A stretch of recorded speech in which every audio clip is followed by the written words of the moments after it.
PKA 696 with our guest Harley. Taylor. This episode of PKA is brought to you by PharoahDistro.com, Lock and Load, and Blue Chew. 3 wonderful sponsors. We've got Harley back, everyone's favorite, Top J, great guy. Thanks for joining us. Last time I saw Harley, I was on his show. Yeah. Yeah. Got to have you back. Actually, got to have you all back. I realize that my show is dependent on PKA in many ways, in the sense that those episodes are the ones popping the most. Oh, really? Oh, yeah. damn. People say you're more relaxed, Woody. Say that again? You're more relaxed on my show, and I agree. I agree. I got off when you came on, I was like, man, Woody's pretty chill. Dude, I've been nervous about tonight's show. I'm kind of low energy this afternoon, and I feel like I'm going into a game, and I know I'm going to have a bad performance. That's the mindset that for I'm today's podcast. Yes. I don't know how you do 696 of these, and you're like, "Fuck, tonight's going to be crazy." Dude, I was showering with Jackie, and that's exactly what I told her. Like you graduated. You've been here as many times as you would be to graduate high school. Like we've done 1,200 shows when you count PKN. And I'm talking to Jackie, and I'm just like, I've done this 1,200 plus times, and I'm like, I don't know if I got it. But that's so funny. But here I am. That's so funny. Oh, we'll lift you up, King. Don't worry. That's what she said. That's what Jackie told me. She's like, you're not alone. If you have an off night, let them carry you. Yeah, you have an elite fire squad here. I do. You're good. Yeah. You could. I have sleep. a question for you, Harley. Yes. Very serious question. Would you rather die from erotic? Let's say you die autoerotic, having fun, autoerotic asphyxiation. You die that way. I like choke myself while jerking off. Me and the boys come in. We find you there in the hotel. We were about to do a big show together. There you are, dead on the floor, pants around your ankles, big old cock in your hand, clearly belt wrapped around, looped up, everything. I'm impressed. Do you want us to call and report and just walk out of the room and have the authorities come and find you and that story get out and your family to know that's how you died? Or do you want us to pull your pants up and act like you killed yourself? Oh, yeah. Do you want to be known for suicide or autoerotic asphyxiation? But the thing is, Harley, yep. Like now your family, your friends, your loved ones, like whoever is going to think like, how did I not see the signs? Mm-hmm. Because there were no signs because you didn't mean to. Of course they didn't, but they're going to hold that against themselves, maybe, especially the people closest to you, your most beloved. So I ask you, which would you prefer to go? Okay. You know, you said you came in and there, I choked myself out. Yeah. Jerking off, and so my dick's hard. No, it's gone flaccid now. But we can tell that it's a hog. That's the thing. You can't, and when it's soft, you can't. if it's like if you came in and it was soft, stop him, Taylor. How do I get roped I into choose this? this then. Move over, Taylor. I got this. Yeah, Woody just immediately hard again. He's the cock whisperer. I go nod it. The dead cock whisperer. Do it on a dead guy. I'll be impressed. The dead epic mealtime guy.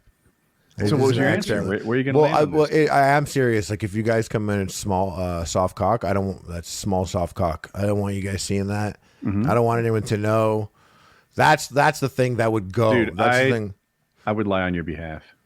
I would be like, yeah, it was ginormous. It was huge. He also said that I'd threaten the coroner with a gun. I'd be like, no one can know about this. As far as you know, we have the biggest circumcised cock in the whole Jewish community.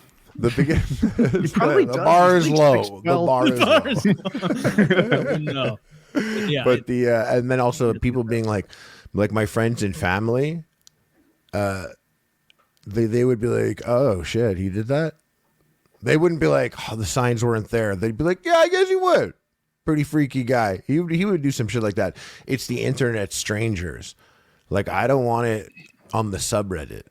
Like I don't want it there. Like that's what I don't want. You're looking down from heaven. Fuck. Oh, they're bullying me on the subreddit. Dude, yeah. You're not into choking stuff then? Choking myself. I never choked myself like solo. No. And I think there would be a drastic power shift if I were to be choked. And I never just choke someone, but like I don't want to be choked.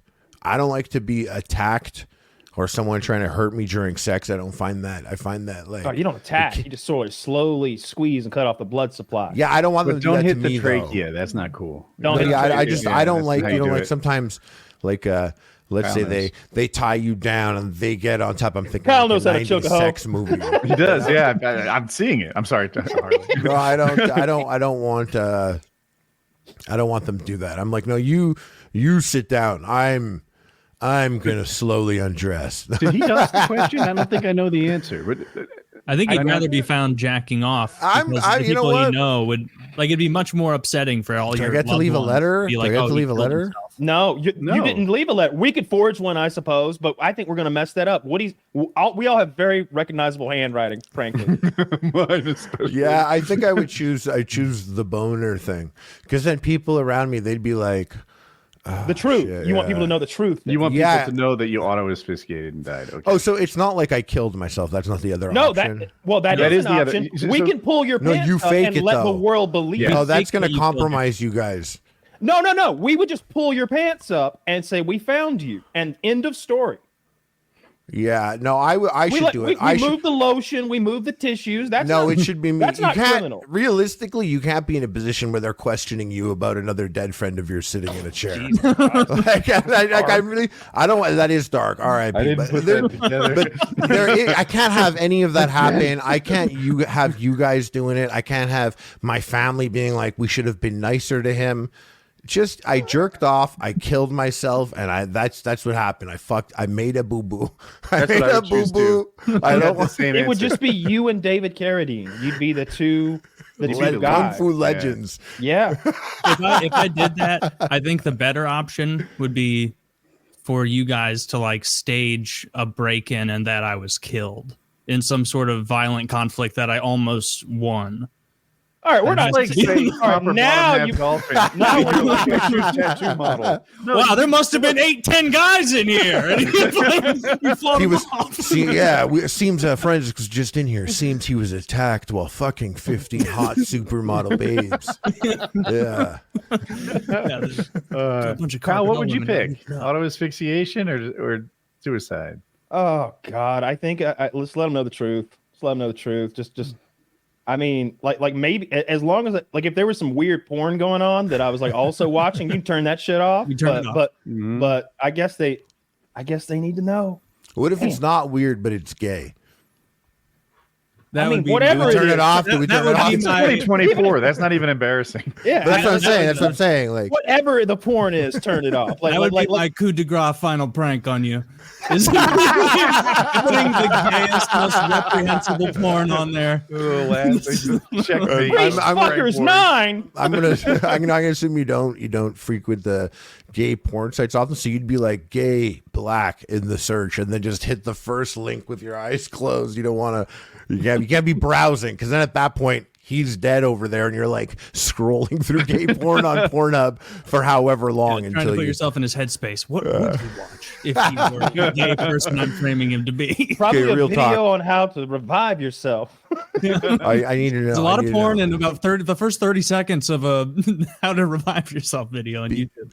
Be honest though, any of you guys have you ever choked yourself during jerking off?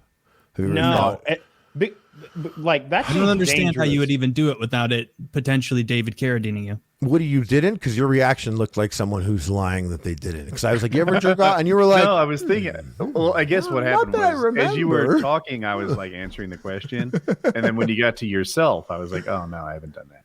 "Yeah, I guess I'm gonna check it out after this. Not like as soon as I get off, I'm gonna go whack off. But I'm gonna look into Obviously. it. Is it Yeah. gonna be better? Another thing I heard is great. Like ejaculating through your butt through like a prostate thing. I never not interesting to me at all. It's like putting something in your ass and just coming from prostate stimulation. Yeah. Well, A you know, sissy-gasm? Your dick's not even. is that what it's called?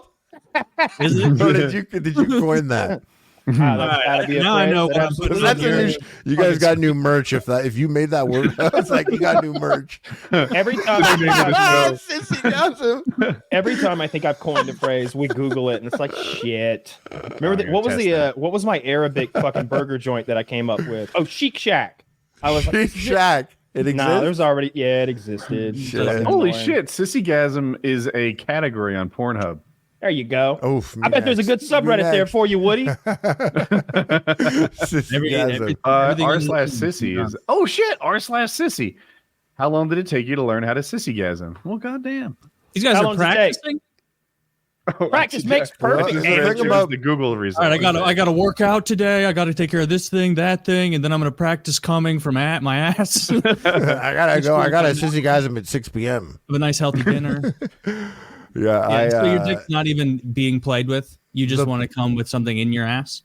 Well, I think there would be different stages, right? Like if you're if you're a purist, then there would be no stimulation of the penis, right? That's wild. That's like a BJ with no hands. Almost. That's how monks even crazier.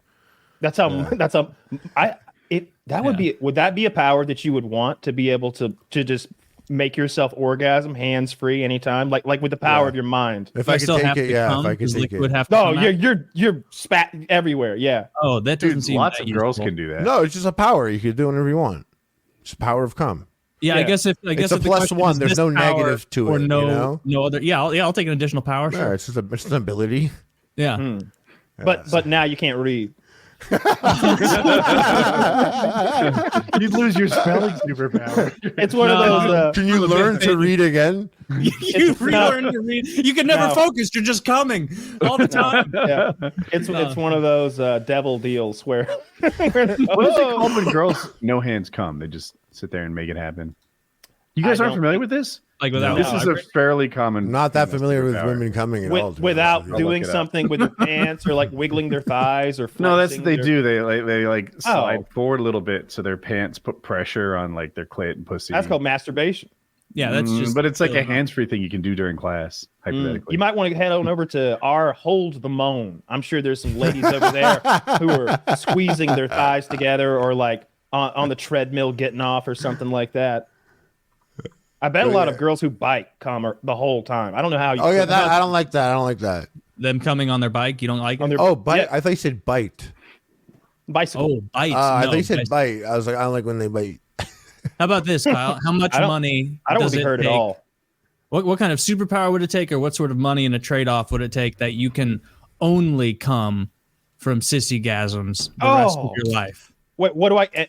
Your penis withers. Dude, can I have the floor for a second? All right, well, okay, fine. It doesn't wither. It doesn't wither. It stays the same, but it's you're coming through your ass. But I could still fuck with my dick. I just wouldn't come unless I stimulated my prostate. It's like got the same sensitivity as like your arm now. Like all your pleasure's coming from your butthole. See, I don't like that at all. Like you're basically that's the point of the question. Well, I wouldn't want it. I wouldn't trade it. I wouldn't take the trade no matter what you were giving me, I suppose, because it's almost like I'd rather be dead. Because I always say if I lost my dick, I would, probably rather be dead than not have a dick. That's fair. Yeah. And that's basically what you're saying. Enjoy life. You should embrace being a trans content creator if that happened, by the way. It's too late for the hormones to work. And but you don't. I've gone the other way so hard with the hormones. Yeah, but muscle mommies are in. You'd make a great muscle mommy if you really committed to it. I don't want to be a muscle mommy. Kyle's right. He's too old. You start using firearms again. You're like, that wasn't me, and don't dead name me. That's genius. Deborah. Start streaming on Twitch. Promoted to the front page. I don't like this. No, I don't want to trade anything for my penis, which is basically what you're saying. That's my most prized. It stays the same. Why are you trying to take his penis from him? Why are you trying to take his penis?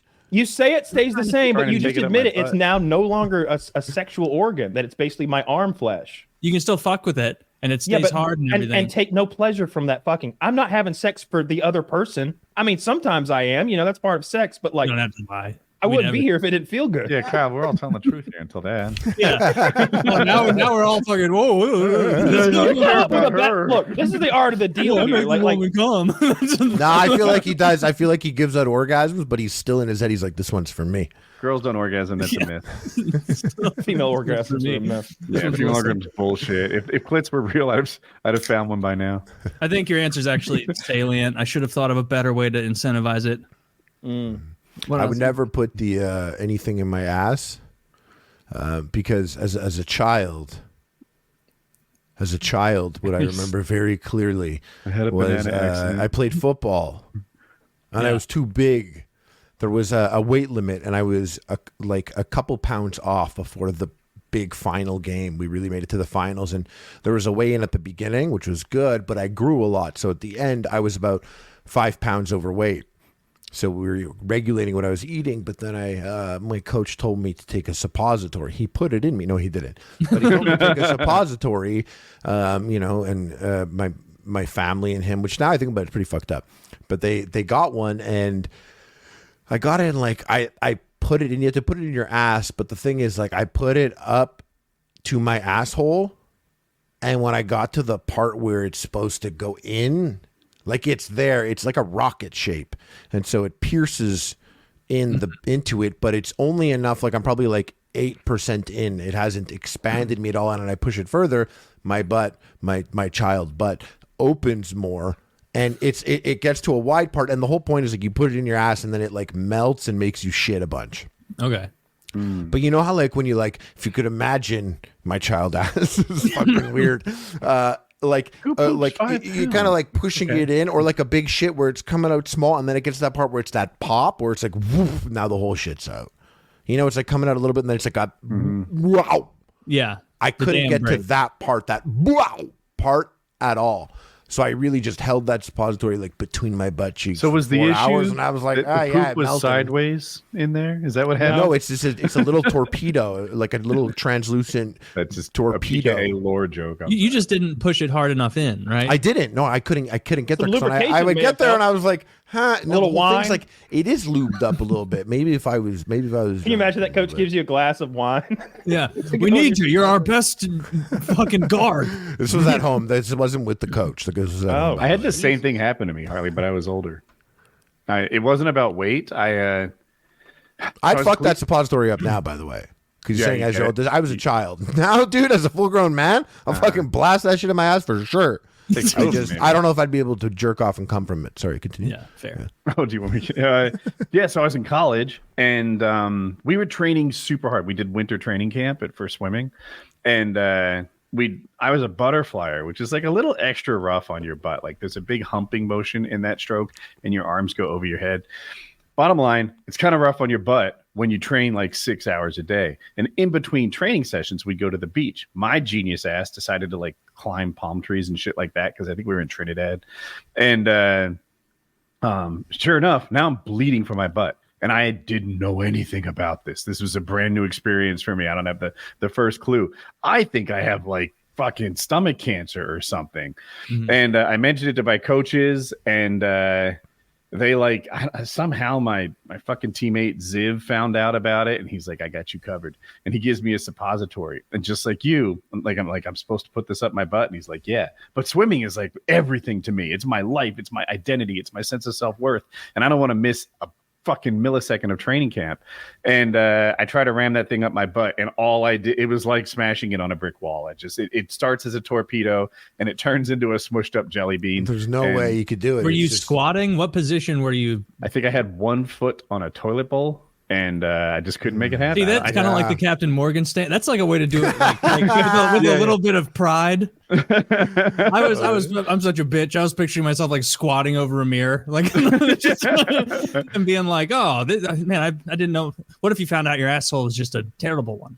I wouldn't like that. I think it's okay. On the topic of shitting blood, did you get those protein bars I recommended to you, Taylor? I did. I got the birthday cake flavor. Oh, you got birthday. I can't. Yeah, I had birthday cake. It's not like the Oreo one. It was still pretty good. Yeah, it is pretty good. They had a good texture. They were soft. Yeah. I had the Oreo ones so far the best for sure. But I had 3 in a day, and then the very next shit, it was too much. It's like 750 calories of protein bars. 3 of them. I wiped my shit, and it was there was blood in it. Oh, could have been a million things. Could have been a million things. Could have been a million things that caused that. But I think I believe protein bars. Yeah, I'm like, just, you know, it wasn't a protein bar suppository, now was it? Did you put it? Did you eat it? All these sprinkles are killing me. Because the birthday cake kind had sprinkles, and I know what you mean in that I ate like 3 or 4 in a day because they taste really good, and it's like that thing of like, oh, it's kind of like I'm having candy, and it's cheating. Like, I'm not eating a chocolate bar. But I did not bleed from my rectum as a result. I think they have a huge amount of fiber in them. And so you have one of those like big all at once shits later, where You it's ever just used the Yuka app? like a China Lake from Modern Warfare 2. Remember that? Like A kaboom, thumper. like you just Yes. shit like that. And it's all familiar done. with that. Like, oh man, I'm just a 2 wiper. Yeah, those are good though. I'm glad you. Harley just texted me out of nowhere and was like, "These are the tastiest protein bars ever. Buy them." And I immediately did. They were at Costco here. They're killing it. Till I But had they're- 3, and I was like, oh shit. Are the macros that much different than a candy bar? Only Yeah, that a lot of protein. there's protein in it. Like how much? 20? It was I like think these ones had like 18. 20. These had a lot. I don't want to It was like- it was 25. a- It's it was definitely like- 20. yeah, it was like better than that ratio of like 1 gram of protein per 10 calories. Really? And so it was like 23 grams of protein, 200. I'm literally calories, looking something for like a that. wrapper around my computer right now. I I could have had one. I like the great value ones or whatever you get from Amazon because first of all, they're cheap if you're going to be eating a ton of them, but I think they're like 190 calories and 20 grams of protein. And I freeze them because I would treat them like treats. And I would, and you can't eat them fast if they're fucking frozen. You got to gnaw on it like a goddamn dog. But That's a smart way to do it. I would treat those like candy bars. Yeah. The Costco ones we have here are not the brand you recommended, Harley. pure but protein. like no, it's not even pure protein. It's Okay. Costco. That's what I like. I like talking about. I pure- like those pure too. They're protein's really good. Yeah. They have a good ratio. I have some of those in my pantry right now. But those Costco branded ones blow every other Where there's no chocolate on it. sub-brand There's no out. chocolate. It It's has like little chocolate chips, but not a it's shit like a, ton. It's like a thing. softer, It's not a chocolate bendier. bar though, right? It's not like doesn't have a chocolate coating. The No, Costco it's one like that you're talking about? solid. And it's in a white box.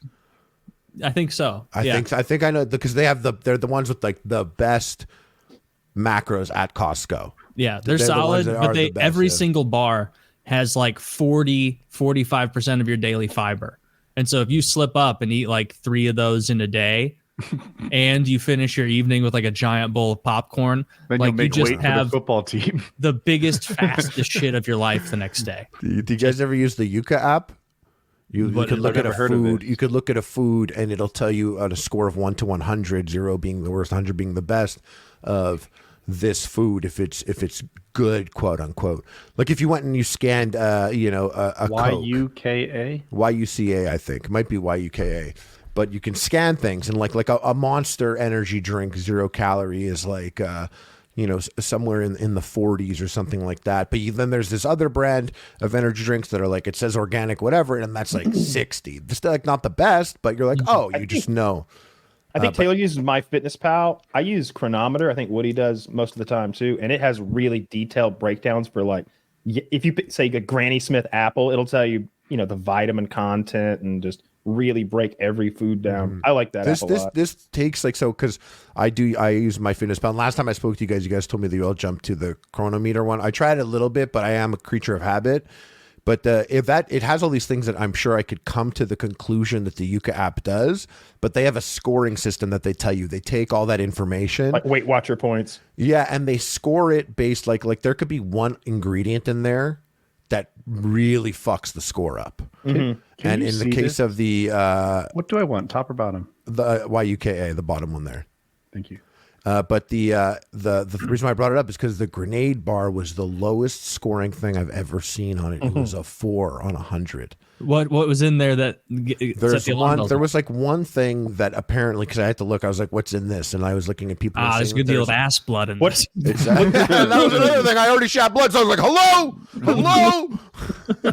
What's a deep fried Twinkie? That's what I'm curious about because that's the worst thing I can imagine. A deep fried Twinkie. Well, I think it needs to be a thing that it scans, so it takes a Yeah. real product. You wouldn't be able. It's not like the other apps where you could like. That'd be pretty Butter. sophisticated if you could take a picture of food. Like, is that corn Yeah. syrup? I That think you could makes take a sense. picture of an apple with the MyFitnessPal, and it'll tell you the details of an apple that size. I think it That's does that. interesting. Yeah, You say MyFitnessPal? Huh? Okay. that's the old Under Armour one. You used to use it, I think, because we spoke about it, but then you used Chronometer. Yeah, that's right. That's right. We told you were out of date. Yeah, that's what you Chronometer said. is You the new murked cool me one. for it. I do And like I was like at home and Chronometer I more. tried it, and I was like, "Fuck this one." I haven't been using it lately, which maybe explains the increase in body fat. But I don't know. I'm back on the train right now. I've been back on for a little bit. Yeah, I had a big deloading phase. I like to use Chronometer Yeah. to like dial in So like I eat the same thing every day if I'm eating clean. So it's not going to change. So I don't have to monitor it day in and day out. I don't enter the foods. I enter the foods for one day and I'm like, yep, that works. I'll eat this forever now. And then I don't have to fuck around. Like if I'm going to add something to it, then I go to like my old standard daily intake. And I'm like, what would happen if we pulled the carrots out and added some celery or whatever we're replacing? You'd be fine. Stop lying. But that's the question you have. How much chicken do I have to not eat to be able to eat the Snickers? I don't even add vegetables when I'm tracking. I'm like, oh, they're free. As long as I'm not like spraying a bunch of oil on them or anything. Like I add the veggies and stuff because I want to see my micro and macronutrients and like all the vitamins and stuff. And make sure I'm getting enough. They're not real if you don't count them. Yeah. Eating the same thing every day. If I shift anything, if anything has changed, the entire Jenga tower collapses. Like it's like if if it's just like it's calculated down to the carb. And the guy I did it with, like, it was done over months for me till we found this perfect spot. That now, if I'm like, oh, if I'll just shift that and this, I would have to be like, okay, wait.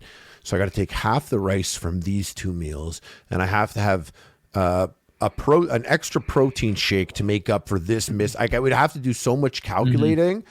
It can't. I have to, like, realistically, I got to eat the same thing every day, which is fortunate because a lot of people can't do that. A lot of people cannot repeat meals.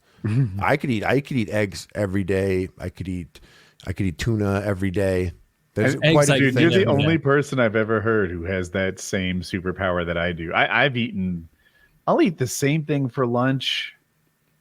Like, I don't want to exaggerate, but I would say something like 985 out of 1,000 days. Like that's how often I've had the same thing for lunch. That's unreal. I need a treat. I'm one of those. I'm one of those guys who will be really good for like a month, and then like I get big-headed, talk myself up, and like just like you need. I know that. What, are you going to continue this forever? You need a pizza, and are you going to eat pizza without wings? Really? They're laws. Yeah. And then before you know it, the DoorDash is offering you a credit card. Do you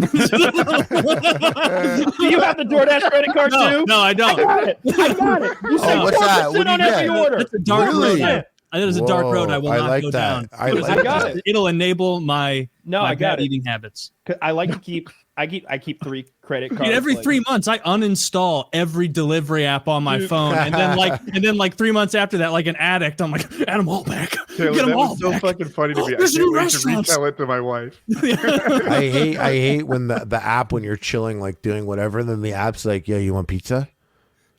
Like it'll send a notification. It's like pizza really? Now. Yeah, it does that, and I'm like, but shut the fuck up. Don't ever ask me if I want pizza. Obesity is an epidemic, and if you go on there and put together a little basket, you're like, yeah, chicken wings with Cajun fries, extra crispy. Nah, that's stupid. Don't do that. Yeah. Make yourself a fucking tuna salad, and then I'll close the app and I'll sit the phone down. 5 minutes later, the phone goes. You don't want these wings, bro? Yeah. It is. I get mad at that too. I hate that. I don't know anything about this. I only it'll use chirp you.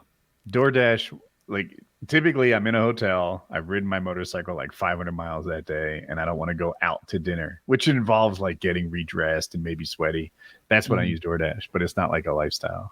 I'm in a totally uninstalled version right now, so I haven't been using it for a while. Oh, but good. A couple months ago, it was probably on like a Thursday night while we were doing the show. Like I was like ordering food for afterward because I hadn't eaten much that day, and I convinced myself that because this one pizza place nearby has very good chicken wings, and I was like, man, now if we don't even order the pizza and we just order the wings, we're in business. And then about to check out, and it's like, you're going to eat one order of appetizer wings. It even says they're appetizer. That's not a whole meal. And so I got like 3 pounds of wings and no pizza delivered.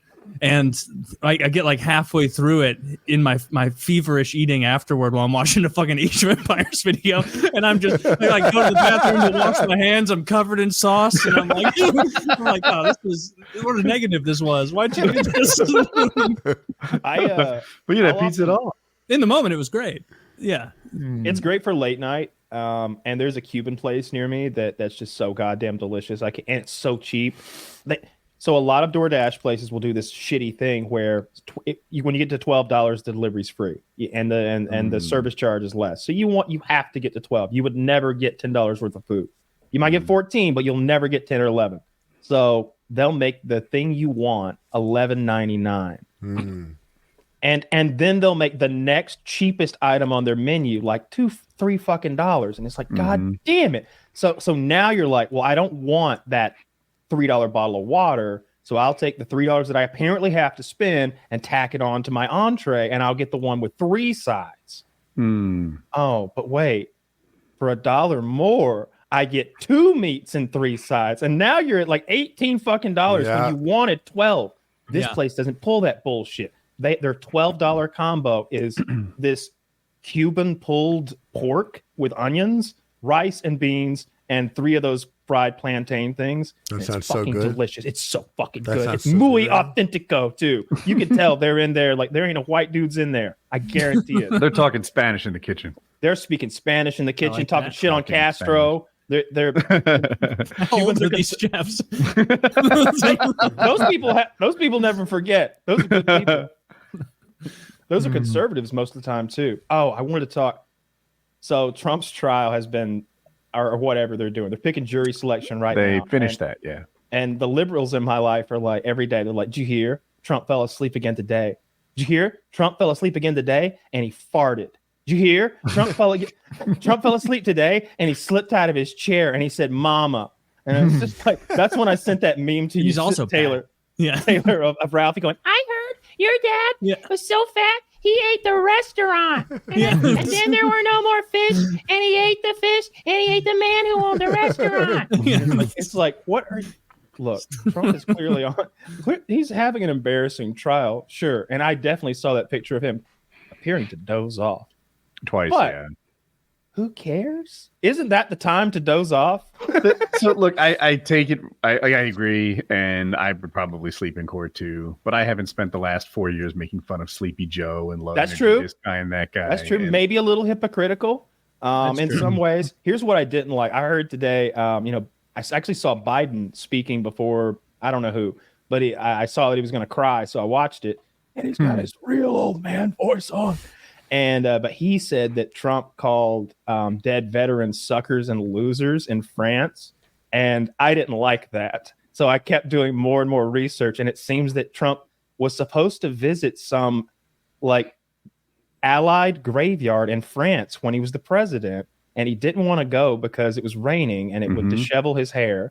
And he was like 5 different people, including his chief of staff, have said that he's like, why would I go anyway? Those people are suckers and losers. About the French? And about the American troops who died on D-Day. Like the D-Day heroes. He plays by his own rules. Remember Tom Hanks in Saving Private Ryan? Got the guys that were dead behind suckers him. and losers. So I don't like Wait, he called the bald guy who died saving those people from that blown up house? Vin Diesel. That was Vin Diesel. Oh, well, I don't like that. Vin Diesel was not a sucker and a loser. He said Vin Diesel was a sucker and a loser. He gave his life in France carrying that little girl. I don't like that. He wrote a letter for his pop. It's got blood on it. I even when I watched that movie the first time, I'm like, no, don't send Vin Diesel. Like, he's one of the top 3 guys in the group. Like, send someone else to this clear death trap. There's a German sniper in that building. I actually think Trump is awesome for saying that. Jesus. I think it's very cool I think that he brave. said that. A lot of Canadians died on those beaches too. But I want to say, because not in the way that I agree. I disagree fully. I think that he plays a great heel. As a big wrestling fan, you liked when the bad guy did some fucking bad guy shit because you're like, you know what? He's consistent. He's not doing showmanship here. These are his sincere. That's who he is. He literally is a heel. He's just like okay. Like he made fun of that reporter, their hand. Remember that? Like he did that. How many people everyone. have tried to pass that off funny. as not being related to this guy? Had a disability that made him go like this. Yeah. And then Trump mocked him. And yeah, he literally did it. That's like The Rock when The Rock was like peak bad guy. That was funny. Yeah, that's when he earned my vote. That's what, No, but like that's like one time I was on mushrooms tripping at my house with my buddy, and we couldn't go outside. Some plans changed. We were going to go outside, but we ended up being at home. We couldn't get on top of the buzz. It was weird. It wasn't happening, and so we put on old wrestling clips, and that was kind of fun and funny, and it was working a bit. And then we let YouTube algorithm choose it, and went from like wrestling promos, cutting sick ass promos like Hulk Hogan, I'm coming for you, and then it goes into and what's he say? I forget. And then it goes into like Trump speeches, like best Trump like speeches, and it's just he killed every wrestler that we had just watched. We just saw the best of the best wrestlers cutting promos for show business, and like you're right, he's not even doing this for show. This is who he is. He was killing it. We were laughing. We're like, the president, bro. This is the president. The buzz was good. Everything was chill. We watched like 40 minutes of Trump just to get on top of it. It wasn't even the intentional. way he sings songs, his speeches. It's a turnoff for me. Like, and then the ramparts they blazed, and this war, Gettysburg, it was beautiful. Those it was rockets. ugly. Wow, that glass. and you're Those just like, rockets. Everyone's talking about the rockets. Not me. You couldn't tear me away from looking at I our call it the beautiful Trump flag. two-step, where he says both. Like, this was great, and it was terrible, and it was big, and it was small. And then, there's plausible deniability on anything. Whatever you want. You're talking about him like a person, though. I've been so past speaking about him like a person. He's an entity. He's a character that has consumed a portion of all our lives. He's a sovereign citizen like now. He's not a person per se. He's I'd a love being if he came out and did traveling. that. He's like, my attorneys, they've informed me with great attorneys. I have the best attorneys. They've said that and get this, folks, I'm a naval vessel. A naval vessel doesn't sound realistic to me either, but it's a way to get out of tickets. You don't win the electoral college without being somewhat charming. Like, I can see it, right? He's obviously popular amongst a lot of people. It doesn't work on me. I'll say this: that I did not like that he said that. I can't. Wait, which one? I want the suckers and losers. Suckers and losers. Okay, It's like the craziest shit to say. It's like crazy thing to say. I think that those guys who died on that beach in particular are some of those are the American heroes. Those are the real ones. If there ever was a history buff, if there ever was an American hero, it was the dudes who went to France. We play as these guys in video games. We play as these guys in video games for decades. These guys are like the outranking who guys. Yes, outranking the I thought he Revolutionary said War the guys. Gears They of War wanted it. guys. They were fighting over taxes. Semper Fi. Dom? No. Okay, Dom was a real one. All right. When he got down there and his wife had been raped silly by the locusts, crazy, man. and there was only one thing to do. Dom. Yeah. That was big. Oh, that was hard. That was hard. If they had made you choose like what to do, and if you spared her, she then bit Marcus, and Marcus was dead. And that was it. That would have been like a crazy I would have liked that through. But there's no choice. Dom. Who the hell is Marcus? What is this? Marcus These are Gears of War characters. Marcus Phoenix. Okay. Yeah. You took us here. Did I say did I say Gears of War accidentally? No. It's possible. I think one of you said Revolutionary War, and I misheard it because I think we were cross talking. But yeah, the Revolutionary War guys. Look, we wouldn't have a country without them. But let's be real about their personal and private motivations. There might have been a handful of people who were like, "Yeah, liberty would be great," but there were a lot of people who thought, "I ain't paying those taxes no more. I'm a rich fucking man. I built something here. Why are they getting a piece of my?" That's what it was about. Like that. But you those shit guys, talking the foundation of our country. I'm elucidating it. Nah, this sounds like a bunch of opium to me. Yeah. But those guys who got in those fucking drop ships and went to a beach in France to literally kick the Nazis out and push them back, like those were the heroes. Those were the guys. And a president said that. A president. Yeah, so I don't. So that Commander in Chief. I really don't. Any president should. No other president would have ever said that, or any person. No person who wants to be president. Not a single person who wants to be president and ever will want to be president would ever say that. I'll take it back. And he said it because he's special. To add to what you're saying, I don't think there's a president in my lifetime who thought that.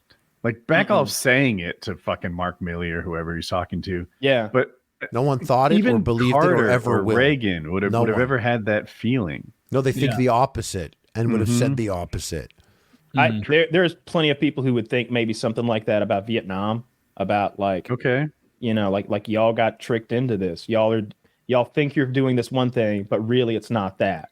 Like you could say that and it'd be true. Or a lot of them didn't even get tricked. They got dragged there at gunpoint. Which is the thing about World War Zach, II. can you get that So many of them data for us with volunteered. Vietnam? Because that is interesting. How many people volunteered for Vietnam versus were drafted? Drafts versus enlistment.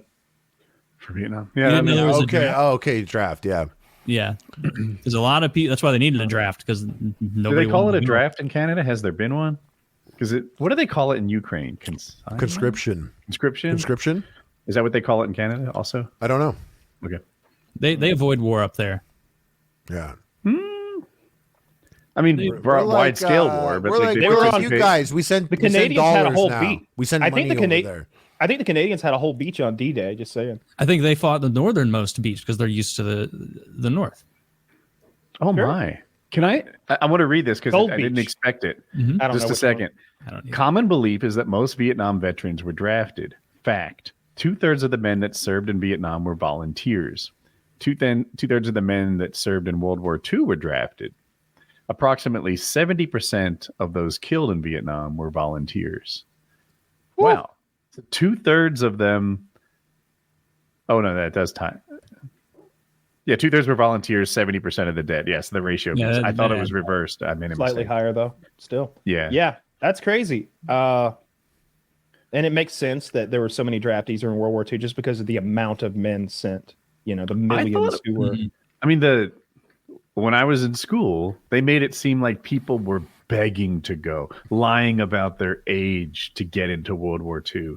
That they were like high school gym classes were organized, and every kid was excited about going over and fighting the Nazis. And then I learned most of them people killed themselves that weren't medically cleared. Yeah.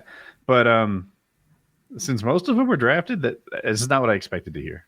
I wonder if there's a historian would be like, actually, they chose to check drafted on their form because that allowed their wives to get access to the diaper program. Like maybe there's a thing, maybe there's like a trick to why. You never know. But yeah, I didn't like Trump said that. That's like crazy. I don't like that at all. In this trial, there's a lot of wild stuff that's going to come out. Like the catch and kill stuff about McDougal, you already heard. But like so Trump is friends with the owner of the National Enquirer, right? Oh, okay. The National Enquirer is the people that did the catch and kill with one of the not a porn star, but like a Playboy, Karen McDougal, I think was her name. That's another. Everyone knows Stormy Daniels, but there's more than one. And he did a non-disclosure agreement with him through the National Enquirer. They bought her story and then didn't run it. But they bought exclusivity to it. So it's called a catch and kill. Now no one else can run that story. Well, there's more. They put out a bunch of other stories that weren't true because they're the National Enquirer in an effort to aid Trump. Like one about Ted Cruz's dad being the Zodiac killer. The Zodiac killer. Thank you. Yeah. Like, so that's they're true. running. That's not debunked yet. And then there's something about JFK's murder or something. I'm a little mixed, but National Enquirer was running fake negative stories about Trump's competitors, and then also burying stories that would hurt Trump, and they were almost part of his campaign team. And somehow that's going to be part of this trial that he's in. It's going to come. What's the circulation on the National Enquirer? I think that's very relevant, but not much. I would imagine, because in the world of what it does is it puts the story. There's a Streisand effect. I don't know. They run the story, and then MSNBC, CNN, Fox News, they're talking about the story, and it really went pretty big. It wasn't like it was just the people who read it directly. I'm sorry. Is anything there illegal other than the people breaking their NDAs? Yeah, because it's a kind of campaign contribution when you tried to influence the election like that. And that ties into this case because this case is really about campaign finance. He's an idiot. He's such an idiot. like that's the thing. Just like if anybody cares, this isn't about whether he paid off the porn star or not. Right. Because he did. It's about how he wrote the check. He wrote the check through the wrong fucking account because he wanted to write off his porn star payoff as a campaign. Although, can I just say, isn't it a campaign expense if you're writing off if you're paying off a porn star who was going to, I feel like his brain works like that. mean, it is. Moment. But that's the problem. He made it like that. it wasn't a campaign. But what he did is he tried to pretend that paying off the porn star was a legal expense and just bury the whole thing. When what it should have been was a campaign expense. So that's where the campaign finance violation. I just do not care about Trump paying off porn stars. Like this is in terms of like dirty deeds. How much taxes did he get away with? Like are we talking not a ton? about? Like, I mean, if it's 130 17 grand, then you call that like 40% tops, maybe less, 30%. So 30% of 130 grand is incalculable. Nobody knows that, but you could estimate it. I wish he'd just be like, "Can I just write you a check for 50 and we'll call it even?" like, why can't he just pay the taxes that they think he owes? I don't. He always twists it a little extra, right? He is a piece of shit. However, I gotta say, like, all right, so it's hard to tell sometimes to see the forest for the trees. What I'm getting fed a lot on social media and on YouTube is like blacks for Trump and Palestinian or Arab Americans for Trump and Mexicans for Trump, and they all focus on the reasons that make them sort of. And I see black people saying like, yeah, "Here's our president seeing the two-tier justice system that we have been suffering against for years. Here they see him. Yeah, he sells sneakers. That's fucking cool." I mean, everybody thinks he's cooler than Biden. But that's not going to swing a lot of people's votes. Yeah. Speaking of our retarded public officials, did you see the clip of Biden saying that his uncle in World War II, his plane was shot down and he was taken by cannibals? That's JFK's. JFK almost got eaten by cannibals one time, and then one of the Rockefellers' grandchildren got eaten by cannibals, but no, that didn't happen. Maybe he was thinking that story, but was he there with JFK on the like? He didn't claim to be. He just kind of mumbled old manishly. And did you see that clip? He's like, I saw him crying about Trump. He went down in the cannibals. The cannibals in they shot him down right in the middle of the war, and at the time there were cannibals in the what? Haley's Biden impression's not half bad. He's got to sound real tired. No. Here's what he said. He said Biden says the military were unable to recover his uncle's remains during World War II because, quote, there used to be a lot lot of in New Guinea. Is there anything? Apparently, the military was like, yeah, he went down over the sea. Well, so I don't know anything about Biden's story, but I think JFK got shot down after doing like a bombing run on an island, a Japanese held island, and then they had this. There was some issue where on the island was cannibals, and they were going to be eaten. Like, that's a true story. Didn't he land in the water? Am I mixing up? Yeah, but he got rescued in the water. But I remember there being like an island with cannibals. I bet he was lying about the cannibals. The thing is about the water. He did something. He was a humble man. I don't know the details, but he was never in big-headed. The water. He has some sort of like super heroic action, and someone was asking about it privately. He's like, "That story is so messed up and twisted." Like, I think maybe I took it as an interpretation that he wasn't quite as heroic as the lore. Biden tells yarns, and that's annoying too, because like there's one about. Do you know the Cornpop story? No, I know a couple of them. Does this involve peanut butter and leg hair? No, another one. I'm probably gonna butcher the Cornpop story. Black kids used to come over at the pool, and at the time we would swim together. They said not to swim with the black kids, and I said, "Oh, nuts to that." They touch my leg here, and they say, "Wow, you're going to be president someday." Yeah, go ahead with the corn pop thing. Sorry, the corn pop story was like, I think he said that he squared off against some like villain named Cornpop back in the day.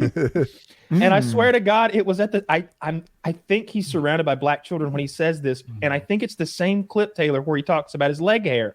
I think it's the same day at the same speech. Dude, he's just freestyling up there. You're kind of coming off like a dog-faced pony boy liar. Pony soldier, a dog-faced pony soldier. I'm sorry, I knew I had it closed but wrong. And he said that was a movie reference, but it's got to be like a Ronald Reagan movie or something, right? That's some 1950s shit that nobody's ever seen. Actually, he said it was a movie reference, and I've looked at this a lot. I think he believes that it was a movie reference, but that movie could not be found by all the king's horses and all. It's not a movie reference if you don't know the movie you're referencing. It's just That's true. Kyle knows movie reference. Dude, if Trump would have referenced that movie, there would have been 15 stories like Trump lies about non-existent 80s movie. That apparently him and his brother quoted old movies at each other all the time. The movie was old when he was younger. Apparently that was where that came from. But I feel regardless, that's a banger of a line. Taylor, read that with your Joe Biden. Sorry, gotta go. This is the Cornpop story. Well, I need to find the actual full quote. Where is it? It starts with bad dude. It's in the chat. Oh, Cornpop was a bad dude. He ran a bunch of bad boys, armed with a straight razor and racism, and backed by other gang members. And he was threatening to cut the future vice president. He didn't know it at the time. That is me. I walked out with the chain. Go ahead. I walked out with a chain. I walked up to my car. I said, first of all, I'm going to. I said, first of all, when you get off the board, you get off the board, and I kick you out again. Then I shouldn't have called Esther Williams. Esther Williams, I apologize, but I don't know. Apology's going to work. Cornpop, he said, he's out backing down. He said, okay, close the straight razor in my heart and started beating again.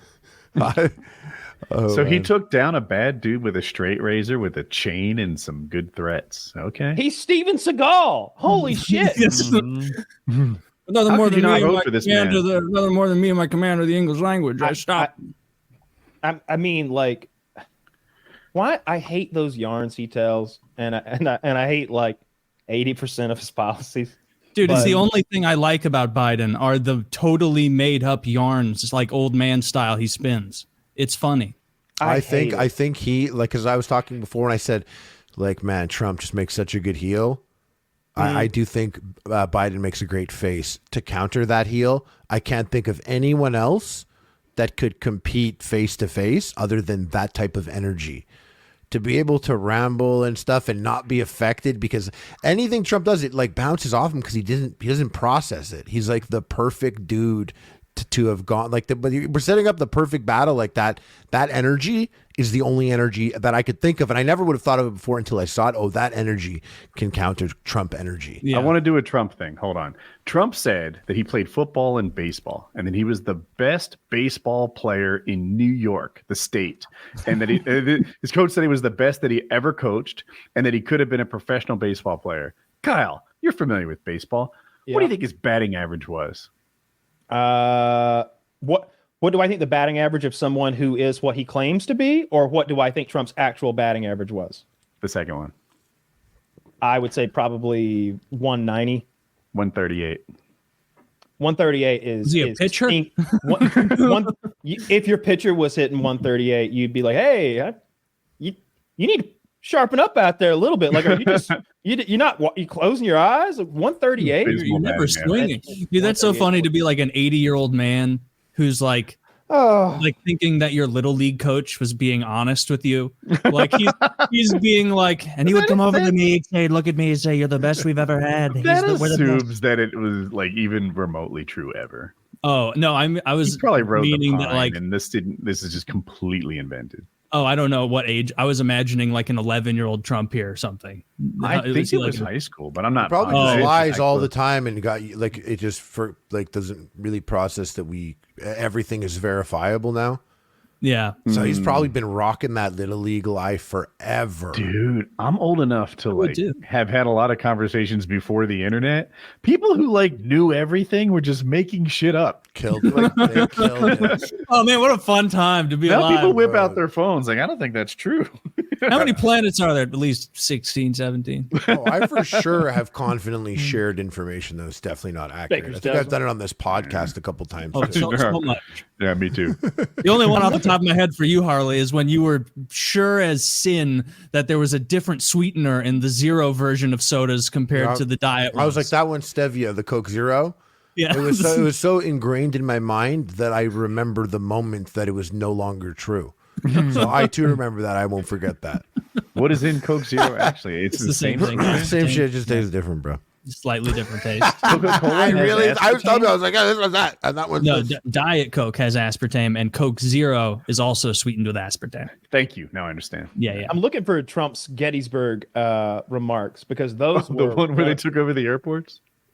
No, the more recent the new thing where he's like very beautiful, he's just very rambling. tragic. He did the double thing that you were talking about. He does that the whole time. Trump the good and the two-step. bad. He kills it in that one. I like how, man, it would. They both use Trump and Biden if they debate it. They both have so many like verbal auxiliaries they use as assistants to get them through speaking. Where like Biden will just start rambling about something else and then kind of meander, and Trump will like start a sentence with like Gettysburg.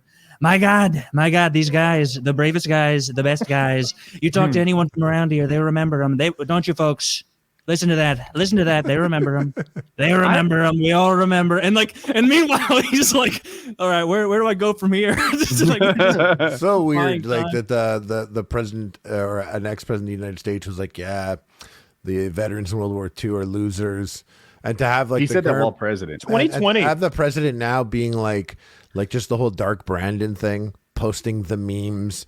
It doesn't get like the Israel Twitter account like blocking people and posting memes while bombing. Like, everything's so crazy. Most Biden gets credit for not stopping it. I don't think he came up with any of that.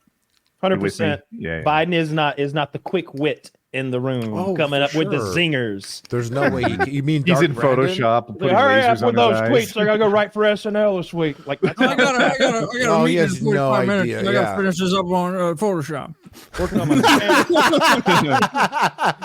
I got a great fax today. It's hilarious. I said to him, I said, how do I add the red eyes in the middle of the picture? And he comes over to me, he says, back in my day, actually, this is what I said to him. I said, back in my day, we couldn't add the red eyes. You had to have red eyes. I had red eyes up until about 1971. A black guy came up to me. He said, Cornpop. I was going by Cornpop at the time. And he said, just total. And then we're like sitting there watching these guys, like, yeah, who's going to lead the country? who's in charge? Yeah. Clearly. I honestly wish our president actually had a plan for a thing, because they never do. They have goals that they'd like to reach, but no plans to get there. We're supposed to believe that they're such good team builders that they'll put the people in the positions who can then create a plan and then enact it that will get to the goals that they promised during their campaign. I'd love a president who got up there and was like, all right, here's how we fix the economy or the environment or inflation, or here's how we work on here's how we solve the immigration That's how Clinton issue. used to do it. Bill Clinton, not Hillary.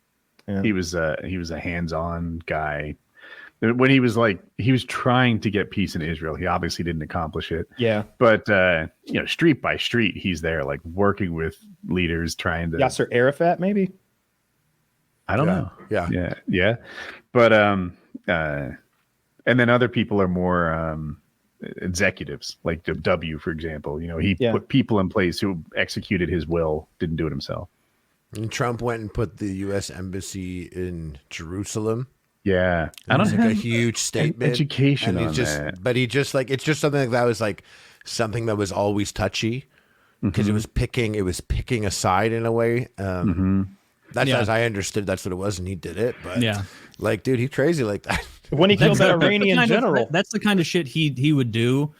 I believe, and maybe I'm underselling how much these guys know about stuff, but I don't think I am. Like Trump moving the embassy to Jerusalem, I don't think he knew any of like the implications of that or like what it really said to every country that's not Israel in that region. Like, I think he just heard someone say, explain like, the ramifications. Someone was like, "Hey, Sheldon Adelson gave you $100 billion for your campaign, and he really wants to see that embassy in Jerusalem." He's like, "Fine, we'll do it." I'm the president. I wouldn't doubt that. I always felt Trump vibes low information voter to me. Like, doesn't have varied news sources, doesn't hear both sides. He's just kind of like, Hannity convinced me, I'm going for it. He doesn't know the nuts and bolts of why a situation is the way it is, and so how could he ever solve it with anything other than just like, bomb it theory. or... What's your theory? I have a theory that he's the type of person that if anyone and everyone around him is probably chosen and or it's gotten to this point where he's a person that knows everything already. So when people are telling him stuff, he's like, I know that. I knew that. I knew that. But the things that he already knew that he didn't explore further, he's taking that little interaction and now he knows that. So if a person was like, did you hear what happened in Israel? And he'd be like, yeah, of course. And I'm like, oh, yeah, all the death? And he'd be like, yeah, I know that. And then he goes around and he's like, in Israel, all the death. But he doesn't know all the information because he can't ask. You think he would ever ask a person? Any person that Trump would be like, whoa, I didn't know that. Can you tell me about that? Can you imagine him saying that? He would for sure be like, questions are for losers. Questions are for people who don't have the answers. I have the answers. I think it comes... So... Look, everybody has little elements of narcissism in them.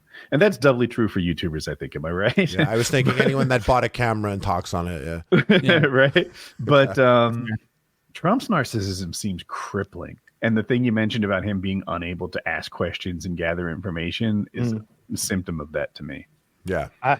You would hope that, like, maybe the construction industry or something, he's used to listening to appraisers and various financial experts and people who maybe judge the markets or the real estate markets. And you would think that he would, although he was often a failure at those things, I'm really worrying about the future. Would he? I don't know. I just get this feeling that things are about to go real bad. I follow the polls a ton. And, Zach wrote something different, so I don't know what his source was. What I see is Biden is barely leading the popular vote in such a way that it's like margin of error, and Trump is leading the electoral vote. If the election was held today, that's what the polls would be. See, I don't want Biden either. I really am worried about each of them leading us forward into this. And I see these people on Reddit who are like, let me put your mind at ease. Yeah, it'll be Kamala Harris before long. That's my greatest fear. It's literally my greatest fear. I would rather. Yes.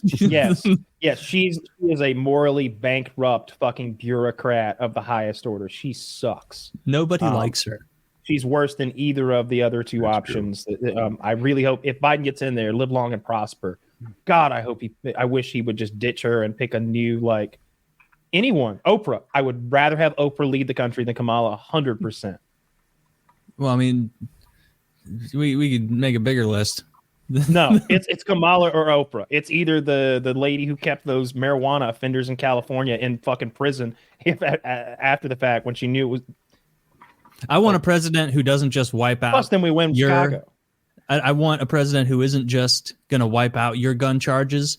I want them to give you sort of a supermarket sweep style check where they're like letting you run through the gun store with a giant amount. You mean like the scene in Terminator 2 where Arnold, pulls the chain and the guns? Yes, that's what I was referencing. You remember that scene because you've seen the movie. Yes, it was right before he went, I'm going to get you.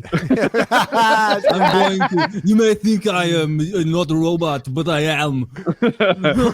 Taylor's never seen Terminator 2. I know. I always, I think every time I end up leaving the last couple times, they're like, you got to watch Terminator 2, but I know you are still so lucky. You're like constantly living in a state of luckiness where you get to watch one of the best movies ever whenever you're ready.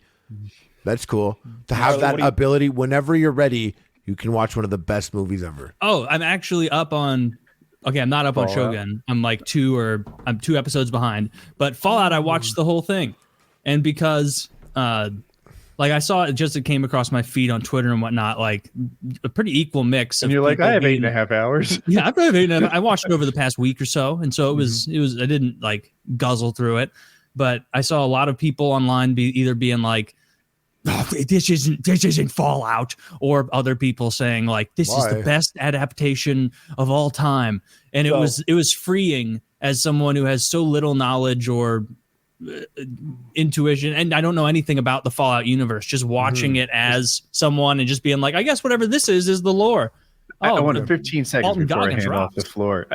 I've never played Fallout. I don't know the lore, and I really enjoyed the show. So if anyone out there is in that position, there's my take. Yeah, it was mostly. I played Fallout from Fallout 3 onwards. I didn't play the first two. I dabbled after, but I didn't have the patience for it. Fallout 3 onwards, I thought the show was so good.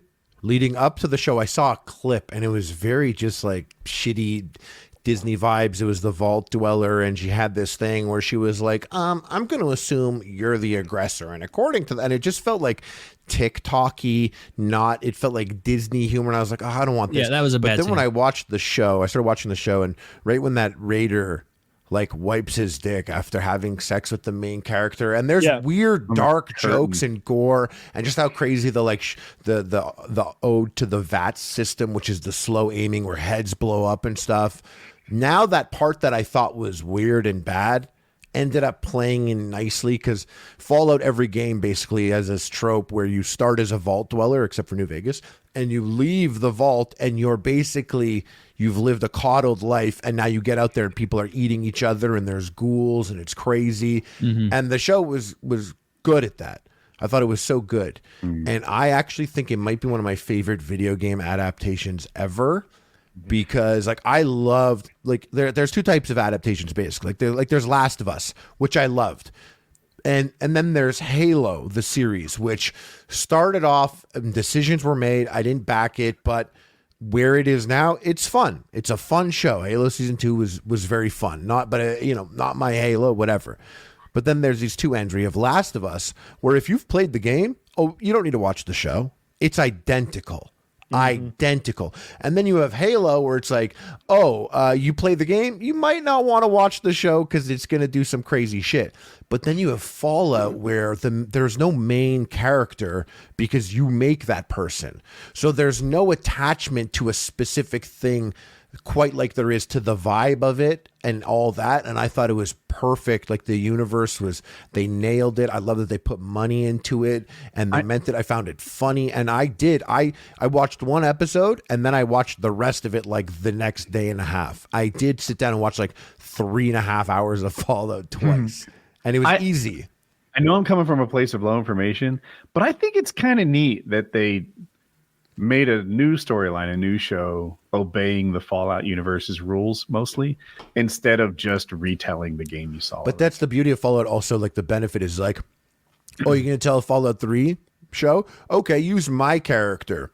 Like this random dude who literally wore a ghoul mask the entire time and ate dead bodies to lower his karma to crazy levels, who lived in Tenpenny Tower and killed everyone inside and let the ghouls there, who whacks off at the top of Tenpenny Tower with a ghoul mask on. Like, nothing wrong with that. Yeah. It's just, but I did like how like they like just the character that she like had that weird like thing with her cousin, and he was like, you want to make my cock explode? All these things could have been so bad if I saw them as a clip, but in the context of the show, it was fun and funny. Dude, I love the cock explode thing. Kyle, I'm sorry. Let me let you talk. No, go ahead. Oh, so there's this one character who comes from a place of like sex education, and sex is somewhat recreational and such. And then there's another character who doesn't even know how his body works. He says his dick gets hard like a pimple and then pops. Like he's just out of it. And she's like, you want to bang? And he's like, oh, like, I don't think the guy even kisses. And it was kind of neat to see these two backgrounds meet in the show. And that's all. And it's also, everything's like I always thought the games about Fallout, the best parts about it were kind of exploring in a weird way American values and things that were important to America and the ideal aspect of America, and then the reality of America, and all of it kind of being shifted around and played with the bomb. And you meet different people, different factions. Oh, the ghouls are bad, and then you meet ghouls that aren't feral and they could be people. And it was like that. And they always had these, like, there are people in America where sex isn't a big deal at all, and you learn it in sex and then there are people where like they grew up and it is not discussed at all. That's like a fucking thing you don't talk about. And then having this encounter, it's this exaggerated play on. I always thought, I just felt like the writing was great, everything was great, and it walked a line, because before I saw it I had no hope. And maybe I'm hyping it up to the people listening too much. I didn't go in with high hopes. I was kind of like, this is gonna be so dumb, isn't it? Yeah. That was fucking great. I thought the same. I was afraid they were going to ruin another franchise the way the Halo thing just really didn't appeal to me. Maybe the first episode of Halo, I liked a ton. Like I loved that it had the sound effects and the feel and the look. And then Master Chief like takes his helmet off and becomes a rebel. Then he takes his pants off. He fucks a Covenant and then he human? fucks. What? And then I'm like, all right, bro. I Master Chief is hanging dong. That is not the Master Chief I know. Okay, he hasn't even pulled that cod piece off and watered the fucking garden with Cortana's sexy ass in his head all the time. He's certainly not gonna bang some half traitor like monster messiah thing or whatever. So that upset me. So the Fallout thing, I came in with low expectations. I watched none of the trailers. And I agree with everything you said. Like you nailed it. The Last of Us thing is a story. It's a very on the rails narrative. So it's easy to adapt and give people what they want as long as you don't change too many things or cast poorly. But Fallout is a make your own story kind of thing. So I'm sure you and I have both played New Vegas. Who won in your playthrough? You know, who did you side with? I've played it's always different. Dozens of hours of every Fallout game. Yeah. I never beat a single one. Oh, no. It is the most sidetracked fucking game of all time. Like when I told you about my Fallout 3 character, that's where I stopped. Living in Tenpenny Tower, wearing a ghoul mask, eating people's bodies. That's where my game ended. When you play games, going to find my dad never mattered anymore. If I played Fallout, I would try to minimize the number of steps my character took. I do that now. Now I'm like, if I want to beat this, like I can't get sidetracked because I was always a completionist at heart, and I just don't have the time anymore. Like I can't. But back then, like I never Fallout 4, also a ton of hours. Fallout New Vegas, a ton of hours. Never beat them. I don't know if it's too early to change the topic, but there are 7 video game TV shows coming up. I'm kind of excited for some. Which games? Do you have a list or anything? Yeah, I do. My wife actually brought it up as a show topic. Yeah, I'm actually shout curious. out Jackie. So first one is BioShock.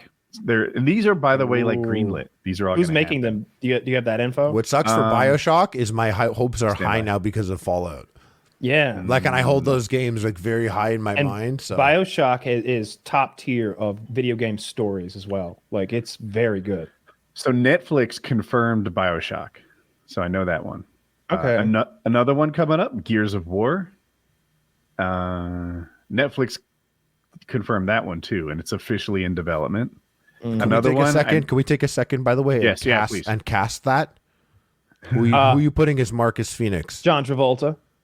No, no, that's not. If he was younger, he's got to be Jack. Fine. Why does he have to be Jack? Whoever it is, Timothy Chalamet as Dom. Because he's going to take the suit off sometime. I need an assist. Kyle, do you know the actor who plays Jack Reacher? I don't know his real name. But then you know that guy would be interesting in that show. It's just a head in a CGI suit. They're so big. They're gonna be in a suit. They're gonna be like an Iron Man Reacher could just be a guy in it.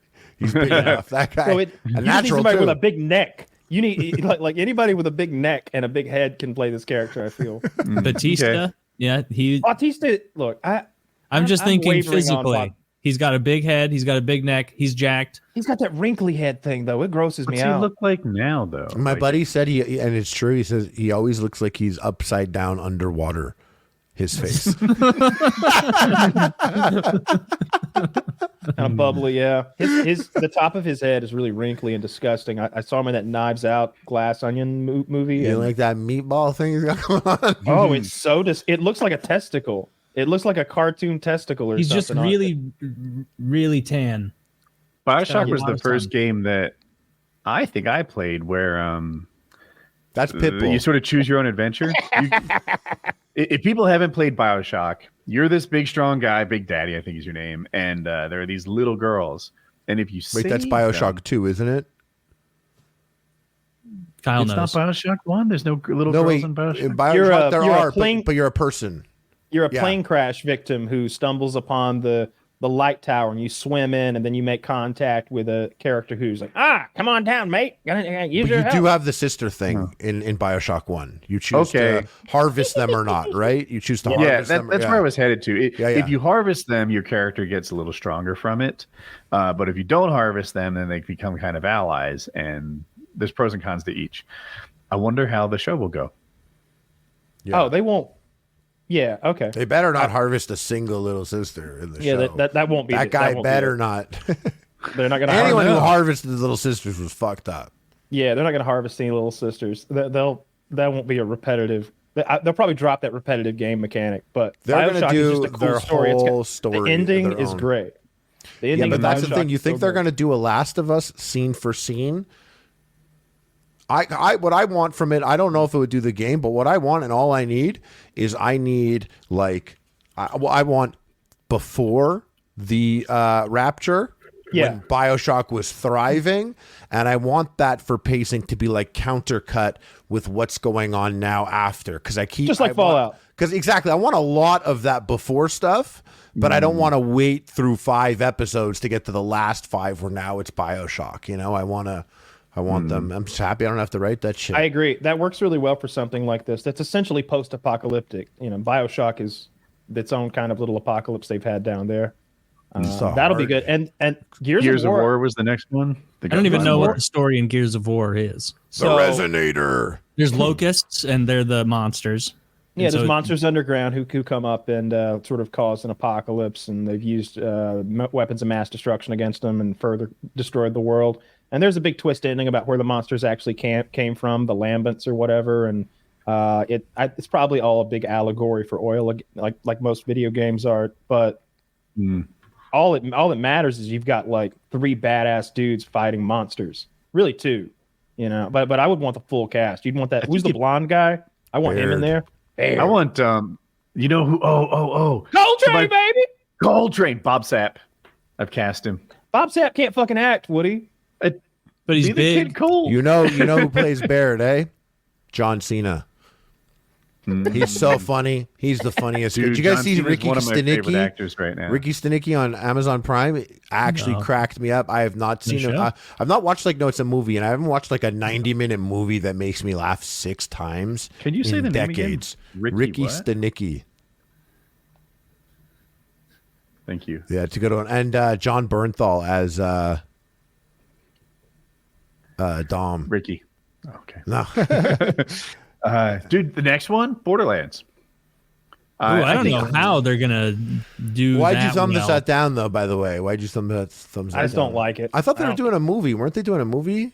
Let me look more slowly. Yeah, I don't like Borderlands. It is. The story is weird. It was like great at the time, and now you look back and you're like, this is like. You know what? Borderlands got really lucky, I think. Here's what happened. That game dropped at a time when World of War was just never as popular as COD 4. COD 4 was almost 2 years old, and at least my entire universe was kind of getting a little tired of COD 4, call it like August or something. Borderlands drops before Modern Warfare 2, and there was this opening. It wasn't originally cell shaded. It just looked like a shitty game. And they did that cell shading thing, which no one had done before. And all of a sudden, graphics, it was like, you can't grade them on graphics. They weren't really trying. It was just a different thing. Yeah. And that Ain't No Rest for the Wicked sign, the opening, never heard a more perfect fit, like to get me like hyped for a video game like that. And somehow, and it worked on me, like a 6 or 7 out of 10 game became known as a 10 out of 10 when it really wasn't. But I liked Borderlands 1, I think, more than the rest of us. Yeah, Borderlands 1 and Borderlands 2 were both awesome games. I had a ton of fun playing them, but even like as I was playing them, like I didn't find the attempts at humor weren't what kept me going in Borderlands. It was the random guns with fun and unique abilities that would just spawn, where it'd be like, oh, this one just like shoots chain lightning and it doesn't run out of ammo. Borderlands 3 had like YouTubers or something, like YouTubers. Borderlands 3 dropped the ball. I played a little bit of that and was like, this kind of Did you play all of them or just the one with me? I don't remember. I really don't. I remember I played the one with you, and I think I played 3 with Harley. Maybe I don't know which one we played together, but I was. Taylor played. Yeah, we played briefly, and Kyle was like, "I'm not playing this." Dude, Kyle. It was upsetting. Endured Borderlands for me as a gift. Thank you. And even I, like the hype guy who dragged us to play that game together. By the time it was over, I was like, "I'm sorry. I thought it would be better." Sometimes you show somebody a YouTube video, and you're like, "Dude, come on!" And you're just looking at him, waiting on him to laugh once, and you're just like, "Shit!" You had to be there stoned. You didn't even chuckle. You just a polite smile the whole way through. We'll see what Borderlands drops. The next one, I don't know. Maybe you do. Until Dawn, an interactive horror game. I haven't heard of that. It's a game that plays like Detroit Become Human, which if you've never played is so good. Oh, a long Beyond time Two ago. Souls. It's the games where like it is a movie. You walk around. Jason, Heavy Rain. You never played Heavy Rain? That's not my style. It's it's like a point and click mixed with quick bit. time events mixed with Was Heavy Rain just PlayStation? PS4, I think, or PS3 even. Yeah. But yeah, the Until Dawn's fine. It's just going to be a horror movie. The game is just a horror movie, so I'm not excited about that. So the next one, I also don't know this one. Horizon 2047. It's from the Horizon Zero Dawn franchise. That's cool and very interesting. That's the game where you're a girl and you're like, it's thousands of years after the collapse of humanity. We're trying to build it up again on Earth, except there's robotic dinosaurs everywhere. What's going on? What happened? You uncover it. There's an interesting story behind it. So the name of this one sounds like it's the before thing, kind of like what I wanted with BioShock, and I'm making this all up in my head based on the title. That sounds interesting to me. That one's game's Netflix, pretty by cool. the way. It's fun. That game already feels like a CW I don't show. like that these are all Netflix. I don't like Netflix. Netflix isn't going to do a good job. Okay. Well, you know what? I thought the League of Legends show was very good for a person who does not watch League of Legends at all. And Castlevania, wonder, but they're not real people. I didn't know they made a show for League of Legends. Where did we Arcane, just right? watch? Arcane, I think it's called. It's Fallout. fucking great. Was Fallout? Prime. Oh, you're right. So the next Amazon. one's And Alan HBO Wake. did Last of Us. It was good. There's two more. Alan Wake. AMC. When I is play doing a it. game that's exactly like a movie on so many levels, but it has this aspect of a game that makes it extra interesting, I can't get excited for the show really. Like Alan Wake, like I love that game, but I'm not like, oh, I want to watch the show. The game's like a show, except you could play it also. Like BioShock, that I'm like, how are you going to translate Rapture to a TV show? That's interesting. Or Fallout, it's interesting to see some of these come to life being inside a vault. Fallout's a series where Fallout is more of a setting than a story. Yeah, exactly. And so it lends itself to infinite seasons and spin-offs. You could, if it keeps doing well, 5 years from now there will be like Fallout Atlanta, Fallout. Or you can do Fallout same place 300 years after. Like there's so many. You just bounce around the timeline too. This is like 15 or 20 years after 4, I think. I saw a timeline somewhere, and then Todd Howard had some statements on the timeline today. I think on Twitter. Statements. What was he talking about? He didn't like the show. Well, he created it. I thought he created the game. He did that too. Oh, he would okay. never tell you he didn't like something about something he created. By the way, he's one of those guys with the tiny, futuristic microphone who stands on stage and goes, "Fallout." It just works, and he has those big he Got his shirt tucked into jeans. Probably.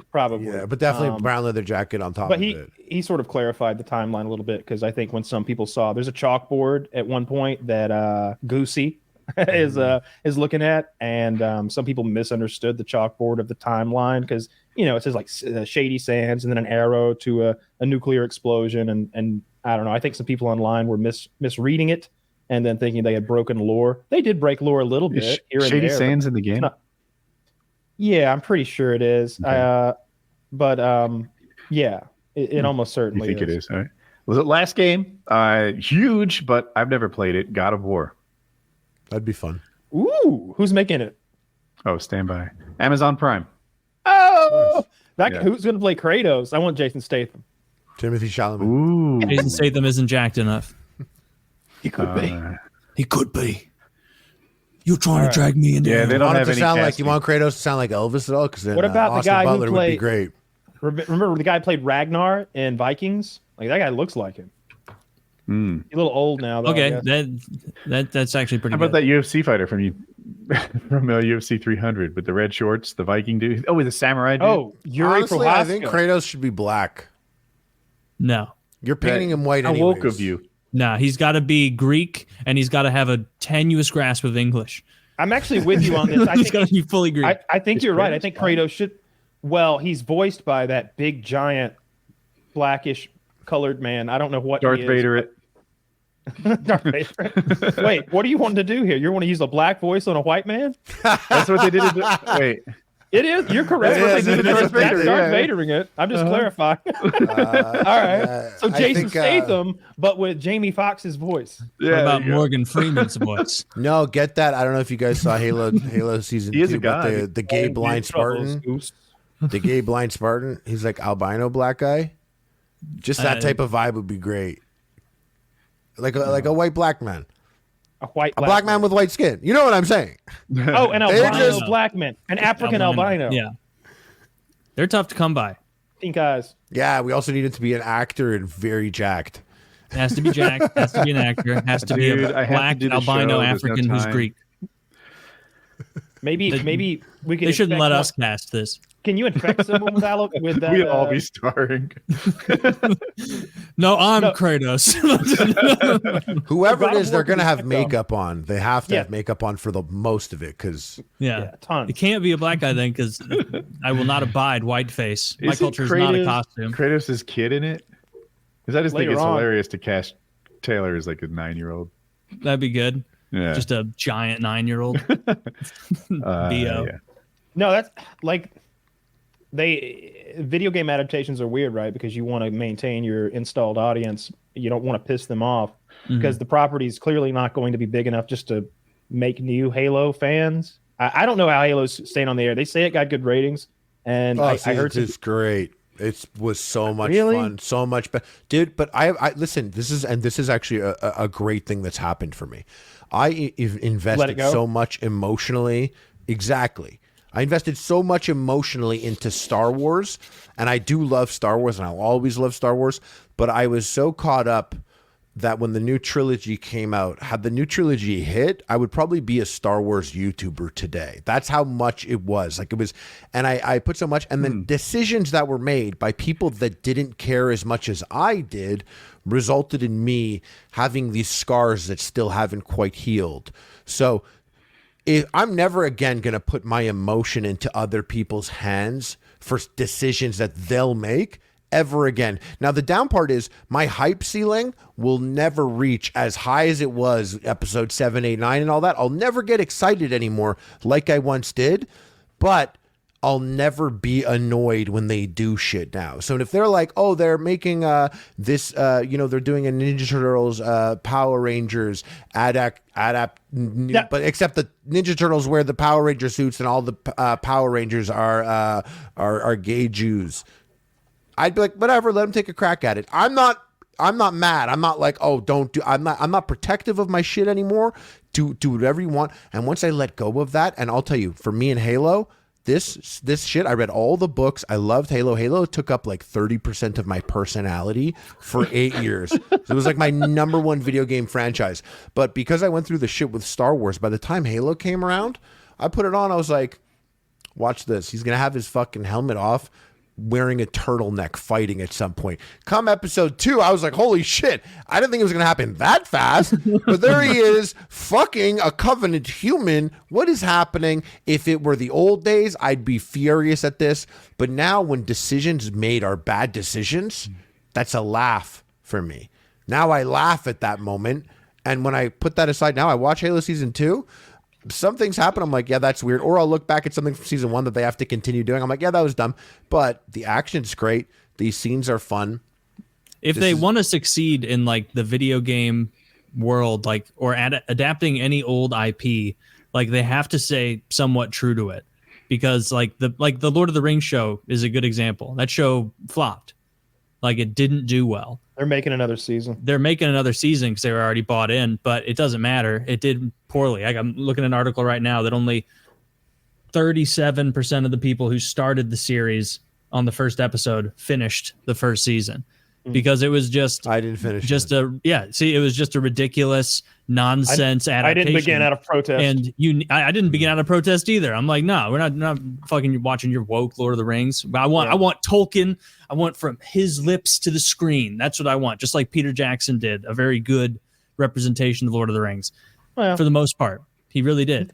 Like you can make alterations without they're upsetting alterations that you can make, though. They're pandering alterations that you can make, and those they made Galadriel some like warrior princess. It's like that's not they're in like this girl power thing. They're trying to take what Galadriel's actual power was, which was like being a strong, like someone in tune with magic and whatnot, and minimizing that and making her power just a male kind of power, swinging swords and fighting. And that's not what that character is.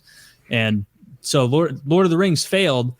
and will be canceled after whatever the current contract they have is, because they didn't remain true to it. And there aren't enough people who aren't already into Lord of the Rings that want desperately to get into it that it can support that. Like, no one, like people who weren't familiar with Lord of the Rings who like girl power movies aren't going to watch that whole series because they're not into that world. You know, like it needs to be a good adaptation for existing fans in order for it to be successful.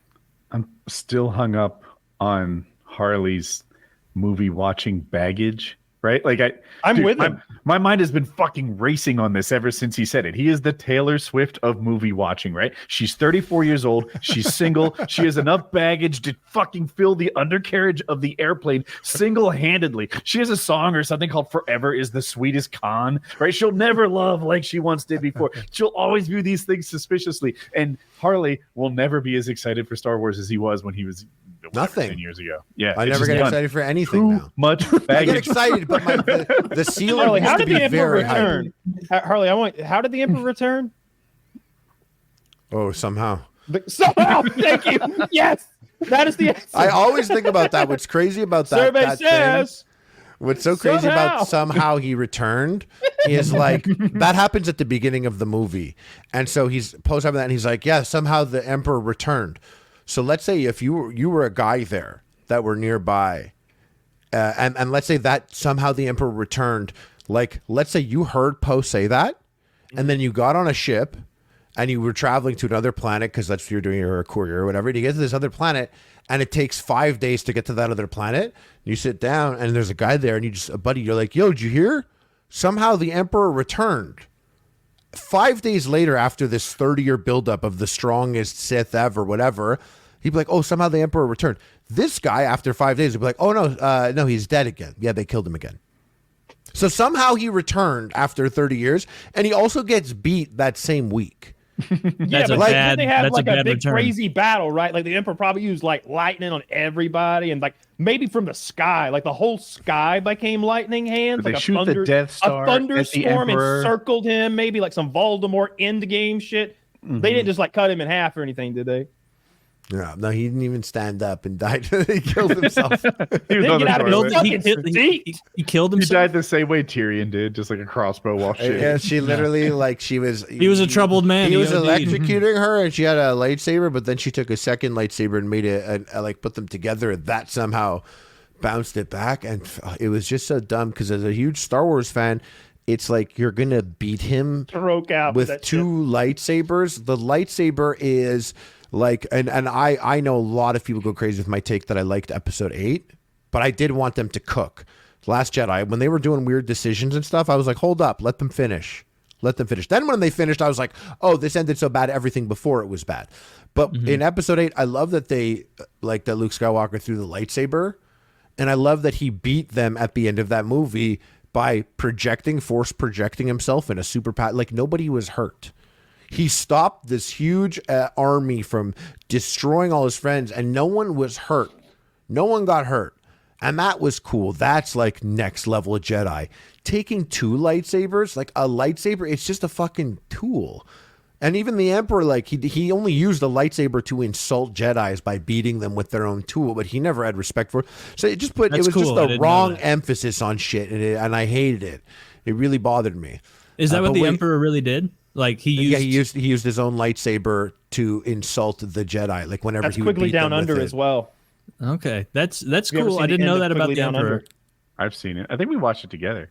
I love Quigley Down Never Under. watched Quigley What Down is that? It's a Kyle's Tom Selleck curiously movie. a fan of Quigley Down Under. It is this little-known, silly movie where, like, an old West guy who is a good shot goes and saves Australia. Did I come close? But Kyle showed me a movie, actually, when I was at his place. It was They Live. I had never seen They Live or heard of it before and watched it at Kyle's house. And I was like, when did this exist? And it wasn't like a meme as it is now or referenced as Duke Nukem shit.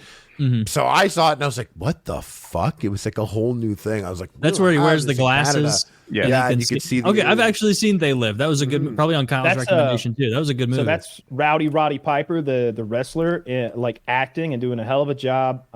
It's a very good movie. But what I was gonna say is like Quigley Down Under is Tom Selleck and Alan Rickman, and basically it's during the time when the ranchers in Australia were literally genociding the Aboriginals, just murdering them. And so they hire Quigley from the Wild West. They put out this bounty, and he's like, I come here to, he's a long range sharpshooter, and he thinks he's there to shoot dingoes that are preying on this guy's cattle, but he's there to kill the Aboriginals. And the bad guy is Alan Rickman, who owns the big ranch.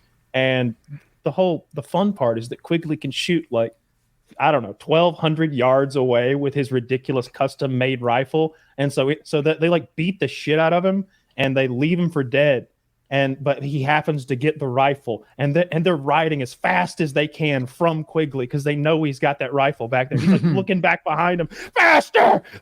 And Quigley's taking his time getting this old timey antique rifle loaded, getting the big old peep sight adjusted and twisting it. And he's hurt too. There's blood in his eye. So for a minute he staggers and fixes some dirt in his eye, and then he's boom, and it's 3 or 4 seconds later, the cowboy gets fucking shot, and the bullet is so big it just blows his chest out the front, and he flies off the horse. And Quigley's like, "Yeah."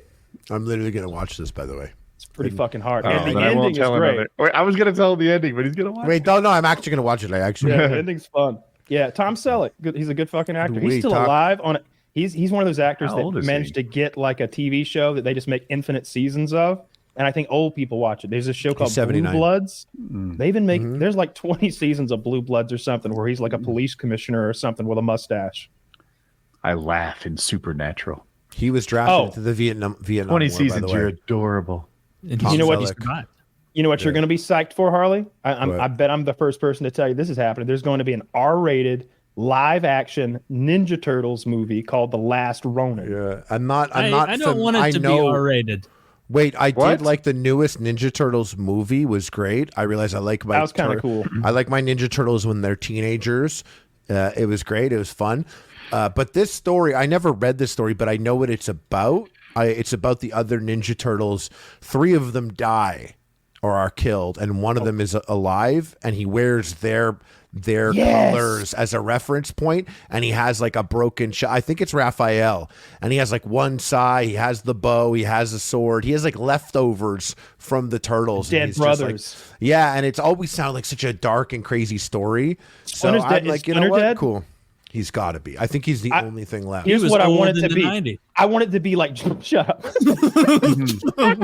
And rats. How long does a giant mutated rat live anyway? 30 years tops, right? Now, I want it to be like John Wick style, where they stomp Master Splinter down. Like they outnumber Master Splinter, and he holds his own, but then they net him or use some cowardly tactic against him, and then they just stomp him out. And then Raphael or whoever it is, Splinter death scene, please. Yeah, I want it to be a real tearjerker, like when that puppy gets stomped. Shredder's bite the curb. Now he's got an SS tattoo on his arm for some reason. No, I think doesn't Disney own that shit? Doesn't Disney? It's Marvel, right? Isn't it? Is it under the Marvel umbrella or the Hasbro? I don't think it's Marvel. I don't know. There's no way they're in the Marvel universe. You'd be surprised. Predator is, Alien First of all, 100%. Do you know how the turtles got mutated, Taylor? I don't know. Iron Man's runoff? What? You're so close. You're so close. It was actually the same canister that fell off of the truck spill that blinded Daredevil and gave him his powers. Oh my God, I forgot this. That's true. Yeah. So during that crash that created Daredevil, because Daredevil. It created 3 heroes and a fucking. But I don't think it was official. It was official, but the artist they drew they story wise they did that. They made it that Crash put the goo and it turned Daredevil into some sort of superhero, and then it goes into the tunnels and it turns the turtles into a superhero. And the guy that taught Daredevil how to fight, his name is Stick, and the guy that taught the Teenage Mutant Ninja Turtles how to fight, Splinter. Hey. The pieces are falling into place. What a ridiculous universe they've made. But Kyle, sometimes when I'll be streaming and listeners will come in and they'll kind of say things. Sometimes someone comes up, Woody does ketamine. And that's it. But then someone came in and they were like, yo, Kyle didn't like Dune 2. And I was like, why? And they're like, he said it was different from the book. And I was like, shit. You didn't like it? Did you like Dune 1? I don't remember if we spoke about Dune 1. I liked the first Dune movie. The reason I like Dune 2 is because it's terribly edited and paced. Everything that's on the screen is beautiful and perfect. It's just, it feels like there's an hour of movie missing. I love Dune 2 for what's there, but it's ruined by what's not there. You read the book before Dune 1? No, I haven't read any. No, you didn't read any of it. No, I'm just saying, like, as I watched Dune 2, the movie, it's like, whoa, where are we? There's just a scene. Zendaya lands in an omnithopter at one point, and it's like, where'd you get that? We're not going to talk about where you got a fucking like aircraft. Oh, you just have it now, and here you are. Like, we spend the whole 3/4 of the movie talking about, is Paul going to go south of the worm line or whatever, the storms? Then he's just like, oh, the base got blown up. Shit, better go. And he's there. And not only is he there, he's at the temple. And not only is he at the temple, give me that shit. Glug, glug, glug, glug, glug. and then it's like, boom. Wait, where are we? Oh, Paul's been in a coma for so long, a crowd has gathered now. We just lost all that. We lost a whole scene where somebody told everybody. We lost the scene where everybody reunited in the storms. We didn't get to see any of Paul's mother, like, changing the fundamentalists over to Paul's side. There would have been some kickback. There would have been a whole plot line there where she's got to, like, get her tendrils into people's minds and convince them. There was so much of that movie missing. And then all of a sudden, Thanos shows back up, and it's like, damn, give Thanos a little build up. And then once he's there, he's just like, he's not around long enough. He doesn't get to say much. He just kind of has a campfire chat or two. The movie all the way through it has issues like this, where it's like, shit. When Paul goes on his, I'm going to be a fucking Fremen now journey, it's like, go as far as the eye can see and touch the fucking shiny dick and come back.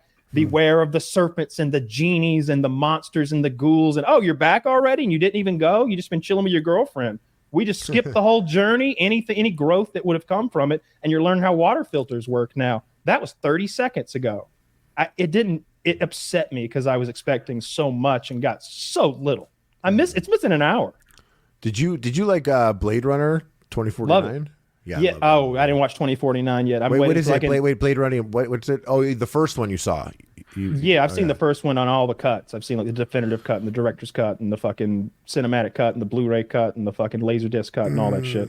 I don't actually like, man. I really don't even. I've tried. I'm always like, something's wrong with me. I got to try again. I don't like the original Blade Runner really. I don't love it. I would say I appreciate it, and there are certain scenes in it that are magnificent. There's a scene where Rutger Hauer at the end is talking about the things he's seen. He's this android that only has a 4-year lifespan, but he's S tier in intelligence and physicality and everything that a person can be. But he's come back to Earth to steal a little more life, and he's realizing now that he's not going to get it. And as he dies next to Harrison Ford, he's talking about the things he sings. I've seen fire ships burn in front of nebulas in the dark clouds of the galaxy.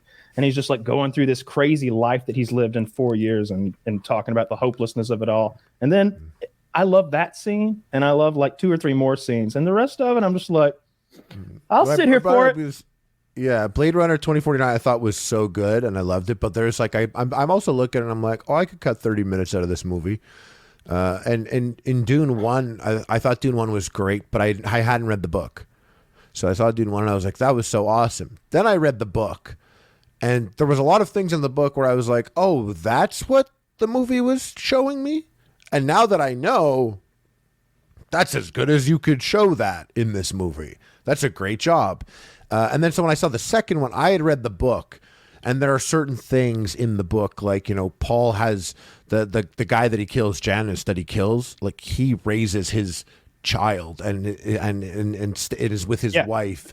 And that, I mean, you see that coming. And the baby, Anya Taylor-Joy, she's actually like, she comes out and she's a baby that is a person.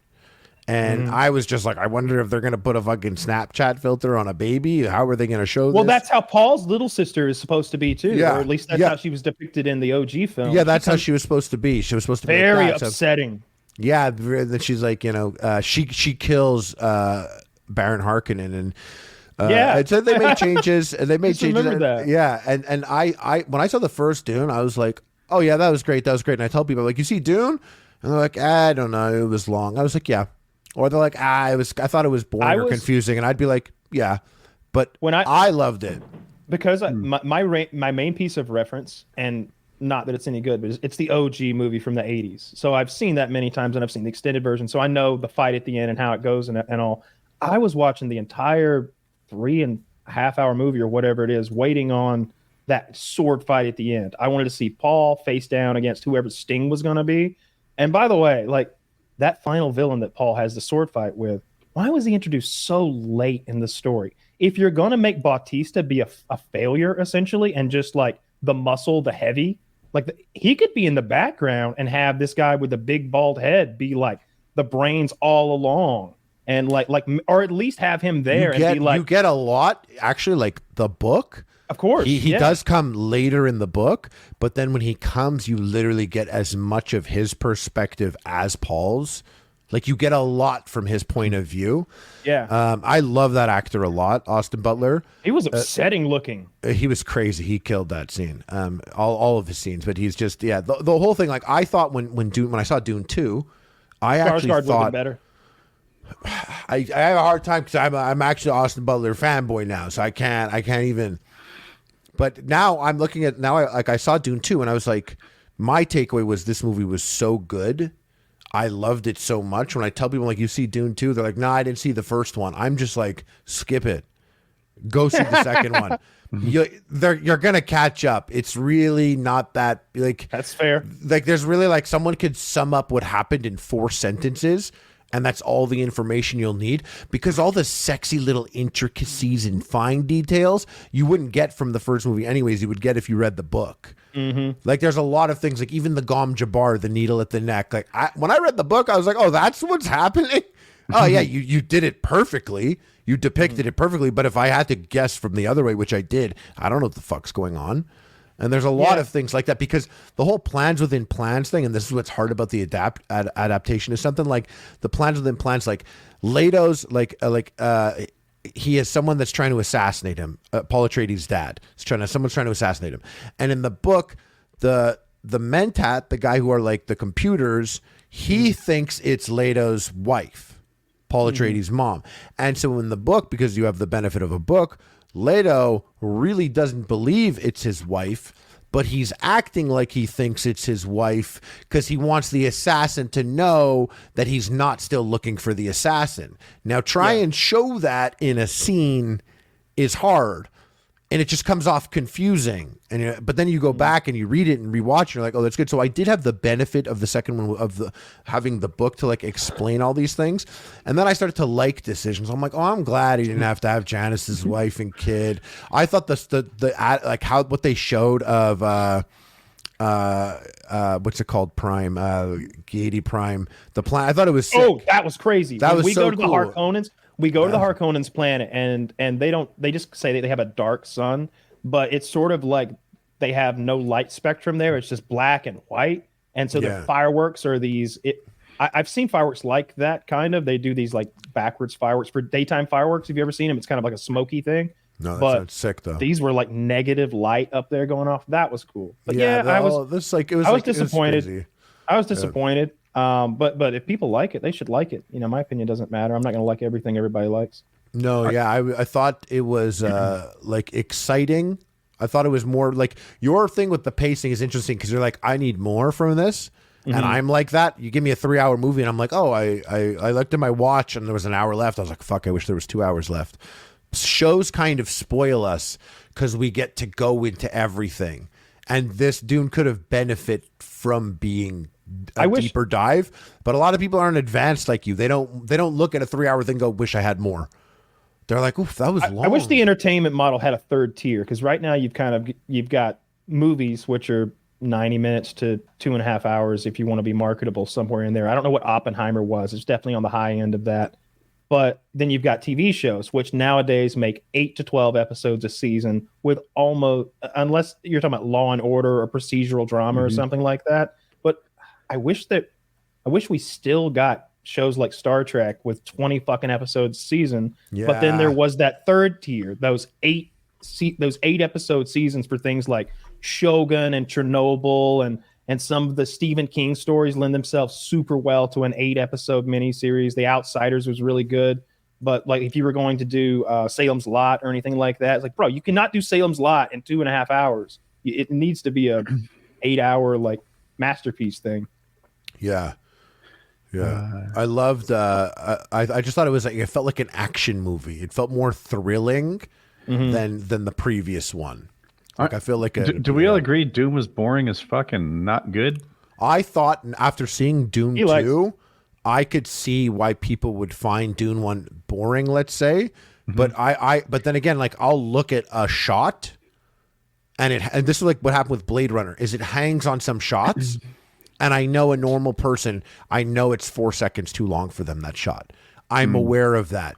And the first one was like a very beautiful movie, but the second one for me felt more like Dark Knight to Batman Begins. Okay. I actually love Batman Begins more than Dark Knight, but it doesn't have the Joker. It's not fucking crazy exciting. So I see why Dark Knight is more popular. Dune felt like Batman Begins. And then also, sorry to interrupt, but Paul Atreides has a transformation in Dune 2.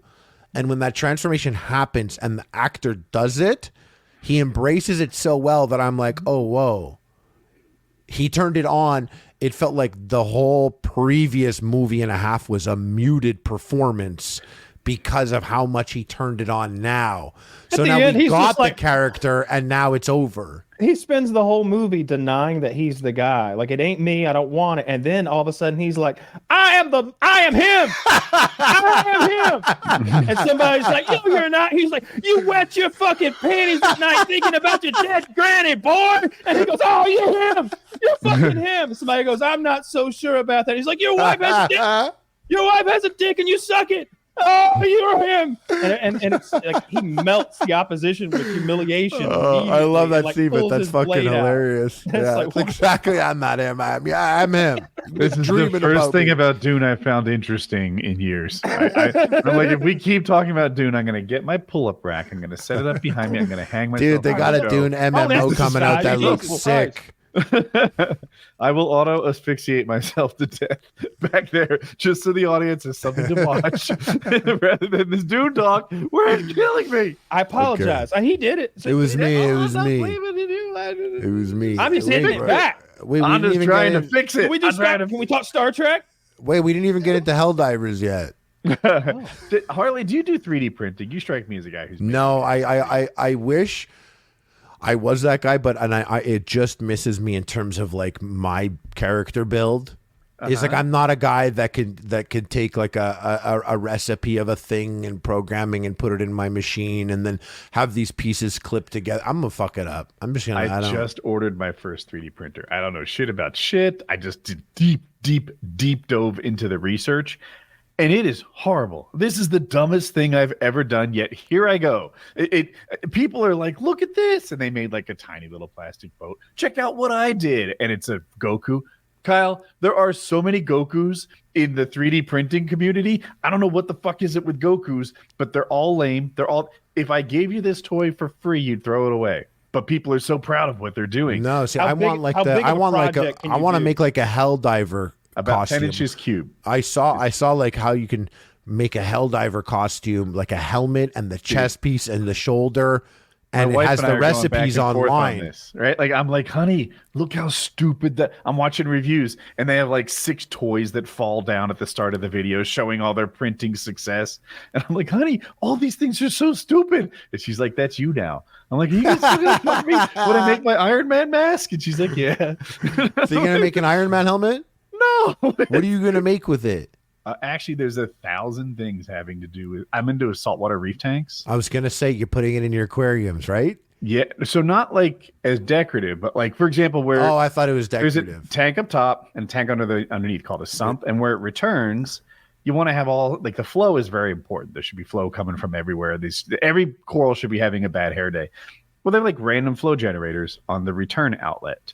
They have feeders where I put my frozen food and then it sort of melts and it becomes like a scattered, instead of a cube floating around like an ice cube, it melts and then escapes from the feeder. You cut a little lid and cut a hole in your lid is like a screen in front of a window. Cut a hole in that. Now you have a little access port. There are so many things to 3D print in the reef world. And it just so happens that I have these testers that automate water testing, the chemistry of it, and the form factor is stupid. It looks like Salvador Dali invented it. And people take it out of the case, 3D print their own, and now you have something that could stack on top of each other and it's better organized. I need 3 of them, and they're $140 to have printed. So I was like, well, shit, I'm like practically there for a printer. And I don't know. I'm looking for something stupid to do. And I just thought, because I've seen your, is it bad to call it a toy collection? Your figure collection? I've seen your No, dude, I'm straight. What are you talking about? I've seen your collectibles. Your minerals. You collect minerals. And I was just like, you know what? It wouldn't shock me if Harley had a little expertise in this or went through a phase like I'm about to. Well, the thing about like 3D printing that I've always been interested in were stuff like, and I thought about it was I buy miniatures of things to like I got in the mail today like I go over to the mail and like I pick up my mom's house and she's like, oh, you got mail here, and I'm like, oh, sick. And she's like, what is it? It's like one is a box and one is like an envelope, and I open up the box and I have a little boardroom table with chairs that would fit like a 6-inch person for pictures, and I'm like, oh yeah. And she's like, well, what's in the envelope? And I'm like, I don't know. And I open it up and it's a rug. And I'm like, oh, yeah, I bought a little rug for under this table for when it's like I buy miniature shit. And then 3D printers, people can print things that would be just something like a cool chair or whatever. Cool, you say. Yes, something like just that, like something that you wouldn't have to buy it. You could, whatever, or like little accessories. But it was always so little and stupid that what I wanted, I was like, I could just buy these for $1 to $5. But the thing you're talking about, the piece that you print, no one sells it as is. You have to print it. I just started like getting involved in this community. And I'm like read only at this point, right? But people are like, yeah, I'm trying to choose my printer. I like to print helmets for Renaissance fairs. And I'm just like, I'm the coolest guy here. Yeah. But that's what I want. I literally like I was looking up because I have a whole bunch of helmets. I have like even like this one, like and it's like the like is that Tarkov? Yeah. No, it's it was PUBG, but it's the okay. It's like serious. Like this thing's like fucking like 13 pounds, like serious ass helmet. And I was like, cool. I have this Halo one. So I'm like, you know what? I want a Helldiver helmet. And when I started looking for it, everything is 3D printed. And then now I'm looking at like weapons from Doom, like people print a BFG. You print like 30 pieces and it clips together. If you see something 3D printed, you have any do you want it less? If I see 3D printed, I assume it's poorly made. Well, you have to paint it. Like you have to paint it, and that's a process. That's like a whole thing. You have to sand it and like cut off extra pieces and stuff like that. And I'm not that. I don't have that. I don't have that ability necessarily. But I mean, it's cool. It can be cool. I'm over the top excited about it. Did you make links for the coin machines? Oh, look into make that. my money back in no time. I mean, I'd just buy the Snickers bars and just sell them on the street. I mean, if you can print quarters over there, I won't tell anybody. Yeah, Kyle's got it figured out. I can't think of anything else I'd do with a 3D printer. Harley's making figurines, and Woody's making things for his costumes. Aquarium. Woody's a 3D printer now. You can't think of anything else you'd make, Kyle? Yeah. Not a thing. Not one thing. No. me and Woody reciprocating all attachments, Kyle. Think actually, that's a good call. I did get an attachment, Woody. You'll like this to add to your collection. The Theragun? They make a dildo attachment for it.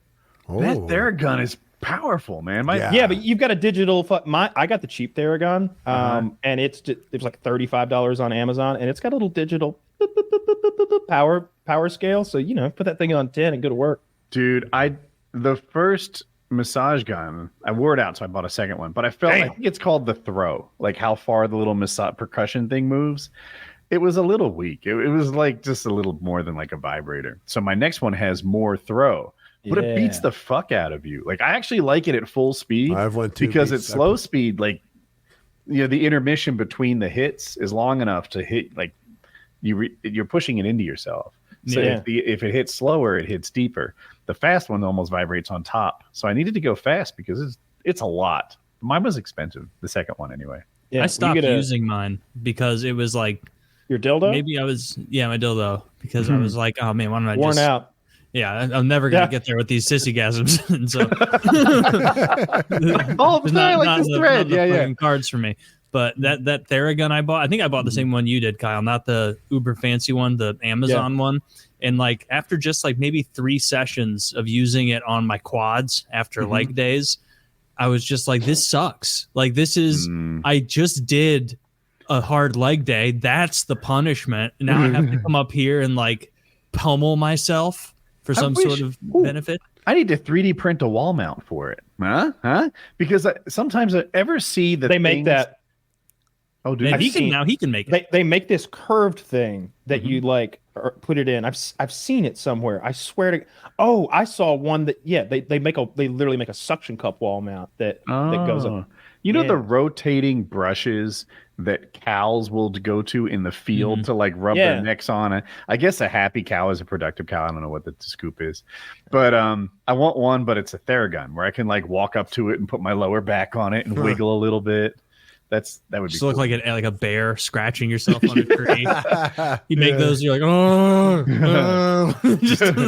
Jackie's like, what are you doing? I'm like, you ever heard of a sissygasm? Yeah, nothing. It has nothing to do with you. I'm always up my ass. Is that a power saw? You know, Jackie, everything I do alone isn't going to be your favorite thing. Another callback. Taylor's crushing it. Yeah, there we go. You want to do the ads, and then we got to talk some UFC at some point because it was okay. It was I have wild. to take a piss, but I'm listening. I'm going to hear the ad. Okay, right, perfect. Isn't Harley dumb? Fuck you! I heard he was Jewish. PKA fans, have you been interested in THC but aren't sure where to start? Look no further than PharoahDistro.com, your premium source for THCA flowers, dabs, edibles, and other smoking accessories. THCA not your cup of tea? Then check out our expansive assortment of Delta products, including edibles, vapes, and disposables. That's right, folks. Pharoah Distro is your go-to destination for all things THC related. Get ready to elevate your experience with Pharoah Distro's exclusive Pharoah Exotic THCA buds. These buds are so premium, they practically come with their own red carpet. Crafted for all cannabis lovers, these USA indoor-grown beauties are the epitome of luxury. And for all the dabbing aficionados out there, get ready to savor the richness of our THCA diamond sauce. It's very, very strong, folks. Trust me, once you try it, you'll wonder how you ever dabbed without it. These are the perfect pairing with DabX products like the DabX Go and the DabX Rocket, our premium dabbing equipment. And let's not forget about our mouth-watering assortment of high-quality edibles, perfect for anyone looking to elevate their edible game. From Delta 8, 9, and even 10, we have an incredible assortment of edibles and many delicious designs. If you're looking to add a touch of wellness to your routine, explore Pharoah Distro's range of CBD products and therapeutic mushrooms, because self-care never tasted so good. PKA fans, use code PKA20 for 20% off your whole order. You heard us, 20% off your whole order for being a fan of the show. So what are you waiting for? Head on over to PharoahDistro.com. That's linked below to discover a world of premium THC products that cater to your every whim. Elevate your 2024 experience with Pharoah Distro and make this year the best. That's PKA20 for 20% off your whole order. That includes the DabX products like the DabX Go, which is the dab rig, and then the DabX Rocket. That's the smaller one that you can, still an oil rig, but you can, or a dab rig rather, you put it in your bong or pipe just like a bowl. And both of those are incredibly clean, easy to use, no fuss, no muss, as they say. And the THCA diamond sauce, if you're looking for probably the strongest stuff they have, if that's your jam, the THCA diamond sauce is probably what you want to go with. If you're going really the strongest stuff of all, if that's your goal, is just strength and potency, go with the THCA. Not that the HHC, Delta 8, 9, all that stuff, not that that's weak, but the THCA is kind of in its own league of strength. But not everybody wants that. Some people want more of a mellow high. And so if that's what you're going for, kind of just chilling out, lower level stuff, I would go for the much lower dose Delta 8 edibles. Those are going to get you where you need to be, because not everybody likes to go Kyle mode with weed, which is just smoking a baffling amount and getting scared. Some people just like to mellow out a little bit. And so check that out. The Delta 8 edibles, all of that is PKA20 for 20% off. Linked below. Check them out. The weaker stuff is still my jam. I feel like, well, who am I to give advice? I bet everyone listening knows more than me. But I had the strong stuff, so I'm there like trying to bite the toe off a bear or something like that, so I don't get knocked on my ass. And my dosing is inconsistent. Right now, I'm just doing 30s, and I can pop the whole thing. The dosing is consistent. It works. It's not up to me to try to figure out what an eighth of something is. And like, imagine trying to bite off an eighth of a gummy bear. These are not regular shapes, bro. Like its ass is fatter than its head. It's hard to do. Don't. What, you've been eating them this whole time? Yeah, I've been boofing them. Yeah, just. But anyway, I'm in a weak phase, and it's just pleasant for me. I like no calories if you move. To Woody's point, don't like Kyle's tolerance is absurd. And I don't think it is anymore. Kyle gets fucked up off of those nerd rope things. So if you're doing the nerd rope edibles that they have there, those are unbelievably strong, incredibly potent. Don't think your tolerance is high enough to just take a big old bite out of that. Like, start slow. You will be glad you did, because it's strong. And you're smoking weed. You're trying to get a little high. You're not trying to be scared on the couch by yourself like Kyle was. They're outrageously strong. They're super duper strong. They're scary. It's a lot. So I'm, of course, like trying to cut like a 1/4 inch of nerd rope, but it's wrapped with nerds. So like, you want to know how much gummy you're having, but it's covered by nerds, so it's obfuscated to some extent. I mean, they're terrific. It's just not my personal bullseye. Yeah, I pick all the nerds off so I can get an accurate dosage, and then still the last two times in a row that I have had nerd rope, I had a bad time. I got so scary high. So like, maybe my tolerance has dropped. I don't think your like smoking or vaping tolerance is necessarily the same as your edible tolerance. I think that the way your liver turns it into some other thing or whatever. I bet they are slightly different. That's a good point. Because I need some lower dose shit too, because I don't often eat the edibles anymore. I mostly just vape. So the edibles are very, very strong. So the double doinks are very strong if you're looking to smoke. So strong. Love the double doinks. Again, I bet our whole audience knows more than me. But when you smoke, it doesn't last as long, right? Correct. Not as long as an edible. But you know, like quick, and it goes away quick. Yeah, exactly. Yeah, a couple hours, and that's like what I prefer most of the time. Is like. Yeah, I go through phases where I like the edibles more, but for a long while now, it's been like, I don't feel like it's as big a commitment to take a couple toots off the double doink or like hit the vape pen and then you just high for a few hours. I'm in a different place. At the end of the night, like under the covers, take an edible, and I'm like, I got nothing to do till tomorrow. This is my happy place. That's where I am. It's a good place to be. So check them out, PKA 20 for 20% off. This episode also brought to you by Blue Chew. Blue Chew, folks. Let's talk about sex. Guys, shouldn't you always be at your best? 2024 is the year to maximize your performance in the bedroom. Listen up, BlueChew.com. Blue Chew is a unique online service that delivers the same active ingredients as Viagra, Cialis, and Levitra, but in chewable tablets and at a fraction of the cost. You can take them anytime, day or night, so you can plan ahead or be ready whenever an opportunity arises. The process is simple. Sign up at BlueChew.com, consult with one of their licensed medical providers, and once you're approved, you'll receive your prescription within days. The best part is it's all done online, so no visit to the doctor's office, no awkward conversation, and no waiting in line at the pharmacy. Blue Chew's tablets are made in the USA and prepared and shipped direct to your door in a discreet package. Discreet package, folks. They're not going to show up. It's not going to say dick pills on it. Blue Chew wants to help you. Penis pills. That'd be so funny if that's what they meant.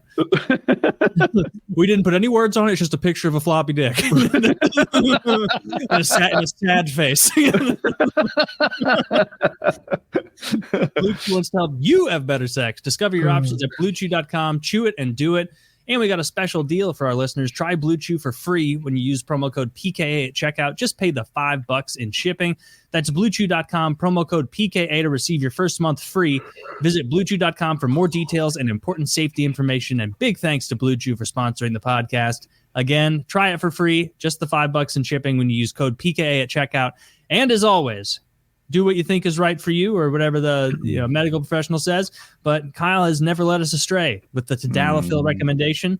I've never tried either of the other ones because there was no reason to. It was like, I think we hit a home run on the first attempt here. So tadalafil. In sales, there's an expression like once you've made the sale, stop selling. Right? Once you got it right, you're done. Boom. Yeah. No reason to change something that don't fix what isn't broken. And of course, the premium ejaculation increasing supplement, taking the world by storm. Lock and load, taking it by storm. all your parents are talking about it. All your friends are talking about it. Your girlfriend, your My boyfriend. mom won't shut up. Woody's mom won't shut up. Incest, folks. His dad Talking is incest. fiendish. We're talking about sex. We're talking about busting, about coming, and having big loads. The last thing you want as an adult man is to come at the end of sex or whatever sex act you're doing, and it's just a little. Nobody wants that. Mm-hmm. Nobody wants a weak little piddly sissy-gasm, all right? Nobody wants that sissy-gasm load. Like a floppy fire hose, just everywhere. You want it absolutely spraying, gushing out, and we can give that to you, folks. Your three men online can give that to you for a price. But that price is 10% off with code PKA or code Jizz over at GorillaMind.com. That's GorillaMind.com. And it's not just for jizz pills. Of course, start with the fucking jizz pills. That's the product we made. But also protein powders, energy drinks, weight loss supplements, dream supplements, anything and everything you could possibly need, efficaciously dosed by Derek and his geniuses over there to make sure that you get the best possible product. So check it out. GorillaMind.com, lock and load, code PKA, code Jizz. Buy some. Buy some now. Give it to your dad for Father's Day. It'll be a hoot. Or it won't. Or it'll be really uncomfortable. But if you have that kind of relationship with your dad, get him the cum pills. He'll come back to you a few weeks later and be like, actually, that was dope, son. Where do I buy them? Give it to your mom. You know, if you're a 30-year-old guy listening to this show right now, your parents probably have issues. It's a good little passive aggressive way for your mom to snipe your dad. Oh, I remember when we were younger, your father used to cum buckets. Now it's just two little tiddlywink loads. He'd fill my quim to the brim. My quim to the brim, as I say. I used to tell my friend Lois we used to sit and drink tea and talk about how much cum we'd had. My quim is brimming, I'd say. Is it quim? We'd stand up on the park bench and compare wet spots. Those days are over. Yeah, quim is a pussy. Yeah, that is a very old school term. It is. It's how Disney managed to sneak in Loki's mean. There's a part in one of the early Avengers movies where Loki's in a cage and they send in Scarlet Witch to interrogate him because that's what she does, and he calls her a mewling quim, which means it's a loudmouth cunt. But he said it fancy, so nobody'd mind. I didn't know what that meant. I remember that. You mewling quim. Yeah. If you use words I don't understand, you're probably stupid. Yeah. Probably. That's how that works. I use a word you don't know, it's because you're dumb. You use a word I don't know. Wow. Fucking professor over here bragging. You got a thesaurus calendar? Is that what you're doing? Loser. A mewling quim is a Victorian era slang term intended as a derogatory insult. Put simply, it means whining vagina. Loudmouth cunt works too. Yeah. A whining vagina is like more offensive than a loudmouth cunt. Cunt's been muted a lot by Australians. Yes, agreed. Yeah, but not over here. Go in the bank and drop a C word and see how it goes. What would I be calling someone at the bank that for? That's what I'm saying. I bet in Australia, sometimes those ATM fees are a little out of line. I'd feel uncomfortable calling someone at the bank a whining vagina too, wouldn't you? You call them a mewling quim and they won't know what to think. Say it with a smile. Oh, you're a mewling quim. Then she'd use an accent when you say it. They'll think you they'll say kazointite or something, and you'll be on your way. They're like, "Hello, I've suffered a stroke since the last time I came in for money. I know you all recognize me at my bank. The only way I can speak is in an accent at this point. The neural wiring is destroyed beyond decomposition." A mewling quim. Oh. That's Loki and Scarlet Witch. Yeah. Yes, that's not what I'm going for. It's not Scarlet Witch. It's Black Widow. Scarlett Johansson, as you said. That's what I was looking for. Yeah.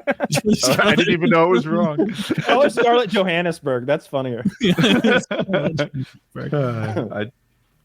Dude, you're really making fun of someone with a disability because we all have disabilities here. I read today that concussion that I had that caused the seizure definitely was some sort of severe brain trauma that probably should have been scanned.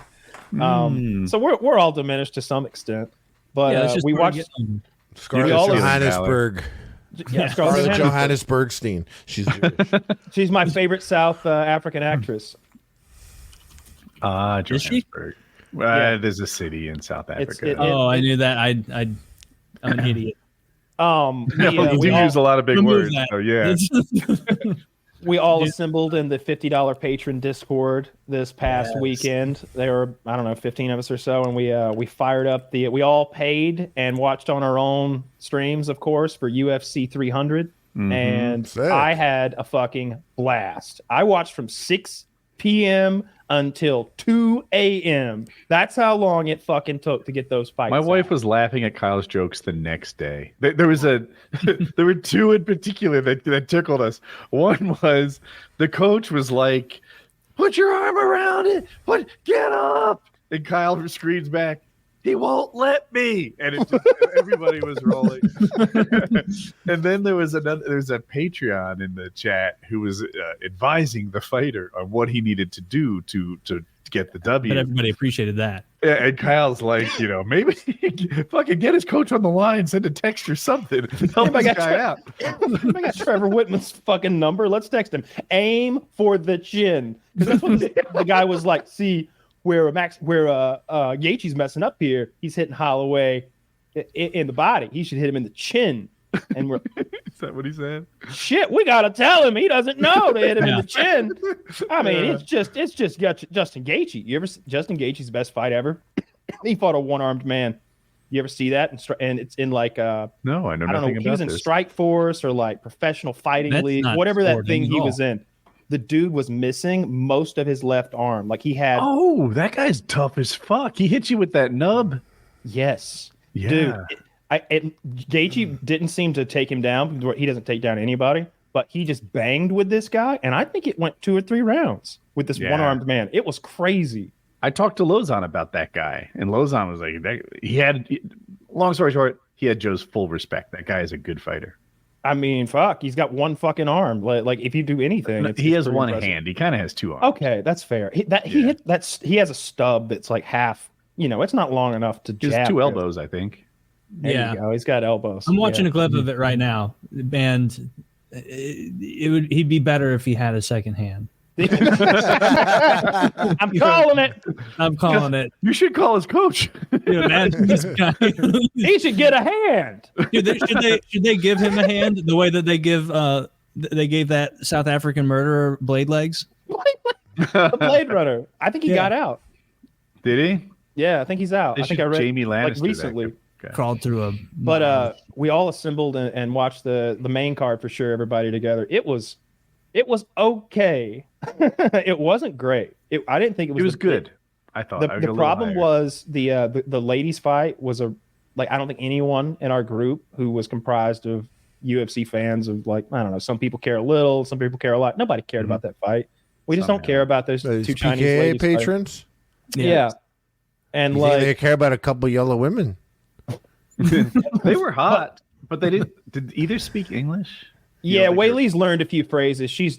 And I appreciate that, honestly. Like clearly she's got some handlers back in China making sure she speaks English so she can spread that commie fucking nonsense with her Chinese flag up there on the podium. Anywho, I was there for the BMF. Every fight was good, frankly. Aljamain Sterling's I think that's the one who fucked the guy for 3 rounds and had the boring ass fight. Oh, is that how he won? That was awful. But everybody else was pretty fucking good. Pereira, fucking. How about they introduce stuff like if there's a really boring fight, they're like Joe Rogan can be like, all right, the Twitter polls have shown that this is dropped below 32% approval rating, which means round 5 will be the spider round. Spiders will be released into the octagon as they're fighting. Snakes. Yeah. Spiders would be probably What worse. if, in addition to training for the fight, they trained a companion dog to help them? Oh, I could do dog fighting. Can you introduce the dog? No, not dog fighting. The dogs are going to attack their opponent, their team. Well, the people are going to fight back. Ooh, yeah, I would absolutely. The strategy would be take out the dog first. But Joe, how do you think that Justin Gaethje's corner getting access to his corner getting the paintball gun this round is going to? don't know. Gaethje is a sharp shooter. He aims for the eyes, Don. I've seen it many a time. He Well, John Joe, Jones the you're side thinking of. without the paintball gun has a notoriously low record. In And then they're the like, oh yeah, it's a dog fight match. So how are you going to approach He's it? got the Oh, mask right away when I get in there, I'm killing the dog first. Yeah. The first thing I'm going to do is I'm definitely going to break the Couldn't you dog's just jaw. like throw a steak down? they could You have brought like a tail to steak? tape Was to that the your dog. secret item? Everybody else everybody else brought a I had gun. it behind my ears. They didn't check. No, Woody's it's a the one fucking guy with cartoon. Woody has a string of sausages.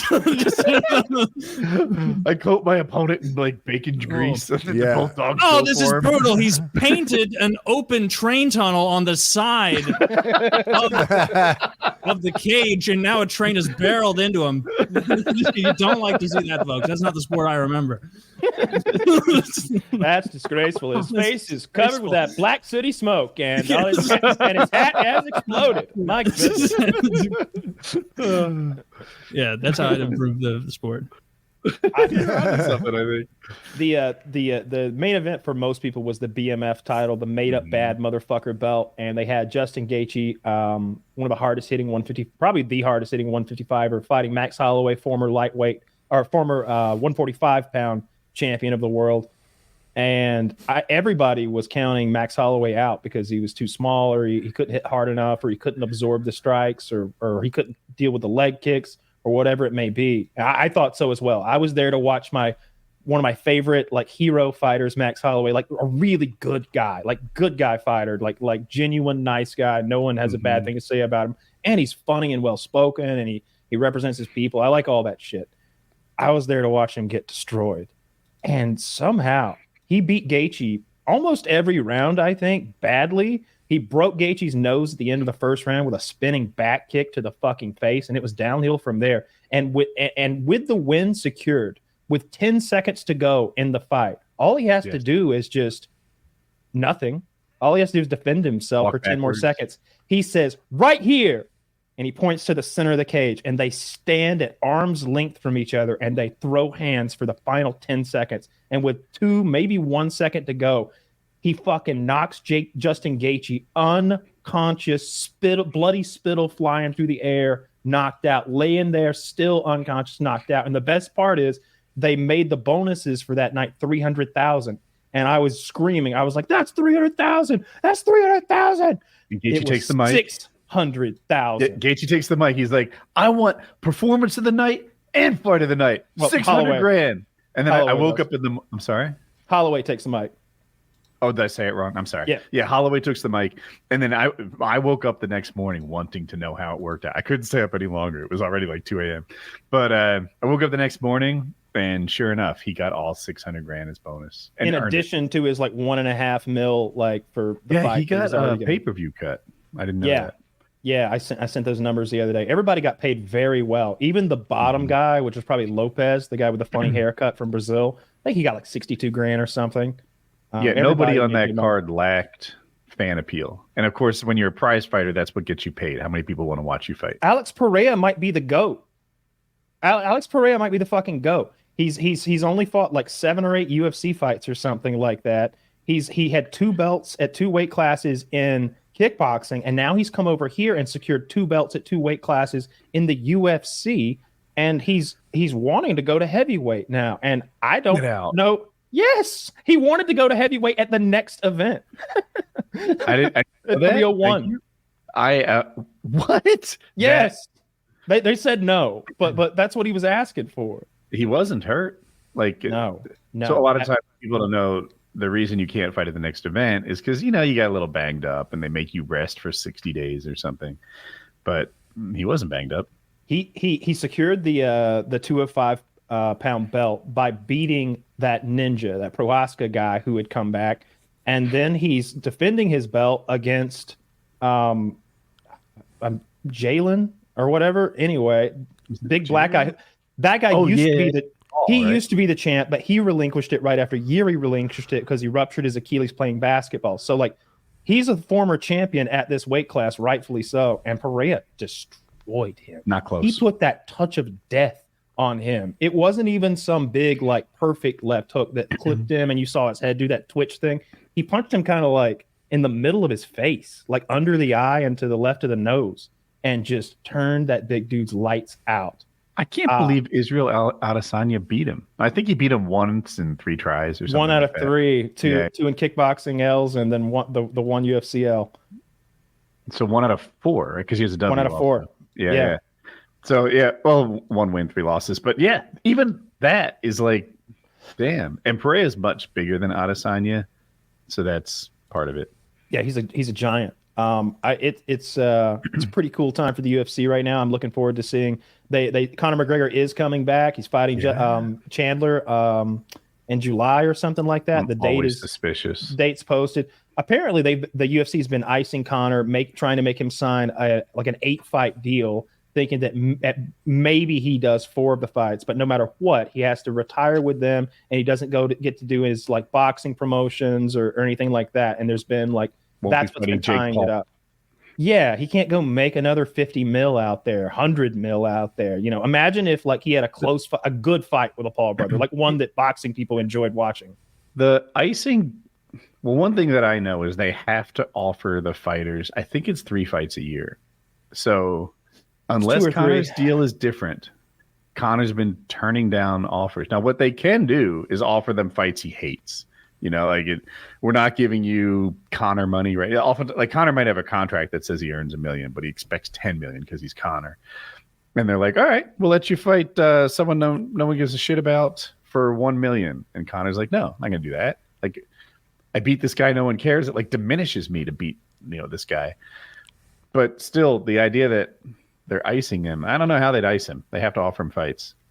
Yeah, they're trying to force him sign a long-term contract, a new one that would be that would keep him, because I think he's only got 1 or 2 fights left on his UFC contract or something like that. There's what's fair? I don't even know. Like, he's kind of a special case because he kind of built the company, and the company built him too. I wouldn't say he built the company even, but he was so big, like billions of dollars came in because of him. I would say in the long run, he increased the valuation of that company at a very important time. But it's a partnership, right? If Conor did that same thing in K1, would he be Conor? No. I mean, I get it. Like there's give and take, but I don't know. I would like to see him be a free man and not have to fight 8 more fucking fights in the UFC. I think he's just about done anyway. So I don't even know. I'm just glad they're finally going to do it. Just get it over with. I want to see this. Look, Conor's not going to win any more belts, right? He doesn't have the mind for it. The steroids thing is going to be a problem. I don't think Conor's ever going to be champ again. That's my take. Also, what is he, 34? Something like that? 37? They could make him champ. He could come if he comes in and he beats Chandler, 170. He comes in, he beats Chandler, and he's going to beat Leon Edwards. I don't think he can beat Leon Edwards, but I do think that maybe they could wait if they could stick somebody in there and that he could beat. Like it's almost a storyline sometimes that, like, if they don't want somebody to be the champion, it doesn't seem like they get to be champion very long. Yeah, he's not going to beat Islam Makhachev. He's not going to beat Leon Edwards. No, he's not going to do it at 185. Dukas to play, whatever. How do you say that? Mm-hmm. They can give him an opportunity. I'm with you there, but they can't make him win. And I don't think so. Conor's never going to be champ again. As a viewer, I want to see Conor fight Chandler, go off into the sunset, rematch.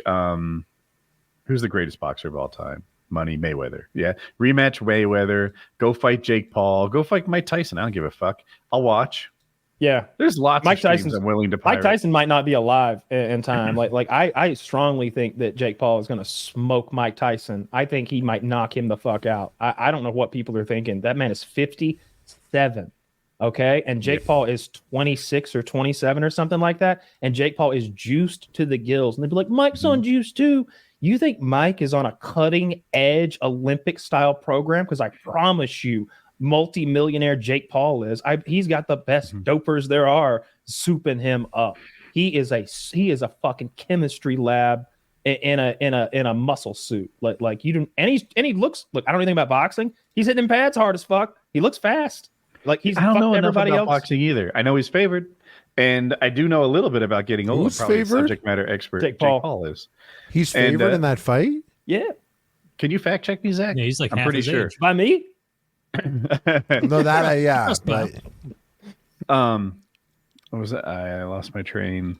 But I think that he's favored. And I have seen my own like athleticism get stolen from you when you're not looking, and I'll just like do a thing like fucking jump off a kitchen chair, and it's like, well, yeah, that's different than I remember. Yeah, what do you know? Things just get, and people see Mike Tyson hit pads for 15 seconds on video.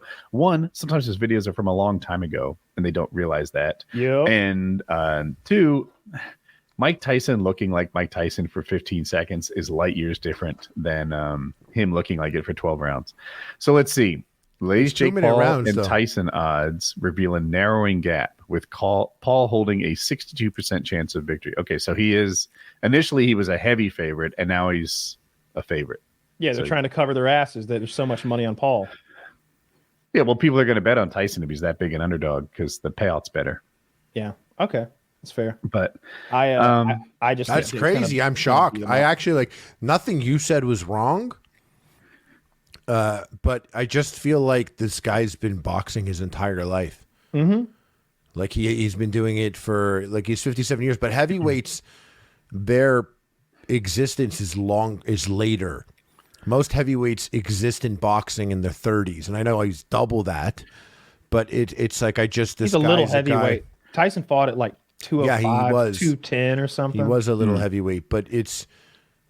I mean, if you look at the win-loss record, YouTubers beat the fuck out of professional fighters. They're the toughest people on the planet. True. You think that I've seen Woody destroy handfuls of gaming YouTubers in hotel lobbies. The only way to beat a YouTuber is to get another YouTuber. That's true. How do you stop a bad YouTuber with a gun? I'll go get I'm gonna go get my dad. I'll go get Woody. You don't talk to me like that. I'll go get that guy over there. I think we're gonna see Jake Paul outbox Mike Tyson. Yeah, beat him up on Netflix. What a weird sentence, eh? Yeah, on Netflix. Really? So funny. I mean, like I thought about it, and my thoughts initially, and I am shocked about the favorites here, the odds. My thought was like, yeah, like Tyson's old, but he's been doing this for so long. And I was watching it. And I don't know a lot about boxing at all, but I was watching. The thing about sports is the longer you do it, the better you get. That's what they always say. Yeah, and I'm sure like as long as Jake's been alive, Tyson's been not boxing.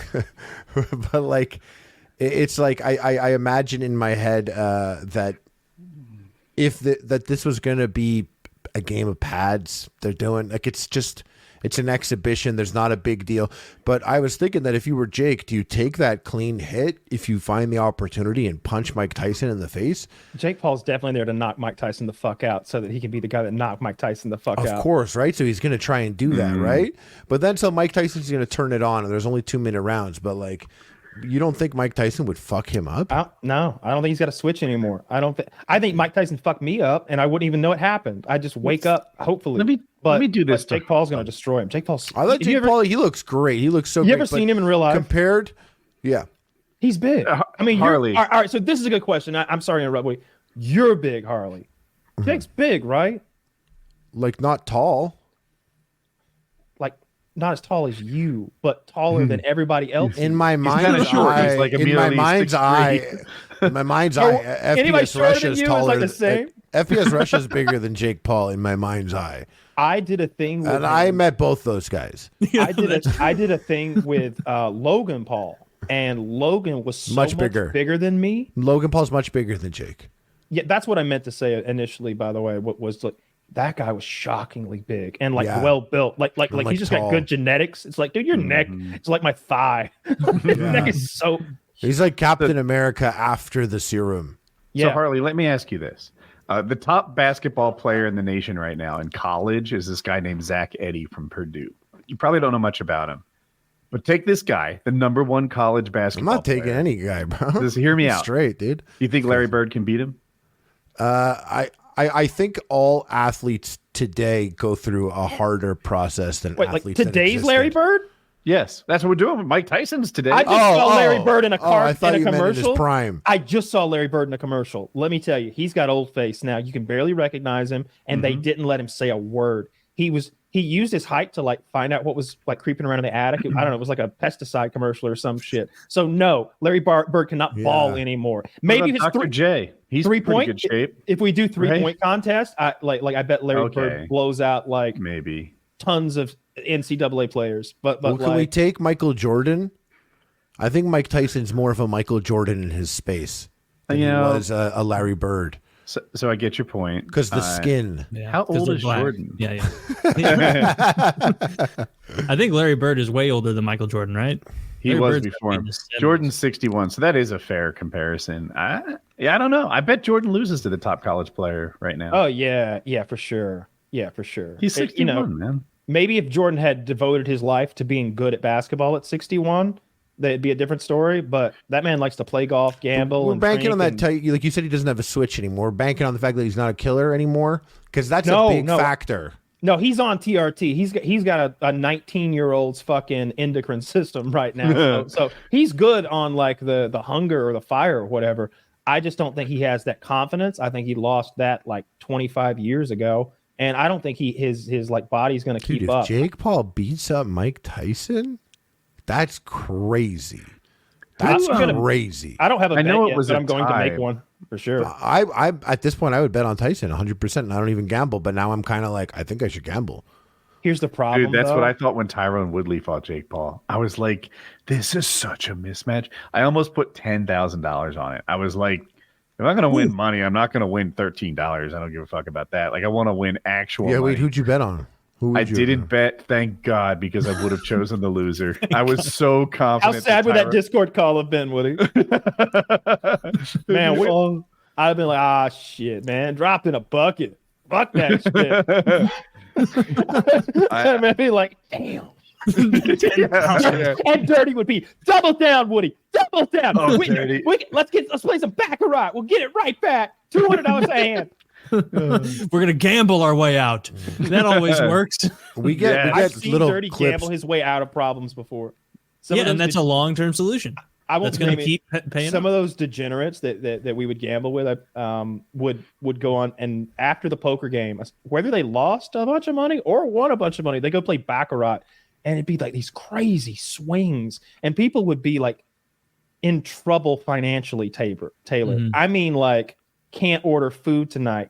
Trouble, and like bills aren't going to be able to get paid this month. Trouble, and they'd be like they'd be playing Baccarat, and all of a sudden 1,300, 1,500, 2,200. All right, pull it on. It's like holy shit, that really just happened. It's beautiful when it actually happens, and every gambler out there should remember it's gonna happen. Just keep doubling.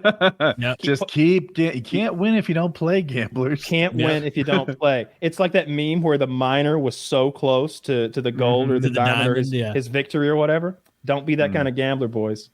Yep. Yes, commit. It's a smart thing to do. That's what the casinos don't want you to know, is that the longer they have you in there, the more your chance goes up, up, up. of leaving with the money. Jesus, I'm glad that's not my addiction. Like you have to pick an addiction. What would it be? I do. Like I right off the bat, I do. Like you said, you're glad that's not your addiction. What makes that addiction special is there's no downtime. Every other addiction, let's say it's Coke. Yes, it's very expensive, but you have to see a Coke dealer. You have to go get it. You have to go through this scenario, this sketchy thing where you're going to, and then you do it. And then it fucks you up. You don't eat. You're going to have to eat. So you have to eat. You have to stop to eat, whatever. Alcohol is so fucked up and crazy. But then you're a drunk and everyone around you is going to pull together to stop that. Gambling, there is none of that.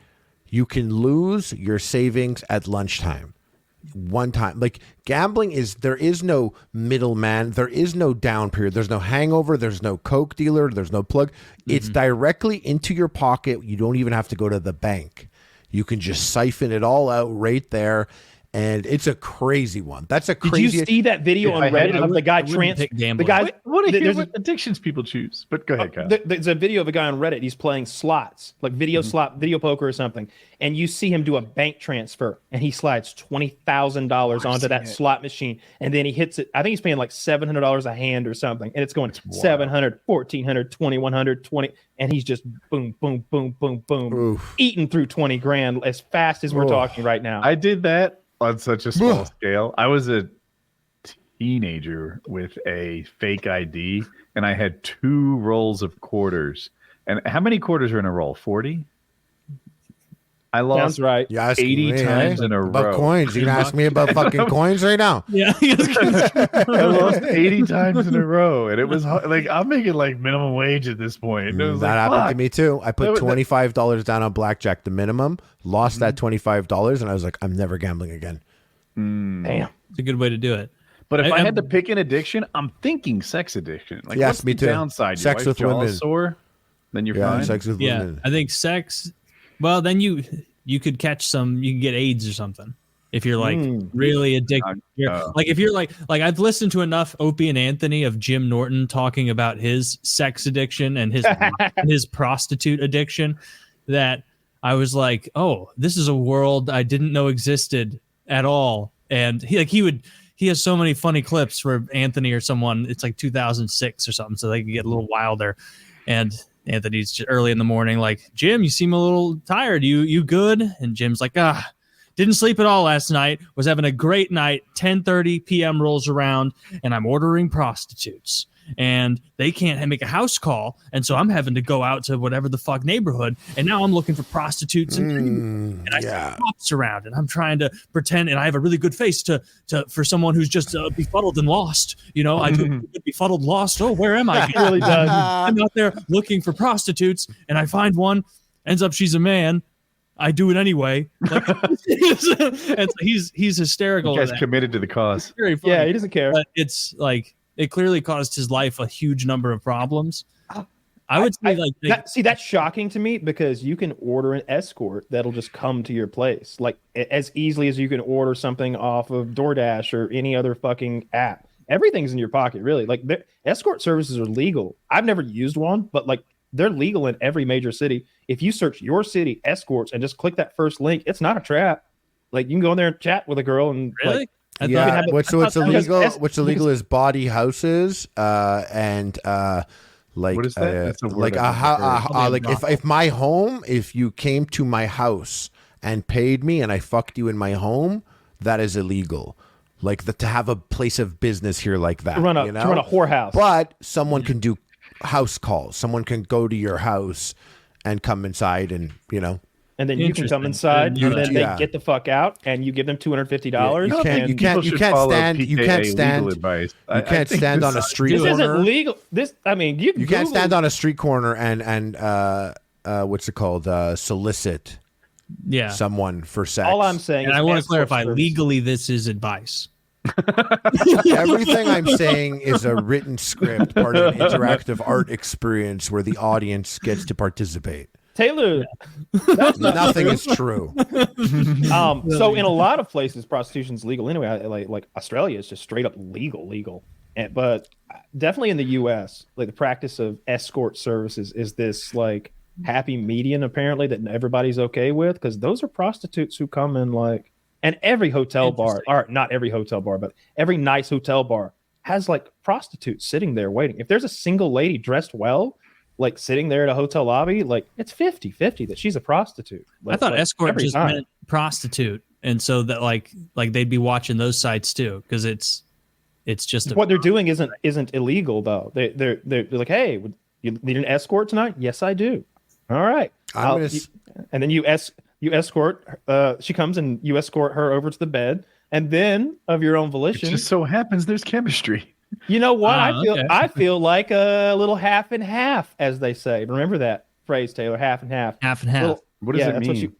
It's like half oral. Where she like really sexually frustrates you and then leaves. Oh, okay. and you negotiate yourself a little fee there and get down to business, and everything seems on the up and up to me. This isn't legal advice or anything. I also want to say I know no one's going to believe me, but I don't have an experience with prostitutes. Zero. It's not a thing that I ever was about or wanted to do. I've been with girls that I know have been a sex worker to some extent, whether if it's even being a webcam girl or whatever. But I have friends, and I always did have friends, even for the longest time, like when I'm playing Halo 2 online, I have friends that are taking a portion of their work budget and they're going out and they're getting like hookers on the weekend. And as appealing as it was to me, because I'm like, whoa, that's so cool. You get to fuck them. That's crazy. I'm also like terrified at the idea of letting this stranger into my home and onto my bed, or going to their bed, or going into a hotel and doing it with them. I don't like the vibe of that. I don't like it's pretty it. skeevy. You like to have sex outdoors? I don't want to sound like listen, let's say I meet a girl and we hit it off and it's great, and she's like, oh, the night before I met you I had sex with the 3 basketball teams. She must be loaded. I'd be like, hey, that's Can I borrow some cash? I'd be like, now it's my turn. But I wouldn't have a problem with that. But I don't want a person in my bed who sucked 9 dicks before they came here. Yeah, it's great. I don't well, want it's hard that out there. I'm just saying, I respect it. That explains why you made me You get need right. one of those right-wing YouTubers to be like, oh yeah, you want a girl who has never sucked 9 dicks? What race does she need to be? Can she be No, overweight? but just not today. Just not today. That's my thing. With a 0.2% margin of error. Like they just Actually, this is blew her. It's a nun. them. Yeah. Yeah, I agree with you, Harley. It's just Like I smell them. I would smell them on They're her. gonna shower before. it's I understand, but it's like, and I'm coming from a person that I really don't like. A girl's past never bothered me. I'm just saying, actively, I don't want to be a customer. I feel like we're all customers, frankly. Now, I've only done it once or twice, I think, and I didn't ever do any of the paying. It was like a thing that happened, but we're always paying. Like if you're dating and like, I don't know, hoping totally. yeah, but there's more to it when I feel like I've taken out a ideally care girl. about the person. I probably, when I was single, took out a girl who was one at one point, maybe, or to an extent, some way, shape, or form. And then I have taken her to a dinner that was very expensive or on a whole night, and then done it with that person. Yeah. But that's different in my brain. You know what I just a did? different I thing. did the stupid thing. I got the prostitute, and then I took her to the expensive dinner. I almost like that better. Yeah. Now it's a story in my head. It's like, I'm like, what am I doing? It's crazy now. Yeah, we had. I'm so we, naughty. we had what was probably the worst sex of my life that ended with an orgasm, and then I took her to one of the more expensive dinners I've ever paid for in my life. Why on earth would you do that? I don't know. Zach, I'm going. You want to come? I was going with the flow, Taylor. Sometimes you just Sometimes you just go with the flow. I like that. I do that a lot. You feel a strong wind at your back, and you say, "Let's fucking go for a ride." You're like, what I do you do want to go with do the now flow a other lot. than How was the leave? conversation? Oh, How's pretty business? good because I was cracking jokes about like the absurdity of the whole thing, and then Jeremy was there, and so he'd never been in like a fine restaurant before, so he was hilarious. Jeremy is missing teeth. He's a hick. I love Jeremy. I do. He's a nice guy. He's a kind soul, but he's a hick. You call him a hick, he'd admit to being a hick. He has a tattoo of the rebel flag and another that I gave him. Okay, he's hardcore, and there he is, like sitting there. The waiter comes and he orders a pickle shot and a Miller Lite, and they look at him like he's speaking Swahili, and he breaks down what a pickle shot is as if he's speaking to a moron. The waiter's wearing a fucking bow tie. He goes, "It's a pickle shot. It's a shot of pickle juice and a shot of tequila. Real simple." And I'm like, holy shit, you're being rude to a fancy man. Don't do that. I say you're not accustomed to people sitting down and immediately ordering multiple alcoholic beverages. That's what he does. And you're going to want to keep those coming. That's what he said. Really? I'm paying $3 or $4 a beer and $12 a shot for these pickle shots. And the guy goes, we have bread and butter pickles in the kitchen. I suppose we could dip the seeds out. And he's like, that'll do. Because he was clearly being like, nah, man, don't order that. So then when we ordered the entrees, everybody else ordered normal fucking entrees. I have a steak and a baked potato and a salad. And 4 shrimp on top. Let's go. And he's like, I'll have the lobster macaroni. And he goes, and what for your entree? This is a no. A big bowl of that lobster macaroni. That sounds good. And they brought it to him. They made him a big bowl of macaroni, and he sat there and he ate lobster macaroni while I ate like a fucking steak, and she ate a goddamn crab or a lobster or some shit. And it was the most awkward thing ever. And he drank $80 worth. Yeah, was of course. Charming? Yeah. I mean, as charming as a dirty whore in Dallas can be, or what was it, Houston maybe? Did she that know was how that to order? Yeah, she knew how to fucking order. But also she didn't know how. That was the bitch that had her period and had one of those like diaphragms or cups in. And then I knocked that thing loose. And then by the time I looked down, it looked like Jason had murdered her pussy. Like I had blood all over my thighs and like groin. Like I it was disgusting. I said, we're blood brothers. tried to go for a little levity after that. That was gruesome. Blood all over me. You get tested regularly. Dude, what are you gonna do? I think I had open wounds too. A pig had bitten me either that night or the night before. Wow. The more I think, the more you tell this story, the more it seems like there were 3 stooges at this dinner. I want Netflix to make this more than Borderlands. Well, the fucking prostitute's blood got in my pig bite. And But I'm not the hick. That was that other guy. Dude, I was playing a goddamn character. So when we go meet these people, like to do business with them, they would expect that character, and I aim to impress. So if it was like that time I smashed that bottle and ate those mashed potatoes, like I was doing the same thing, out there killing those pigs. So I had to fight the pig with a knife, and he bit the shit out of me. I'm lucky he didn't like hit my femoral artery and just kill me right there in that field. That'd been a fun story. that'd have been an embarrassing way to die. Embarrassing way to die. Being gored by a pig. Yeah. Oh, but the pig would have died too, because if that would have happened to you, Kyle, I would have come out there and choked you and pulled your pants down and jacked you off a little bit.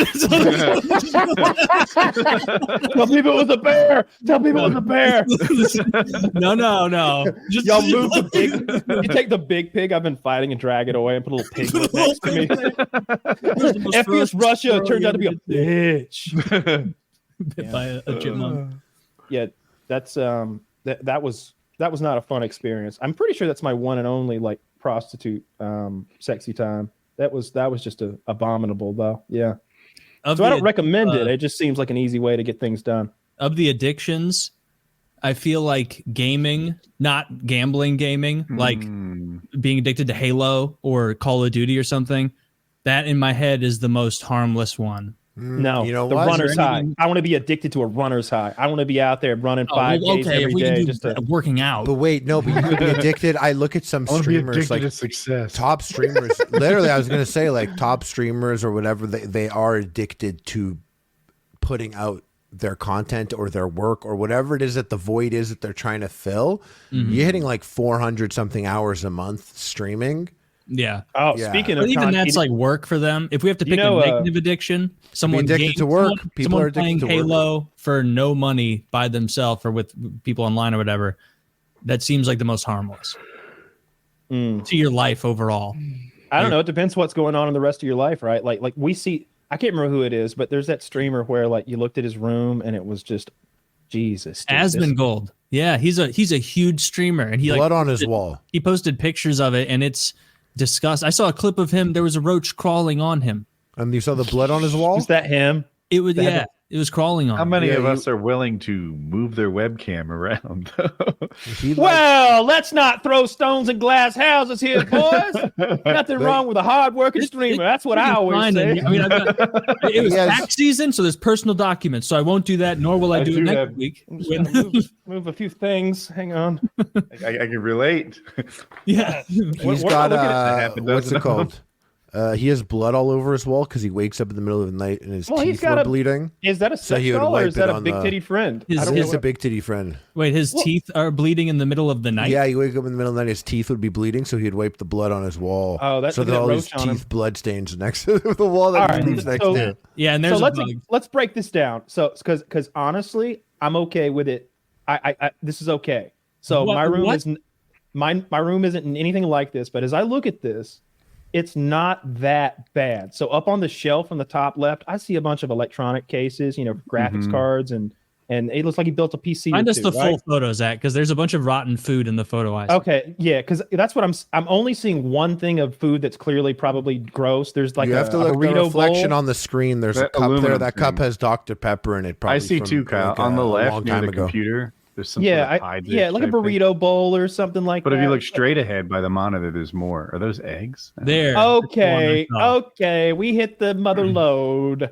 So now what I'm seeing is that he shops at Costco and he buys enormous crates of Lay's variety packs. He's very frugal. Holy shit. And he's also extremely loaded, I would imagine. He puts out content like crazy. I was just watching a video of his. This is the house he grew up in, I think. But all the cups freak me out. They're all like Dr. Pepper big gulps. They're gross in there, so there's like mold and stuff. Yeah, but he also doesn't. He used to not brush his teeth. He had like a black thing growing on his tooth for a while. That's wild because like the collection of cups that cleans up, and I bet I could clean that in under a minute if you challenge me. Yeah, if you're holding a trash bag in one hand and you're getting shit done, dude. If I was in that room and there was some circumstance that I was there, I would be like, hey, you got trash bags, right? And I would do that real quick because I'd be like, I can't be in here.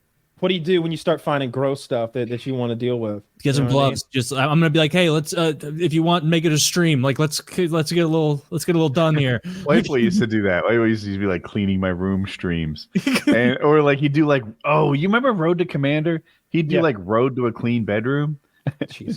But he'd never like make it to Commander. Whiteboy 7th Street. Oh no, not white boy. Who is this? Where's we're looking the cum? Is this is Asmund again, right? Where's the cum? Yeah, it's the same. It's the same room. You're gonna think it's a different angle. Where's the cum? So I don't mind the clutter. Go? Where's the cum go though? Where's the cum? Look at he's got a boom box in there. But where is the cum? The cum? What's that? Jism? What is this? Okay, that's his room. Look at this. Look at that. Well, it looks like at some point someone cleaned it up for him. Clearly. Yeah, but I mean, anyway, it gets clean. Cum? You can tell he just cleaned it because the impressions on the wall next to the tooth. There were impressions of items that had been on the carpet. Oh, it says today I finished. See where this PC is? Yeah, you wrote today I finished. Where's the cum then?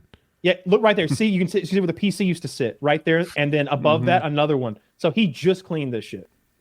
Yeah, I mean, this is who cares? That's gotta feel so much better. Yeah, it's so much less stressful to be in than 4 years ago. It's got to be healthier too, right? Like that. Yeah, but this is 4 years ago, so it's probably fucked up shit. now. Yeah. So one time he cleaned his room. Cool. Oh, this is 4 years ago. It seems like he could offer someone $1,000 to just make this problem go away. Was that into his home? Was that clip of the bug crawling on him? See, that goes back to old, Harley's legitimate concern about letting a prostitute into his house, into his bed. You know what I mean? Like, sure, there are people who would come and clean your house, but do you really trust them to like go through your shit and clean it the way it needs to be cleaned? Like at some point, they're going to be like, okay, I found all these credit cards and here's an ID from 2 years ago. Is this your passport? You've been looking for it. I didn't steal your ID. Have a good day. If I have a cleaning lady come by, like I don't want her like organizing all my stuff. Like I want her doing the stuff I don't want to do, like that intermittent shit where it's like, all right, I want you scrubbing my baseboards and any crown molding, and I want you to mop my the hardwood in my dining room and my kitchen. I want you to like stains on the wall. Floor. I want you to scrape the jism off, and like just stuff like that. I want you to, if there's any dust on the blades of my fans in my bedroom or my guest room, take care of that. Like the normal day-to-day organization and cleaning, I don't need help with. Like I don't want to, like if you have a cleaning lady over and she's doing your dishes, it's like, what are you doing? That's a waste. That's what I used to do because like we had a it was a friend's mom who would come, and like I don't remember what I paid her, but it was affordable to have her come, and basically I never had to lift a finger to do anything. She would come into my bedroom, get my dirty laundry off the floor, wash it, fold it, put it back in my closet and the drawers and everything. And because she was like a friend's mom, like I'd have to worry if she was going to take the Desert Eagle that was in my nightstand and abscond with it or whatever. You know, there was like I had a money drawer that I called it, where like every time we had a $1 bill, it was full of money. it was just full of, it was probably like $400 worth of $1 bills though. But the thing is, like, there's $400 worth of $1 bills. Like the average person is like, oh, I take 3 or 4 of those. But I could trust that lady. So it's nice if you got somebody like that. It's nice to also not do absolutely anything, because I'm lazy. Yeah, but you like, or maybe don't you kind of like cleaning? Like I like getting my house tidy, like making everything. I enjoy the feeling of accomplishment when cleaning is achieved. However, I despise cleaning. Well, it's not just the accomplishment of cleaning. Like you appreciate the cleanliness, right? Like everything is in its place. Like the countertops are wiped down. I don't know if we ever get to that point. Hear me out, guys. I like a clean carpet, which made me think my house has no carpets. I think we have rugs. Like, I think rugs are fucking stupid. They move sometimes. They don't cover. They're not wall-to-wall carpets are underrated. They're wonderful. A brand new wall-to-wall carpet, you want to lay on it like it's a bed. Get the thick padding. They're cozy. They're acoustically better. Why have we collectively decided that carpets are bullshit? And now I have hardwood everywhere, which I don't even want. I agree with you. Yeah, like you walk around and maybe this is telling, but like sometimes I have those like crumbs on my feet. That doesn't happen in a carpet. I think people like it for people. I think it's like a buyer's thing. No one wants to buy your carpet.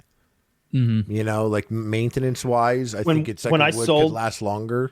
When I sold my last house, the carpets were ruined from the fucking dogs. But that's the first thing I did. I was like, we got to change the fucking carpets. I put brand new carpets into the house, you know, and sold it 3 weeks later or something like that. Yeah. I got this house. I came downstairs to the basement, and there was carpets, and I was like, sick. $7,000. And I like it's like thick, fluffy carpet too.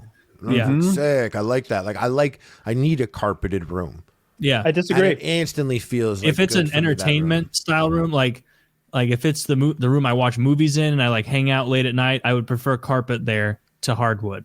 No, I can't do it. I have a dining room. Like you need hardwood. No, I have rugs in every room, but I've got 4 fucking dogs, and you know, like just smoking like joints and stuff. Every now and then, like some ash will fall on the floor, and it's like, holy shit, that would have been awful if I ruined my carpet. Like I'm a clumsy adult, so I feel like I'll destroy the carpets over time. I spill things frequently. I fall down my stairs probably twice a year. I wish you had carpet, huh? Don't you wish you had some carpets? I fall up my stairs. I have those sticky carpets on each step. They're like wooden steps, but I got like it's like carpet on one side. You need a nice carpet landing zone. How are you falling? How are you falling up your stairs? You like go up too fast and kind of not step on the exactly, and you slide off it. Slides off, and you're like, and like you fall up, like you fall down 2 steps while going up the stairs. And then it like depending on how big you are, what you're wearing, this is important, and what kind of stairs there are, you can slide down them out of control and not be able to stop yourself. Not on carpet. Yeah, on carpet. Like my last house had carpet, and like they were slick on the edges, and I would fall down those things and slide all the way to the bottom with my ass going up the whole way, completely out of control. Like with a coffee cup in one hand and like a dish with a bagel on it in the other, just splashing coffee the whole way I went down. Disasters. I've done that a lot. I've fallen twice at this house. I hurt myself pretty bad a couple months ago. I remember you telling me.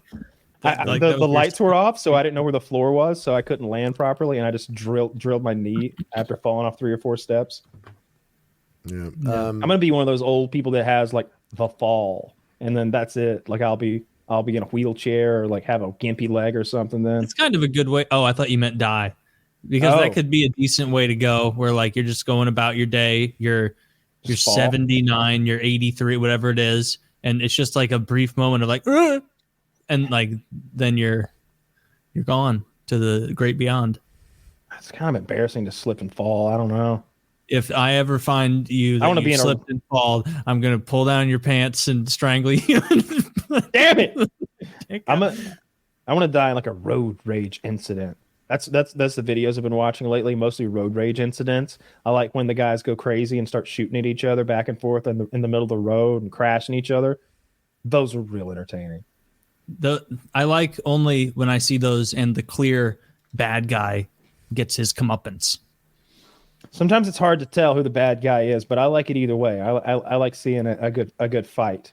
I saw one the other day where the cop pulls the guy over and immediately the guy shoots the cop, but his bulletproof vest stops it. And the guy runs away, gets in a car accident. They catch him again, and he shoots 2 more cops and like stops it. And one of them shoots their ear protection off. They got like active headsets. Oh, shit. And then he runs away again, and then they track him down again and go into the shelter that he's in. And he shoots the flashlight off one of their guns. Like he shot 3 cops, caused 0 injuries, and they mowed him down. A real stormtrooper kind of shooter. Yeah, it was ridiculous. Yeah, I like watching like a lot of interrogation videos. We talked about those. Yeah. Like the real was that ones one on that girl, her boyfriend went in the store and a guy was like, "Why you parked in the handicap spot?"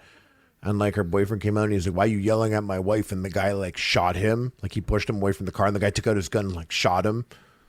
And then called the cops and was like, "Yeah, self-defense." And they're like, "We're looking at the video. Why would you shoot this guy?" I saw one today. There was a shooting in Georgia. St. Louis. Well, of course there was. Let me tell you what I saw in St. Louis today. There was like a shop owner is on like cameras up in the sky, like at the security cam, and it's got audio on this. And the shop owner, it has a man in a wheelchair at pistol point, and he's like, "You tried to break into my store," and he's like, "No, I didn't. You broke in last week. The cops are on the way." And the dude starts trying to wheel past him, and like watching right now. They get into a little bit of a back and forth, and like the guy finally does actually wheel past the guy, and he goes bang, bang, and shoots the guy in the wheelchair, and the guy in the wheelchair yells, "I'm dead," and that's the end of the video because he was dead. He killed him. Oh, it's the craziest part. Like when people are like, "I'm dead, I'm dead, I'm dead." I've seen like stabbing videos where they're like, "I'm dead." In the video, smoke shop. Like, fuck. Yeah, exactly. I think that guy might have lived though. That was, dude. He stabbed that dude up. That was. Ooh. What if he shot this wheelchair guy and it unparalyzed him? He's like, my legs hurt. My legs hurt. And he's just like, he's all excited about it. He gets up. Hallelujah. And then the guy shoots him again. Yeah, where the fuck did this happen? Immediately cripples him. I don't know. I just thought it was St. Louis. Always good news coming out of which the actually city. Crazy is while we were talking here, so none of this is like it's all happening literally right now because we're talking about Israel apparently went and bombed 3 places in Iran, which are like the locations of their top nuclear research facilities. Oh, yeah, that's a risky place to bomb, right? World War III is like that's like if World War III is back on the menu, boys. So I keep seeing children on Reddit. I keep seeing children on Reddit like joke about how like, yeah, it's World War III this time, right? Dude, it has never been like this before in my lifetime. Yeah, this is the most World War III shit going on. This is ridiculously close. Like if you look at, there's like there's a clear group of Axis powers and a not so cohesive and motivated group of allied powers, and they're all sort of tightening up and ratcheting things up all around the world. Whether it's China, Russia, or Iran, and North Korea is always a problem for some reason. I feel like there's a lot of weight carried, a lot of weight being carried in my mind, a lot of weight carried on U.S. boats. I'm like, those boats are really crazy, right? Yeah, like one of those ships can destroy a whole country, right? That's what these things are. The super destroyers or whatever. Much. They're basically like, are those nuclear submarines? Yeah, because they go and they like park one in like the Mediterranean, and they're like, no one, not anyone. And then, like, I assume I don't want a war though. I don't want a real war. No, of course, every country postures so that there isn't a war. And Israel's so the type of country to be like, yeah, but we're going to go bomb that because that's crazy. They did that. They did that with Saddam Hussein. They didn't like have the to 80s. strike back. They didn't have to strike back like that thing. No, because they defended it so well that it sent the message. It didn't have to have a response. Dude, I don't know when Israel found out that Iran was going to send those drones and missiles, but I found out 2 days before it happened from Reddit. It's so crazy. From Reddit. And they didn't say one of those like murky things like there's the potential for an Iranian strike. And 2 weeks later, 3 weeks later, who knows? They were like, this week the Iranians are striking. They are and they waited to the On end Twitter, of the they're holiday. like, here's clips of the drones leaving. Here's how measured look, I'm not defending Iran, but here's how measured their strike was. It was just to save face with their own people. Clearly, they waited till the moment that the Jewish holidays ended at midnight. And then it was midnight their time. And then they launched nonsense. Mm-hmm. Yeah. 99% of it was stopped. Like they said, Iran a 7-year-old girl was coming. injured.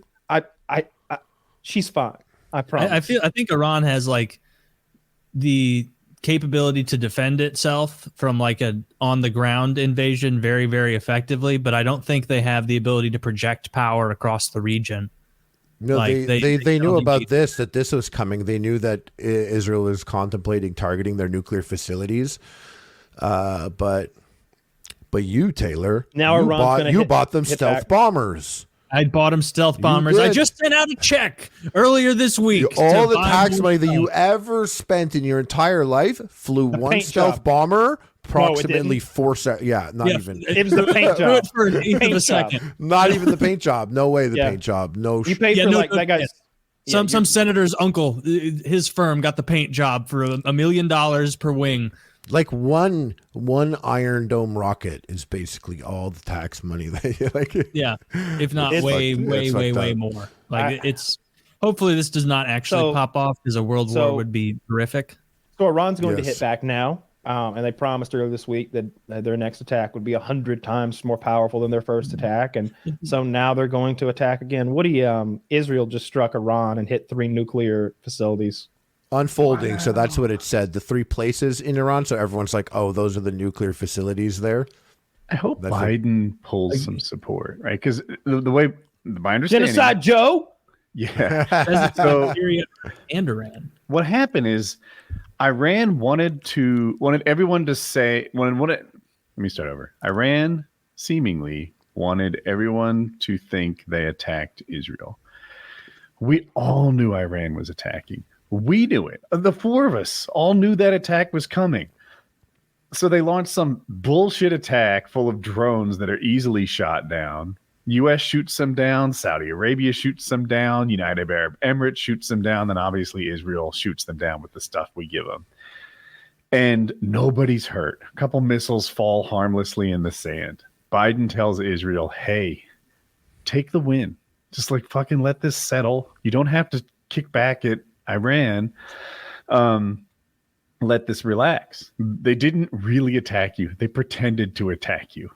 And if it had died there, Iran could have taken the win, said, look at these fucking flaccid bullshit, try and deal with us. They're not on my level. But no, now they have to attack Iran's nuclear facilities. Who knows where this escalates to? So I know Biden's not running this war, but like he has an influence on it. I want Biden to somehow settle this shit down. And I feel like Israel just gave us the middle finger and said, oh, because Biden told him, take the win. Look, you won, take the win. And they're like, I have another idea. You suck a dick and I'll kick Iran's ass. And that's where we are. Yeah, and you'll keep giving us money. And I don't nothing will believe change. that though. I'm listening. I think all these decisions, I think those 2 countries make decisions together. As much as it looks one way or it's handled one way on the outside, like Israel is America's little like pet attack dog in that area. I'm listening. And it's just it's So you don't think Israel I don't would think disobey I don't America? think You I don't they're on the think same America I don't think America We wants look Iran like to more have of the bitch in the relationship based on the history. Like they do whatever they want and then we cover it. but there's an element of looking like a bitch that is not really concerning to higher ups these days. That's not like a big deal in that sense. It is what it is. I think I don't think the US wants Iran to have nuclear capabilities. I don't think anyone in Okay. office in the US wants Iran to have nukes. All right, so you've why would they opened my want that? mind. I do see it as feasible that America wants the world to think we didn't want this really. Of course not, and it's people. But remember, well, there's this thing, Operation Genocide Opera. Joe playing 3D chess. You heard it here first, folks. They way back in early 80s, late 70s, they were shopping around the F-16 fighter jets, and they were bringing around. The U.S. was like $25 million, 1979 money. We don't want this. We're not at war. Why would we want $25 million fighter jets? And Israel came in and they're like, yo, we'll take 4 of those. Took them, figured them out, learned them, whatever. Did exercise in within a couple years of getting them, flew them to Iraq and bombed a nuclear facility that was in the midst of being built. And the idea was that this nuclear energy would be able to take that country and elevate it to such a level. And they were just like, nah, we don't trust them. And they bombed it. And the entire world was like, dude, you're literally trying to start World War III. You can't, once again, it's like, you can't, it's like me defending myself or just beating someone up in a fight or like some kid. And my dad grabbing me and be like, what are you doing? We raised you better than that. Give me some skin, brother. Down low. And don't you ever do that again. Grounded. And then getting in the car, closing the door, be like, so you want ice cream? I feel like that's the vibe, because that happened. Everyone shit on it. But then it's like the whole Iraq was all about weapons of mass destruction. We're looking for weapons of mass destruction. The whole thing was looking for weapons of mass destruction. But imagine they had a nuclear reactor from 20 years ago built. Well, then the whole, you wouldn't be able to, I'm just saying that whole nuclear, you never wanted them to have nukes. And anyone building a nuclear reactor, we all know it's for nukes. And Israel's got secret nukes. They are that type of country.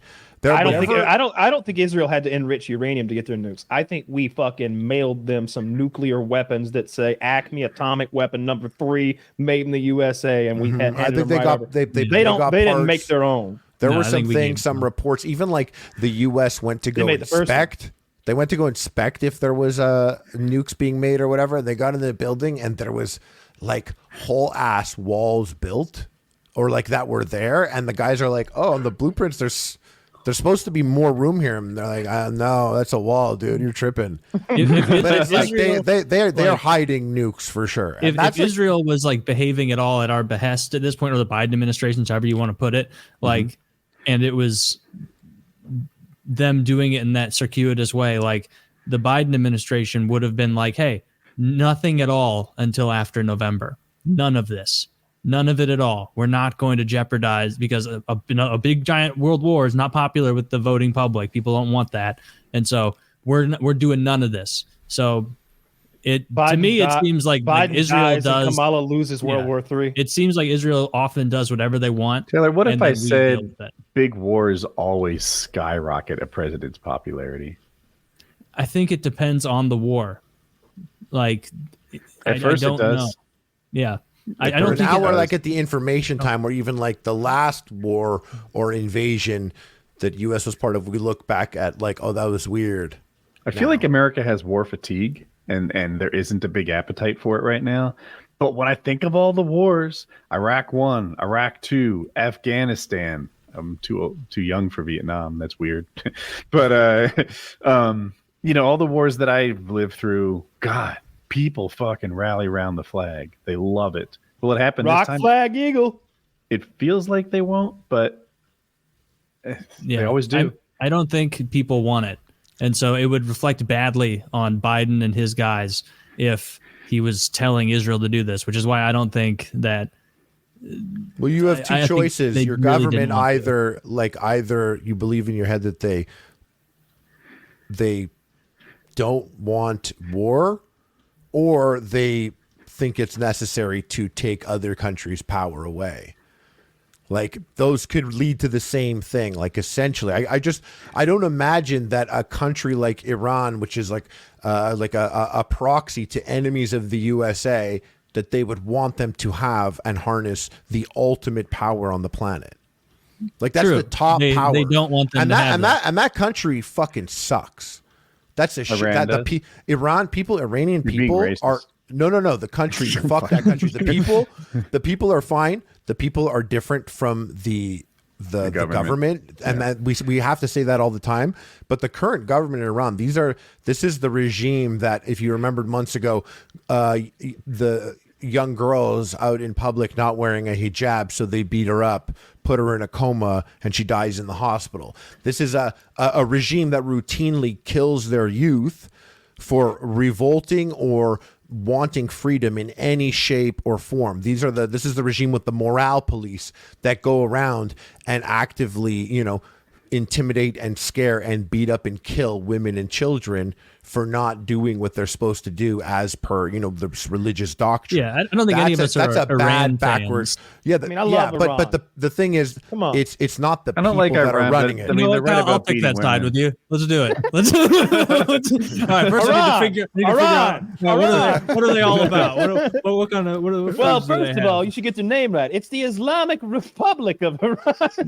That's true. No, it is. Yeah, that is. That's what I'm talking about. Yeah, but Islamic Republic as like a prefix over there, that's like the way they put like football club like in Europe on all their teams, something FC. It's just I hope that Harley is right, but I think that everybody's been flying by the seat of their pants since October 7th, and it's this is just all reactionary, and BB is an election year, I think, maybe, and he's just gonna let heads roll. He doesn't care. I feel like he's going to do some Trump shit. He's going to do some Trump shit and be like, I'm not leaving office until this war's over. Do you remember this? It might have been the night of the State of the Union afterwards, where he was like, Netanyahu's going to have a come to Jesus meeting. Like, do you remember that? And it was like a hot mic secret catch. Mm-hmm. Now, either Harley's off target with this, or the hot mic secret catch is all part of the ruse. I don't think he'd be part of the ruse. I would think he killed him the first time. He's like, I feel like this is like, I don't believe anyone that works in politics. I don't believe anyone, and I don't believe we get enough of a picture to make an accurate aspect. So I try and break it down to the most basic thing possible. And I'm like, ultimately, what would be more important to the U.S. than Iran not having nukes? I can't think of anything else that would be more important right now on the brink of World War III that another enemy of the country doesn't harness that power. So I'm just assuming then that's how it is. And I do think Israel for sure has to act out of line. Because if you are the one outpost in the middle of the Middle East that is an ally to the U.S., you kind of understand your leverage. And let's be honest, they're Jews. UAE. You understand. Yeah, but it's not quite like Israel. Israel's literally like Egypt. Yeah. Like Israel's on the U.S.'s lap. Like they're sitting on their lap. Jordan. Chad's in Africa. But like these are like, think about like Jordan. I think it's crazy. I think it's crazy when Egypt and Jordan, countries like Egypt and Jordan are like, Israel over Iran. That's bizarre to me. Yeah, I don't see the value a lot of people in politics seem to with our like undying money giving allegiance to Israel. It's like I don't see what we get out of it as American people. I don't understand why it's so much money. Yeah. I don't understand why the U.S. has to spend so much money. But then again, I'm sure if I broke down every aspect of the government, I'd be like, that's a lot of money spent on. And look at how particularly Republicans respond to Israel issues in America. Like they'll be like, hey, Senator, whatever the fuck, Republican from Iowa, 60,000 people in the Midwest died from opioids smuggled in through the south of the border. And they're like, that's a damn shame. We got to do something about that. And then they're like, hey, this country 3,000 miles away needs money. And they're like, you'll have to carry me out on my shield before I turn down money to Israel. And it's like, this is unbelievable. Because it's like, you know what? It's beyond personal. It becomes religious at that point. And there's some sort of religious connection being made also. It has all the workings for World War III shit. It's like really fucked up. That's where Christ is coming back, right? Taylor, help me out here. Isn't Christ supposed to come back over there? Like isn't he supposed to be reborn? No. Oh, he comes back. He's coming to America. There are some evangelicals. He's coming to America. But that comes down to like biblical interpretation. Well, I wasn't asking for your personal opinion. No, I'm saying like it comes down to biblical interpretation. If you're like, definitely not. No man will know the day or the hour. But like traditionally, I up can tell if like, he's here though. If the Sixers win, my prayers came true. So yep, that's how you'll know. But like up in like traditionally, like Israel, as it's referenced in the Bible, is like that. Those are people who are saved. That's the church. Like it's referring to Israel in that way. It's relatively recent amongst particularly evangelical Christians, like a lot of these megachurch guys, in the past 80, 100 years. Zechariah 14:4 states, on that day his feet will stand on the mountain of olives east of Jerusalem, and the mountain of olives will be split in two. Yeah. Let's find that mountain real quick. Hold on. That mountain of olives? What I'm addressing is like this idea that a lot of evangelical Christians have, that like Israel as a country as it exists geopolitically in 2024 is like a war there is going to trigger the end times. Oh, like, and that is what historically Christianity did not believe this. Like Israel as it's referenced there in the Bible is like, that's the church. Those are the followers of Christ, the people. I didn't see him in the picture, so we're probably good for now. Yeah, I didn't see him there either. I didn't understand what you were saying. That historically, evangelicals said they're going to come back to Israel, right? I'm saying that like in the past 150 years, like evangelicals, Christians in particular, have like formed a belief that Israel is a plot of land in the Middle East, and that is like penultimately what it is. It's not the way in the Bible Israel is used to refer to followers of Christ, like the way that Jesus said, like the church isn't a place you go. The church is you, the people, my followers, my believers. That is the church. Similarly with Israel, he meant like my followers, like that's what it was. Not this one plot of land in the Middle East. Something's going to kick off there specifically, and then that will be the undoing of all. I understood that Zechariah passage to mean that Christ will come back on the Mountain of Olives through some. He'll make some stops. He'll make some stops. Well, yeah, he's gonna pop around. That's also he's a little like Santa Claus. He visits everybody. Yeah, but the spot where Jesus was crucified is there too. Though it's on another little hill in Jerusalem. Yeah, I don't agree with the interpretation. I'm saying that the geopolitical existence of Israel as a state in 2024 is this crux of, and like where, and their standing with Iran has to do with the end times. But if you look at a lot of evangelicals in particular, that's their belief. They think, oh, when something kicks off in this country, end times begin. Well, and there are some people who are like actively rooting for that. Well, of course, you want the Lord to come back and save you, right? You don't want to sit down there in purgatory or wherever the fuck waiting to go to heaven. Nobody's in heaven. We talk about that a lot, but nobody's there yet. There's like a handful of famous people in the Bible. They got like a personal, like Moses is up there, Abraham's up there. Who took the fiery chariot? My grandmother, I think. No, she's in the ground. She's in the ground in purgatory, like all the souls. It's not until the end times that they'll be raptured to heaven. I don't see this news anywhere. Elijah is who went up to heaven in a fiery chariot. Yeah, they attacked apparently on the way to Iran. He gets a special line in Iraq. Mm-hmm. He's in the fucking. He's in my rabbi. He hits that Star of David on his phone and immediately gets the up to date shit. And I'm like, hello, patch me through to the tunnels. Patch me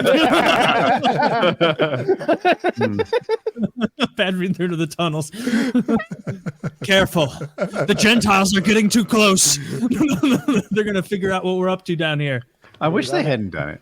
I know I might be wrong. Of course, no, Maybe me too. Like they blocked, they swatted away all the flies. That there was no other message that had to be sent. And they told them they were doing it. They must have. They did. They told them. It was such an open secret. Everybody knew. But no. But Iran also knew after that Israel was going to target their nuclear. Well, that's what I'm thinking. I'm like, so is this a thing where it's like you bait them into, like, are they baited into anything? Iran's going to strike again. I bet they sink a boat or something. Like they seem to be more adept at sinking commercial stuff and pirating commercial stuff than like striking Israel proper. But they're going to do something big and scary. They said they would. They can't not now. It's like the playground all over again. Like Billy spit on Tommy. Tommy said if Billy spit on him, he's going to kick his ass, and he spit all over him over there. Here it comes. I see it more like, I forgot the players' names, but Billy said he was going to spit on Tommy, completely missed him, yet Tommy still feels compelled to have a big fight because he can't fucking take a win. Yep.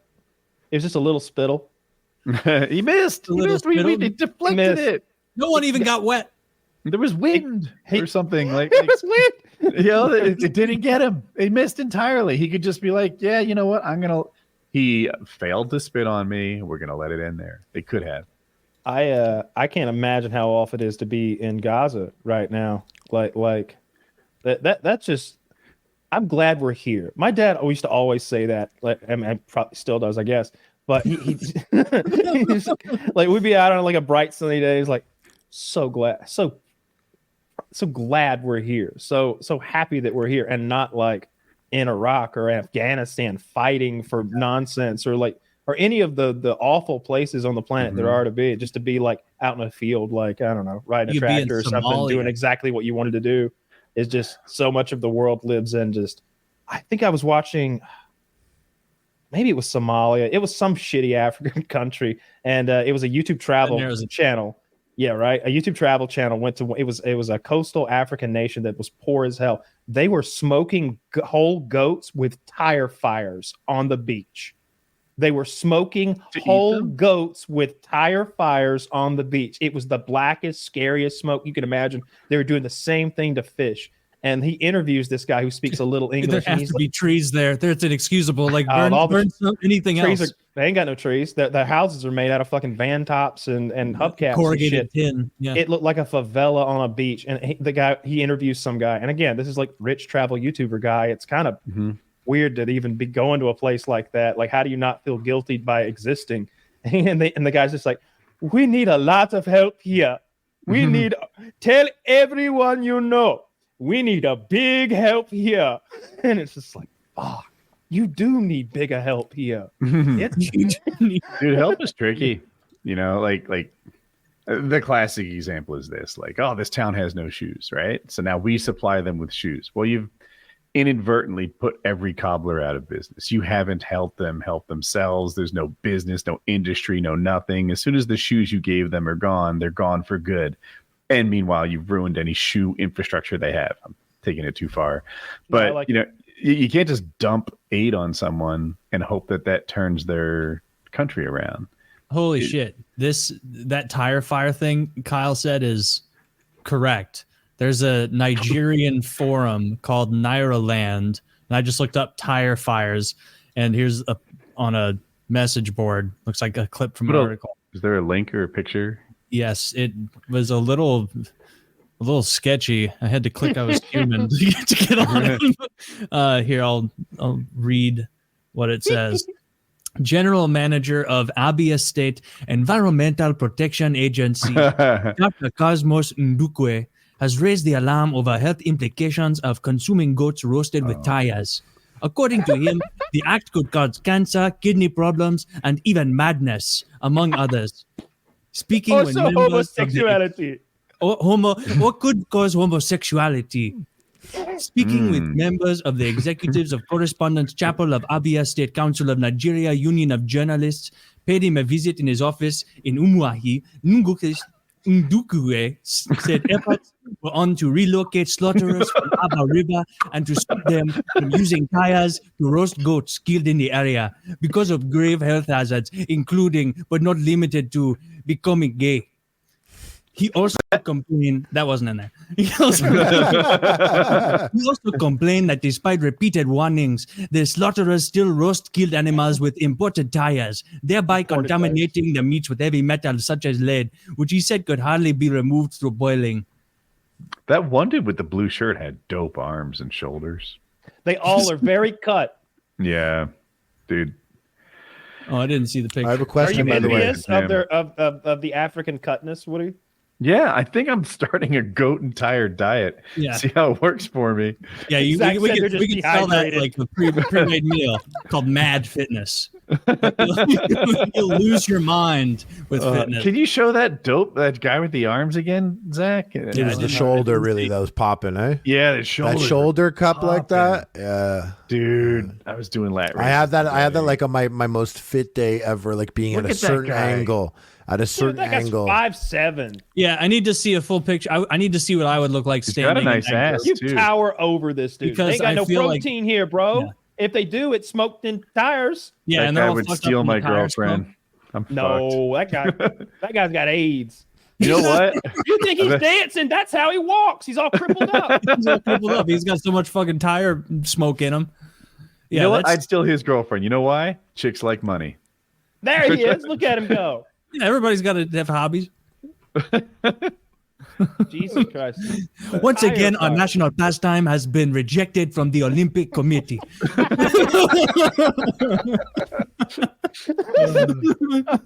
No one voted for the tire jump, huh? I have a question, Woody. Yeah. Michelin would sponsor. Did you watch Three Body Problem? Yes.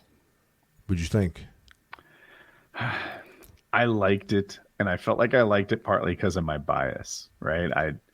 I say I read the books. I listened to the books. I was into it. I think I understood. It was easy for me to follow because I had a structure already. But my expectations were super high. I feel like the Three Body Problem source material could be there with Game of Thrones on its best day and Breaking Bad and such. And I didn't walked away like, man, I hope this is season 2. What did you think? No. Go. No. I thought you were talking to me because I was like Breaking Dad. Oh, that's a gay porno. It was just a verbal typo. I know, but it's funny for me. It's how my little brain works. Okay. Did you watch Three Body Problem, Kyle? No, I know the whole story by because there's a YouTuber that I like a lot who has made tons and tons of. I think it's Oliver Explains or something like that. I hate to get it wrong, but he. I love YouTube videos like that, by the way. He's a black gentleman, and he has a great channel. He explores sci-fi series, and I watched hours and hours of him explaining Three Body Problem from beginning to end. And basically, because I decided I don't like the way that story ends. In fact, I don't like the middle of that story, and I don't love the beginning. When I read those books, where the story goes and where it ends up, I was like, "Holy shit, we're here!" Like, the thing when I like, not for me. You brought this up, Woody, and I use this all the time when you say that you have the minimum system requirements to understand that book. I felt that way too, and in fact, I feel like I was really pushing my graphics card a bit. My graphics card was below the minimum. I was a bit under, but I would read things in that book and be like, okay, I'm just going to keep reading. I'm going to assume what I read is not what I'm picturing, because that's crazy, and I'm just going to read ahead. But then watching the show, I was like, so yeah, it was exactly what I thought. Like them describing the countdown on the eyes was, I'm like, so it's basically a countdown in the eyes is what I'm imagining. And when I was imagining how they were like in the VR world and how they were making like a computer with the signs, and I was like, this is weird. Or making the sky blink. I'm like, it's not literal. Because it would talk about scientific stuff, and then it would get like spiritual, because the guy loved like computer science, but he was also like Buddhist or something. And like, so the story did all this shit where sometimes I'm like, oh, is this like a translation? This is like I'm picturing something different.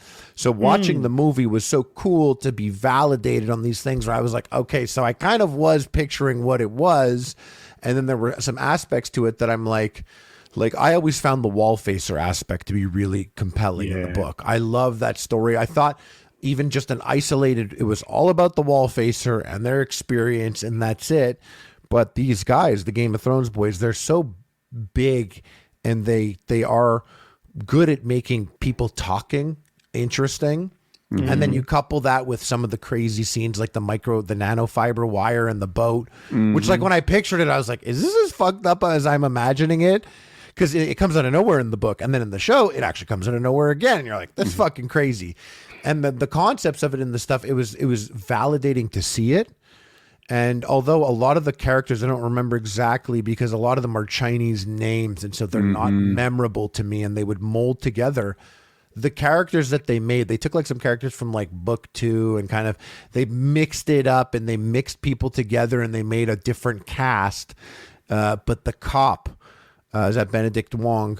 That's exactly what I pictured when I was reading the book. Yeah. That's exactly the guy, and that character was such an easy person to understand.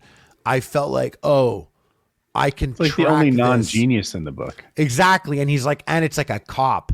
could read a book or tell me a story about a detective and why things are, and I'm like, that's easy to track. And so I loved that book. And I always loved, when I read the book, one thing that like stuck with me was that when he's like, you know, at a certain point, the aliens are like, you're bugs. We're going to squish you like bugs. And then when he has that moment where he drives them out to where the locusts are, and he's like, look at this. Look at all the bugs around us. He's like, we all have insecticide. We all spray it all over the place. We think about different ways to do it. We burn their nests. We have fly swatters next to our desks. But no matter what, these bugs are fine. If we're bugs, we'll be fine. And I was like, oh, that's such like the whole concept is so like demotivating, because it's like, you're fucked. You can't even do science anymore. You're fucked. And then that sentence, which I thought maybe it came in late. I think it came in later, but they messed up the order of stuff. So I don't know. But that sentence always stuck with me. I was like, oh, what a great thing. Because I remember being defeated reading the book, being like, okay, so what, we're just going to get our asses kicked the whole time? But saying that was interesting. And they end it with that. And I found that I was also validating again, because I was like, I enjoyed that line in the book. So did you. Covered in the show was good and interesting, necessary, of course, but the part of the story that really captured my attention was what's the name of the 3 people they have to like make a secret plan? The wall facers? Are they the wall facers? Who's the guy that the sword? Where he's holder? like, I don't want to be a wall facer, and then okay, like, well then I'm conflating wall facer. Who's the guy who like has his finger on the destroy button? Last sword holder. Okay, I conflated wall facer with sword holder. The wall facers, what they do and what their plans are and how they're going to put this together, that was really, I'm like, all right. You're outmanned and outgunned in 1,000 different ways, but you can lie. It's so interesting. We could lie. And it's such a concept that if people don't know, and the aliens that are attacking us, they communicate telepathically and they read each other's minds. It's kind of like a mental collective. So there is no concept of lying. They weren't even familiar with what lying could be. And but humans, of course, are intimately familiar with lying. It's almost part of normal daily life, right? Like at some level. So your only advantage is that you can lie and behave dishonestly. So how are you going to take that and beat these guys? Because they're watching us. Yeah. So, and they have like, I'm trying to think, one guy, I think in the movie, the TV show, they changed it a bit, but one guy was like this leader of the Nicaraguan rebels who beat a much superior army. And they're like, okay, you're one of the wall facers because you've sort of proven that you can do this. When you're outmanned and outgunned, but clever enough, you can win. You're a guy. I forget who the other one was, maybe an American general or something. And then this random dude, for no fucking reason, particularly, he's a genius, but he's never motivated or met his potential. And they're like, we want you too. And he turns it down. Anyway, the whole concept. He turns it down, by the way. He turns it down and he's like, yeah, I'm not doing it. And they're like, great plan. He's already working. He's like, no, seriously, I'm literally doing nothing. They're like, of course you are. Mr. You tell it so well. I appreciate it. But that aspect, and by the way, that dynamic, right? Like, I think there's a part later where that guy, like, he's like, you know what? I want you to build me a mansion on top of a mountain. And like, okay. I'm excited for all this season. I don't see where that's going, but you get it. And he's like, you know what I kind of need? There's a $15 million bottle of wine on a sunken ship. I'd like that. And they're like, I don't understand your plan. He's like, I'm a wall facer. You don't question my plan either, do you? No one's allowed to question him of anything. See, I hate that. The YouTube channel is called Quinn's Ideas. It turns out I was way off, but just like knowing the whole story basically from a few hours of him telling it and really speeding through it, I'm sure. I like the idea of the wall facers. I like the idea that you pick these people to come up with these plans and you don't say no to them. You just, whatever they say goes, because if they told us the plan, the aliens are listening, but they, I like that. I really love the one plan the guy has. He puts himself, he's like, put me in cryo sleep. This star system over here, if anything happens to that star right there, you wake me the fuck up and let me know. And then he beams that star's location out just to everybody. And that's awesome. I love that. Everything else, especially the ending and like where humanity goes and how humanity declines the book, or whatever. I agree with you. I felt that part was great because it was easy to imagine, and some of the concepts are so high level sci-fi. Like reading about like a computer from the fifth dimension that could be folded up into a proton to be shipped to Earth to unfold and then stop all progression of science by messing with physics is like a concept that I'm like, okay. Yeah, right. But then you see it in action and I'm like, yeah, that's cool. But I worry. I'm like, I would love a season 2. I'm like, but people that watch Game of Thrones aren't going to watch this and be like, well, I love it. Like, I thought it was so good. Do you, you did like it? You thought Three Body Problem was? I thought it was so good. I was like, but also I'm biased like Woody. When you read 3 books of a thing and you're seeing it get turned to life in a sexier way than what your brain was probably doing, I'm like, I know this. Like, I'm watching a thing and I'm like, yo, this is crazy. If they do what I think they're gonna do, and then it happens, you're like, is that crazy? I knew it because I read a book. There's like you get like What I loved about Three Body Problem, though, was not the unrequited romance story of the love of the nerd and the girl and the this and the that. And I'm like, that's half the screen time, maybe something making like that. them people, making them care about like us care about the people. Because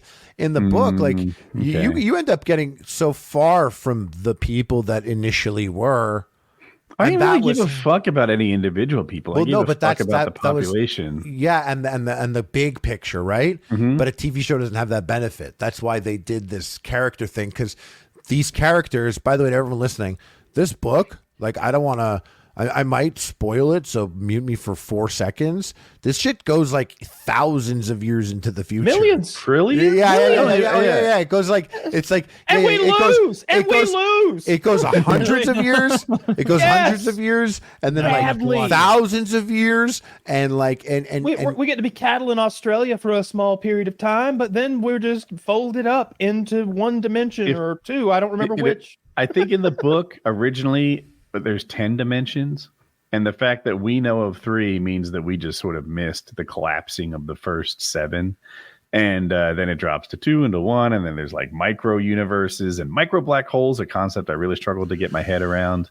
So many, as the books go on, humanity there loses. Are concepts that are like, yeah, but even then, before it loses, like the people that you were with are like, it's 400 years later, and it's like fucking weird. And they're describing things, or like the guy whose brain's on the rocket ship. Like, there's just things that it's like, no wonder it goes to the Game of Thrones guys. Human brain, like they've got a human brain, and then like you learn what the aliens are, and they're fucking stupid. They're like cockroach sized or some shit. Well, we never see them. They're never physically described enough in the book, really, at all. You never. Yeah, I'm excited to see that, how they'll handle that. In the story, Harley mentioned it briefly, there's this cryosleep concept, and it becomes a thing that's accessible to the wealthy. So it almost means that if you're wealthy, you are able to teleport to the future, because cryosleep is available. So poor people just have to live with whatever era they were born. Wealthy people can be like, you know what, I'm going to roll the dice and see what it's like 100 years from now. Right? Maybe my investments will have gone bonkers and society will be heaven. And let's see what that's like. 7%. Like, I mean, do 100 years. Let's go. Yeah, right. But you could wake up and find out there's an apocalypse and be like, bad bet. Or maybe your like ex-wife didn't make your freezer payments or something, and they thaw you out in a bad time. The market's real bad. Why'd you wake me up? Somehow that particular thing, being able to teleport to the future, essentially felt really profound to me, and how it would separate the haves from the have-nots in a way that would like 1,000 times more than we have today. And even when they described stuff in the book, because I was always like, am I picturing this right? This sounds really fucking bad. So like, I'm excited to see how they'll do it. Because the thing about season 2? I hope so. I really hope so. I mean, they do fucking Lord of the Rings season 2, so they better do this shit. Yeah. Do you watch Shogun? I watched 2 episodes. Great show. So, great show in the sense that I'm like, oh, this is a nice little gift. I wasn't expecting a kick-ass show to just randomly exist. It gets better. It gets better and better. There's a lull, probably around episode 7, where there's a lot of talking. But the most recent episode, I'm not going to spoil it because Taylor's a little bit behind, but it's episode 9, I think I saw. Whatever the most recent episode was, it came out this week. That was really good. Had like 2 big sword fights. There were ninjas. Ninjas. Ninjas. There haven't been any ninjas so far. I have a That's where stupid they're question. Are ninjas from Japan? I knew samurai were. Yeah. Apparently ninjas. I invented a history where ninjas were Chinese and samurais were Japanese. No.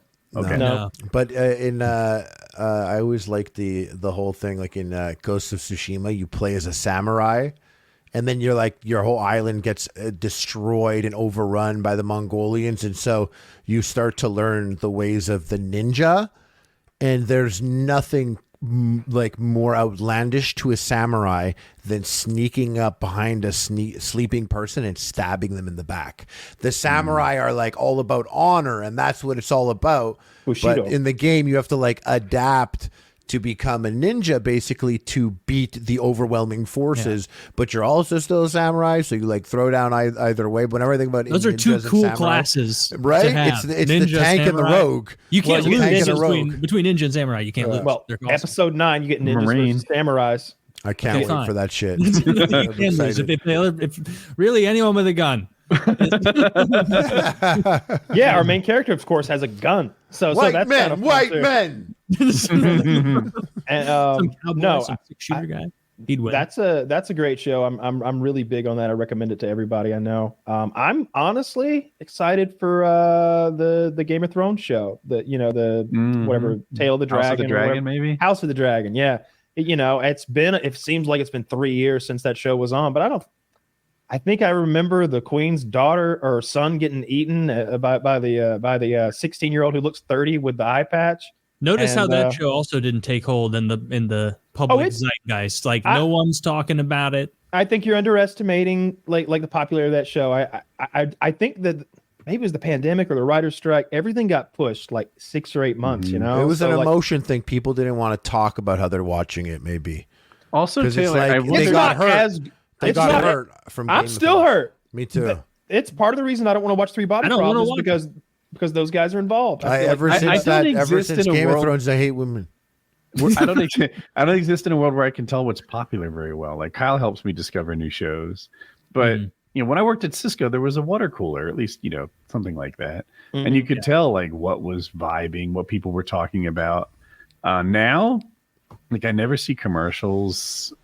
Shows come and leave the air that I just never knew about. With the water I have cooler one today. buddy who's like not. I mean, all my like friends from high school, obviously, none of them do this internet shit. They all have normal jobs, and so like they can be a bit of a weather vane sometimes for me. I'll be biased. okay. They're my friends, but like they all independently, for the most part, brought up like Shogun to me if we were hanging out or doing a board game night or gaming or whatever. Like that, I believe like Shogun's huge, and I had like one buddy when the Game of Thrones show came out who was like, you gotta watch it, and he's another like guy who read the book like me. I had 2 buddies who were all over it's it. okay. Like it's But even he you're never doesn't going talk to about get it. me back to.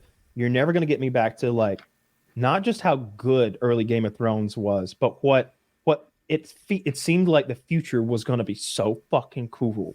Like I remember there was a YouTuber who did the animated versions of what you wish happened, and it'd be like Tyrion riding a dragon with a pistol that shoots that green fire that kills anything. And it's just like, I mean, they're not going to do that, but I bet Tyrion does ride a dragon. They'll reveal that he's actually a Targaryen, and if they had done that, that would have been sick. Yeah, and Am then I the I only always one talk here about that's- that great anything. There's Am I that the only one 4chan that's- post.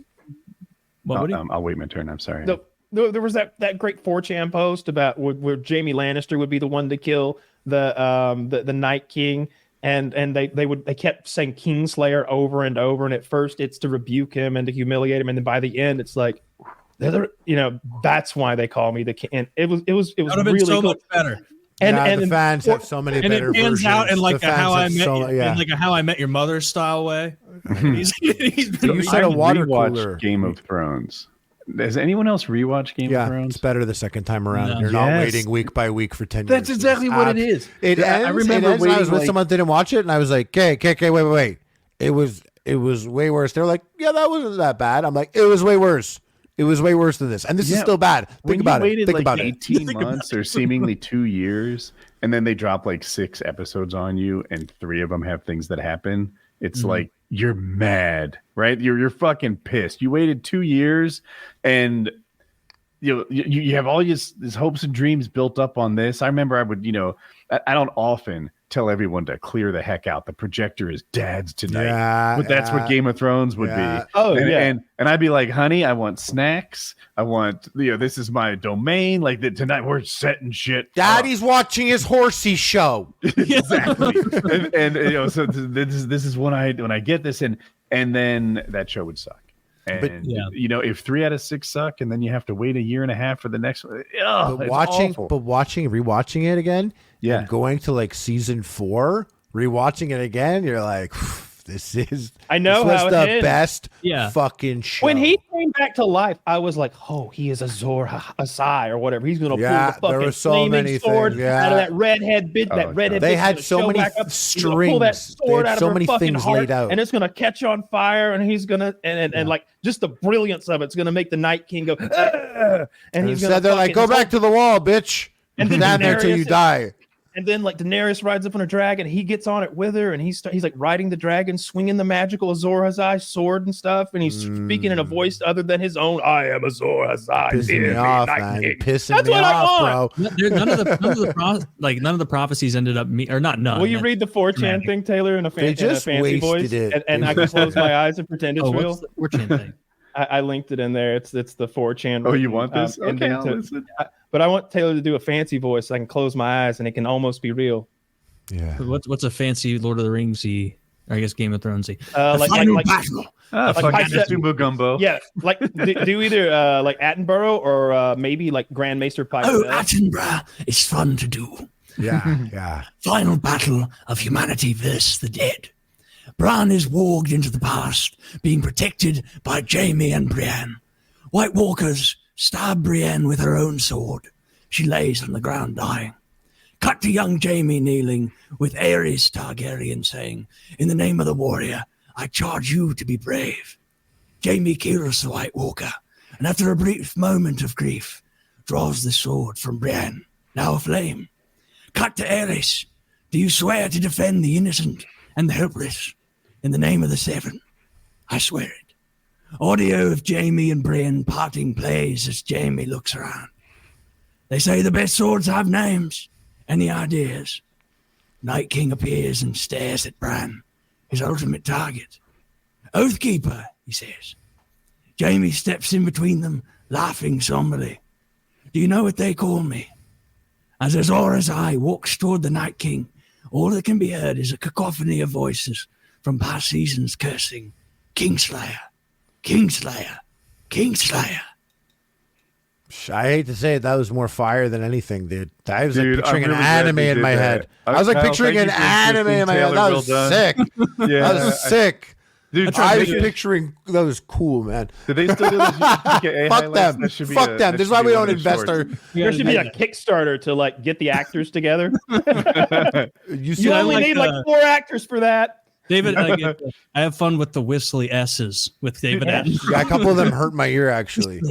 There was a moment she lays on the ground dying. I'm like, the way he read that was fucking fire. Yeah. Like Attenborough's like, this guy's good. Yeah, this guy impersonating me. Like, got his cadence better than down. I do. Also, all of it like it was. That was thank good. you. I got my nipples got hard. I got goosebumps on my thighs. Did you pre-read that, or was that the first? No, that was just the once. Pre-read? No, dude, he's straight, man. I read twice as well with a pre-read. I added a little bit too. There were times where I felt like it should say like he said. Well done. Woody, you said that you wanted like you missed the water cooler talk. Like well, that's how you got shows and stuff. I don't want a job, but I have a hard time keeping my finger on the pulse of I was going to say you could have a water cooler talk. It's on Twitter. You go on Twitter and you be like, "Hey, you guys got any good shows, good movies?" And then people are going to be like, "Israel just bombed Iran! World War III!" Also, here's an old clip of you. You're canceled.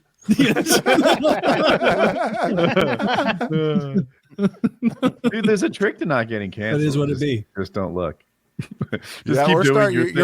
already did it. Just start a Patreon and be like, they're trying to silence me. Right. Trying to silence me for saying the truth about the end of Game of Thrones. They're banning me. The two Davids are after me. That's such an upsetting ending that show had. So yeah, I still hold that against them a little bit. Daenerys was such a great character, and it was so fucking weird to do to get there, and also like low key because they had that Star Wars show that they were excited about, but they shit the bed so hard on this that they were like, yeah, you're not making the Star Wars show. I would think about Daenerys. So the whole world seemed to act like. Let me take a step back. The whole world says Taylor Swift is mid. And I'm like, come on. Like, if you were in line at the movie theater, she'd probably be the prettiest girl in line, right? She's not just average. But I also can see that amongst Hollywood beauties, Taylor Swift is not a standout. She just sort of belongs there. They acted like Daenerys was the hottest girl on the planet. And I always thought she was more akin to Taylor Swift, like attractive, belongs in Hollywood. But is Daenerys really that beautiful? No. I think she's hotter. I think that she are you was talking about pretty the hot. actress? Yeah, I think she's an I attractive think she's lady hotter and than everything. Taylor But Swift, and I think Taylor Swift is very hot. Same take. I agree with Harley. Yeah. yeah, I'd agree with all that. I don't know who Daenerys' actor's name is. I will know it I used after to. you say it. Yeah. Emily. I used to. Oh my god! Did you say I used to? That's so, Amelia Clark. Amelia Oh, Clark. it's so, Okay. but I See, used to sometimes I is do so assist. accurate to like. Yeah, I just need the E part. Dude, if that show, like, imagine that actor. Do you remember that clip But where all it's the Amelia, actors so that are doesn't make talking sense. about the show? They're like, "How's the season going to be? You're excited?" And they're like, "Yeah." Like it's just I it's do just remember all the that. actors responding, and they know that it's fucked like already. And all the stores, they had all this Game of Thrones stuff. There's never been something that's sold in all these stores and then dropped so abruptly that they were selling. They were giving it back, taking a loss to just You clear. know how many up kids got inventory named space. Khaleesi? Yeah, that's the worst, Altogether, too many. Yeah, you call me Callie. Don't worry about that shit. It's like you knew the Hobbit movies were going to suck when the story came out about Sir Ian McKellen having like a breakdown on set. And he was just like, this isn't acting. This isn't why I became an actor. Because he was just, if you've seen The Hobbit, it's like, talking all right, to a green ball Ian, on a stick. or it might have been a British guy doing it. So he'd be Sitting on like, a green chair, like everything's Ian, green. Ian, can you pretend all these dwarves are about you and also pretend you're in a wonderful city and pretend a dragon approaches? Also pretend you're wearing robes and dressed as a wizard.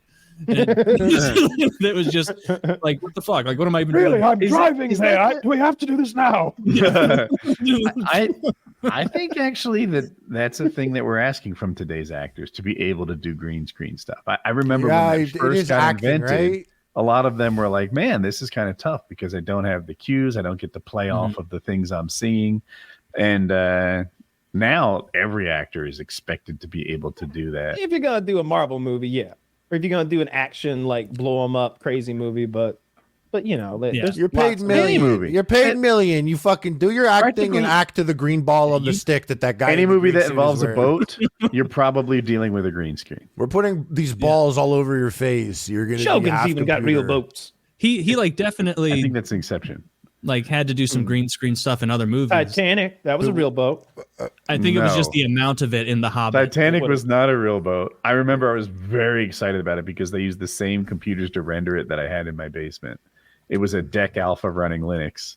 And that's how they made all that water, all that boat. And the boat was in a studio. That water, like when they were, like the ending, for example. That was a real boat, Woody. They rebuilt the Titanic just for that movie. I don't know why I didn't know you were trolling me until just now. Taylor. Yeah. It was an environmental disaster. They killed another 800 people too. That was the worst part. Ruined another. That was fun. All right. Well, I never asked you this. Yeah. But what did you feel about Gimli in the movies? In Lord of the Rings. Yeah, because I know a lot of people always thought that Gimli was different, and Dune kind of did this with the character Stilgar. The character ended up bringing a whole bunch of laughs when in the book he's not that guy. Yeah, I mean, I like Gimli in the movies.